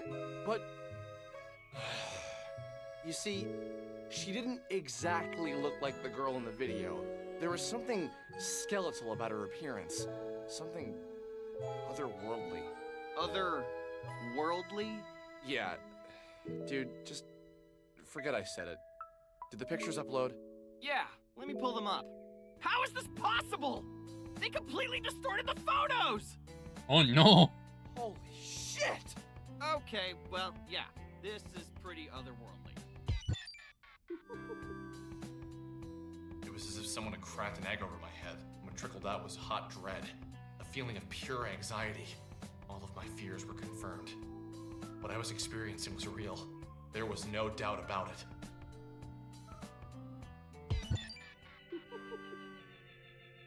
We uploaded the photos to Onism 1999 and waited for an explanation. We had our doubters, but more people wanted to believe than not. And with each reply, Sammy got pushed further away from the forefront of the discussion. I explained how the building was the same one from the elevator girl video, but everyone was more concerned by the creepy figures in the photo. Because of course they would. Each time my little mailbox turned red, I slowly realized that everyone on this forum wanted the content to be true. They needed it to be. A few people tried to explain why the photos were distorted, but most people believed it to be ghosts, or the devil, or other stupid things like that. I considered myself something of a philosopher in college. I thought I had answers, but now that I've come face to face with the otherworldly, I know now that every person who tells you about spirituality, dead people and all that have no idea what they're talking about. Someone told a lie and it somehow stuck. I told the truth, and it just gets muddied up by that same ancient myth. With the exception of my post, most of the things on that forum seemed like lies.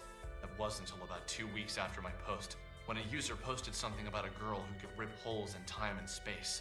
I wouldn't have believed it myself, but he had photos, and we had seen the girl before. Ooh boy. Wow. So you realize we've seen this chick before, right?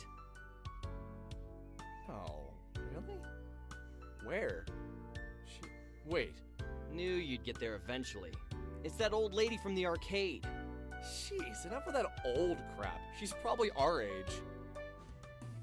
Don't lump me in with you 20-somethings. I have a bright future ahead of me. Oh, if only you knew. Just wait till you're done with college. You'll be... boring and fat like the rest of your graduating class? I'm looking forward to it. In the meantime, I will continue to be my interesting, slim, nubile self. Michael! Nubile? I stand by my statement. Calm Anyway, down a little bit let's take there. another look at those photos. Wow. It's just so unbelievable. What is the likelihood that this is a thing? It's incredibly unlikely. But since we've got nothing better to do, let's say we visit Ye Olde Arcade for some air hockey and interview an interdimensional traveler. We may as well. May as well meet the girl. The girl.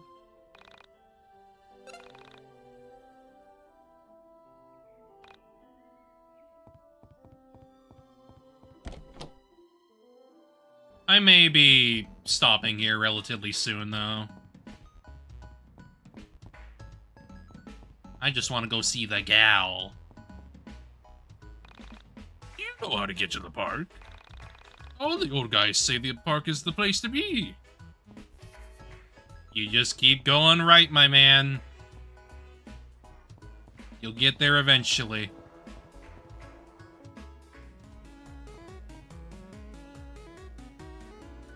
So, you gonna talk to her? Are you kidding me? That's totally your job. Just man up and say something to her. Nah, I don't think I should. It'd be, good for you to learn to talk to girls before you go away to college. I know how to talk to girls, but she is a senior citizen, man. God damn it! What is she, like, 27? Ew. That's your thing, man. She can hear you! Oh my god. I told you to cut it out with the age crap. She's probably no older than 24. And besides, aren't you the nubile one? You're much more desirable. Yes, that's true, I am. Listen here, boys. We have a zero creeping on women policy here. Please. Please. If you'd like to ogle some women, I'm sure your mothers would love it if you were home in time for supper. It's not that. It's just, we have this photo of you that we You've been taking photos of me? Wow. You guys are even more screwed up than I thought. Honestly, her reaction is completely understandable. Can't say you'd be the first pervs I've thrown out of this place.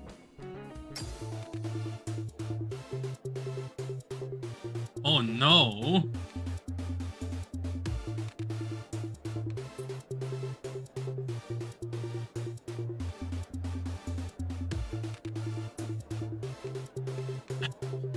I honestly think her reaction here is completely understandable, though. Like, come on.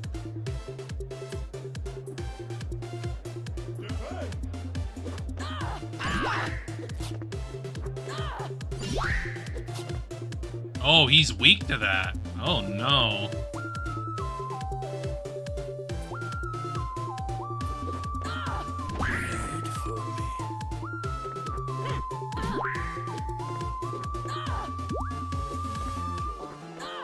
Blood. It's delicious. Jeez.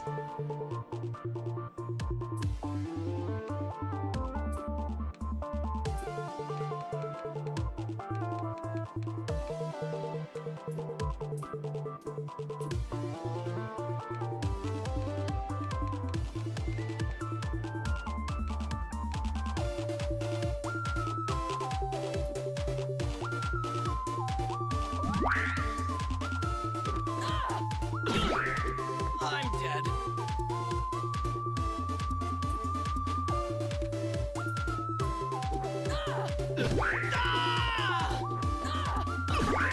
Jeez.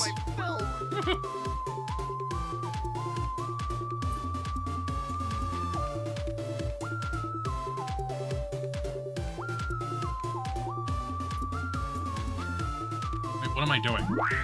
Should have done Michael. Wait for me.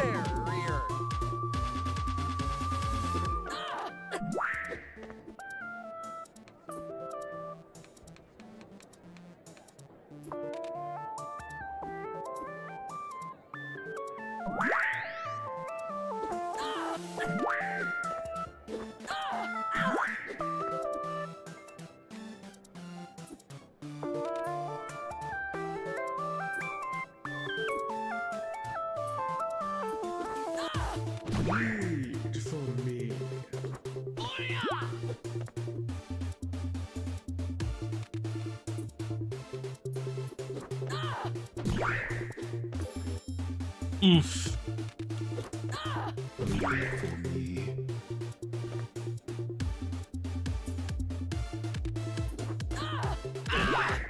God.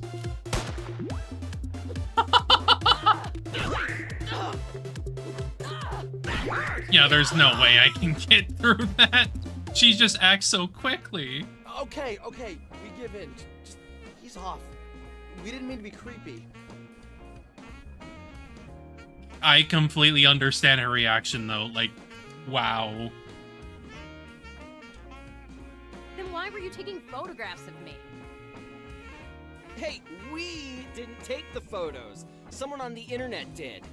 Someone on the internet? What are you talking about? If you'd stop slamming our heads together for 1 minute, we'd love to explain. Okay, explain.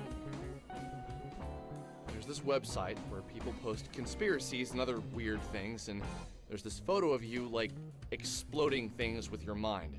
Exploding things with my mind? I haven't done that in a while, so I'm sure it's an old photo. So you're not denying that you can do that? Of course I can't. Not with my mind, at least. This goes against all the better judgment I have in me, but can you take me to a computer to show me these photos? Yeah, sure. I live like 5 minutes from here.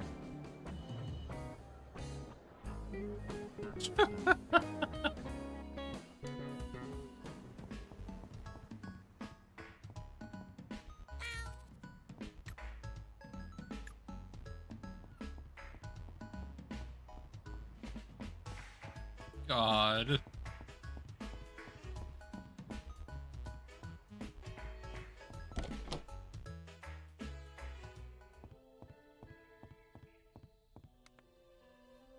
Sure. Well, that's me. Just, I don't know when these were taken. How exactly do you explain all the blowing stuff up with your mind things? Can you really do that? It's not exactly with my mind. I use sound.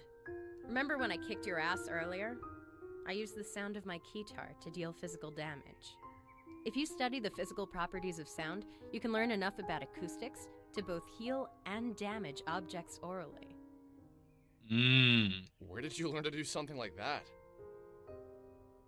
Oh, years of private practice and studying, really. So tell me more about this website. What is Onism 1999? Basically, it's a place on the internet for people to talk about conspiracies, the occult, and anything supernatural. Seems like something boys would like. Do you recognize the location from these photos? That's behind the old grocery store. Obviously, you've been there before. Interesting. What's your name, by the way? My name's Vela Wild. It's interesting to meet you. Yeah, interesting is probably the word I'd use. Hello, though, Vela. I'm guessing you're a cameraman, and this is your sidekick, Ginger Boy? Usually I go by Alex. Only my mom is allowed to call me Ginger Boy. She really gets us. You really would be my sidekick, Alex. Cameraman by day, Michael by night. Right. So, why do you two spend all your time on such odd websites? Do you really believe this stuff?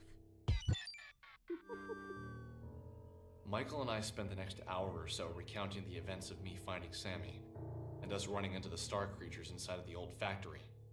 As we told the story, Bella just looked into my eyes and never reacted. I first began with trepidation.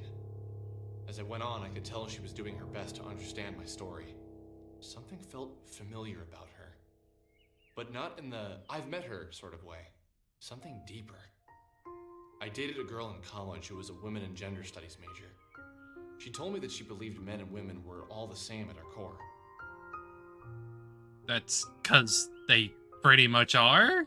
That we were all made of the same elements, not just on a physical level, but in a metaphysical level. She was a strong believer in spirituality, although she'd be the first to tell you she wasn't religious. She told me she believed everyone had soulmates, plural. A series of people we were compatible with. In her theory, this applied to friendship as well as romantic relationships. She said that when the universe was created, all matter was one object, and that since we're all matter, we are all the same.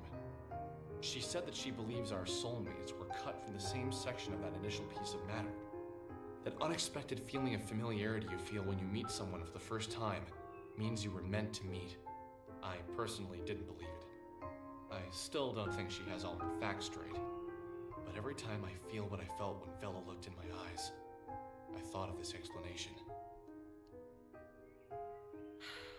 Did you manage to speak with the entities? The entities? I guess you mean the star creatures. Yes, those are the ones. No, we were too busy running for our lives. Did you try and take photographs of them, Michael? Yeah, let me pull them up. Vela told us things. Confusing things. Things that, under normal circumstances, I wouldn't have believed.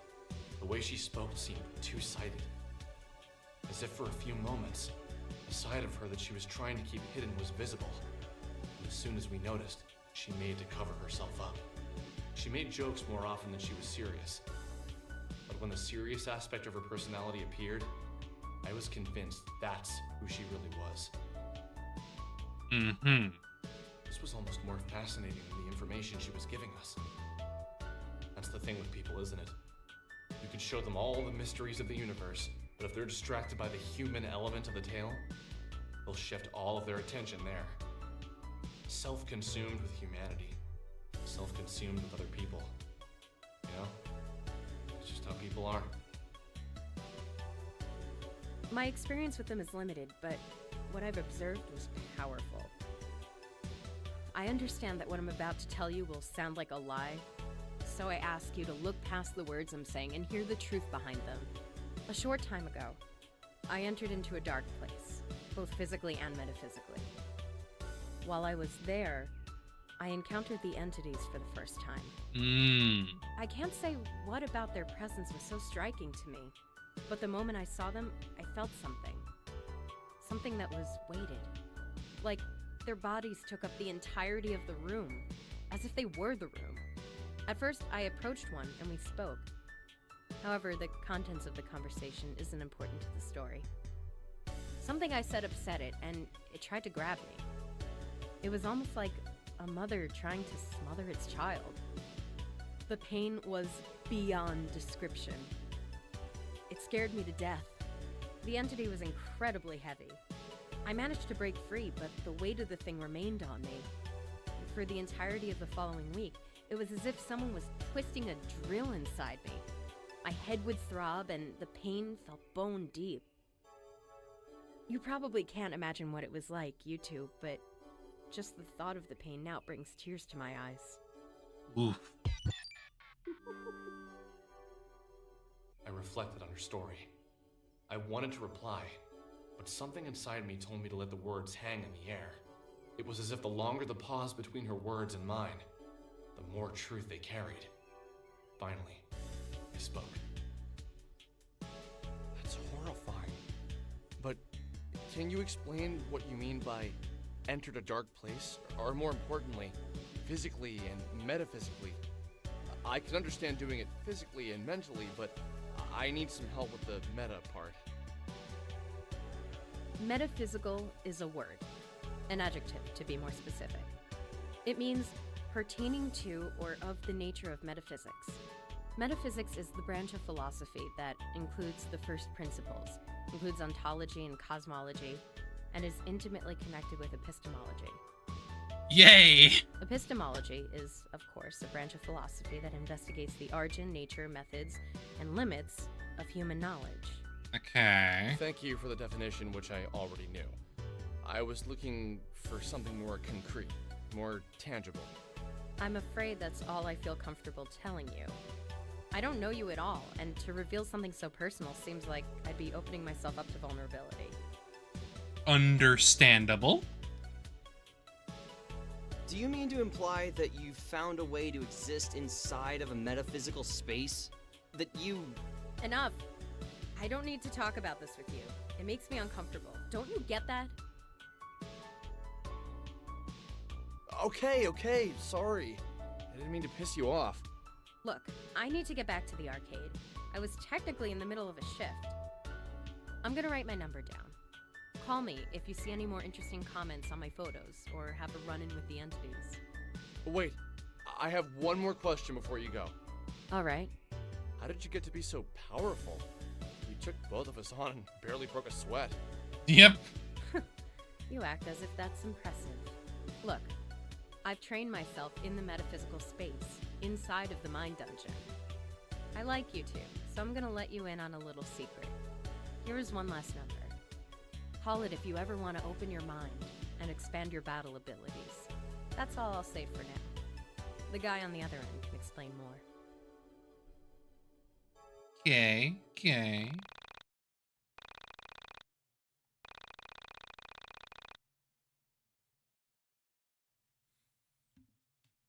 Visit it often, huh?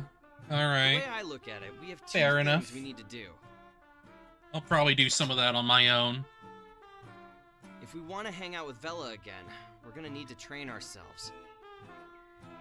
Should be at least level 5 before we call her. Fair enough. Also, if we want to call her, we're gonna need to search Onism 1999 for some interesting posts. Okay, simple enough. Go grind and then give Villa a call. Yeah, but don't forget to search Onism 1999 for some good posts. She'll probably hang up on you and kick our butts again if we don't have anything cool. Man, are we even cool enough to hang out with someone like her? Nope! I'm still growing, and you're an overgrown man-child who can barely pick up a record. So let's head out of Frankton and try to find some things to beat up. Sounds good. We should stock up on some healing items at the burger joint before heading out. Oh my god. What a duo. Hey! Just calling to see if you figured it out. I would love to just come out and say it, but I think it would scare you to death. And that would ruin everything. Nope. I haven't figured anything out. Look, if you're just gonna keep calling me and say vague, creepy shit, you should at least tell me your name. Oh! It's your best childhood friend. Think back to when you met me. We were kids. I think Losing My Religion by R.E.M. had just become a big hit. My mom didn't want me listening to it because she was afraid it would turn me into a bad kid or something. I went over to your house and we listened to it on your stereo for hours. My mom came to pick me up from your house, heard the song, and freaked out. How can you not remember that? It was the funniest thing. The story was so specific. It sounded so familiar, and yet I couldn't place it. It was like I had read it in a book somewhere or watched it on a TV show. But still, no particular name or day came to mind. Yeah, you're right. You probably wouldn't remember that. Look, I'm going to keep calling you until you remember me. Remember what you used to say. Everything happens for a reason. That reason is nothing happens for any reason. What a weirdo. And like you aren't?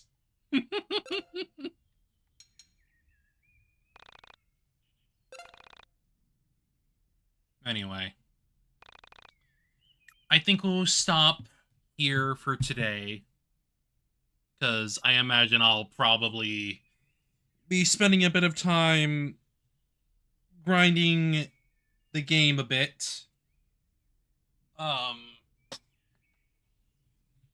But I will probably figure out when I'm going to be playing this again on stream. Probably, more than likely not immediately. Because I've got other things that, like, I've got in the pipe, that I'm working on right now. And I'm still waiting for my No Sleep for Kanan My Date copy right now. So, like, I really want to get around to that. So, at least for now, I will be stopping this here. I will return to it, of course, but like I said, I'm not going to do it immediately because I feel like I feel like returning to it immediately would be a bit of a mistake on my part, but that's besides the point. I hope y'all have a good rest of your day, and I will see y'all later. Take care of yourselves, okay? Have a good rest of your day. Well, boy.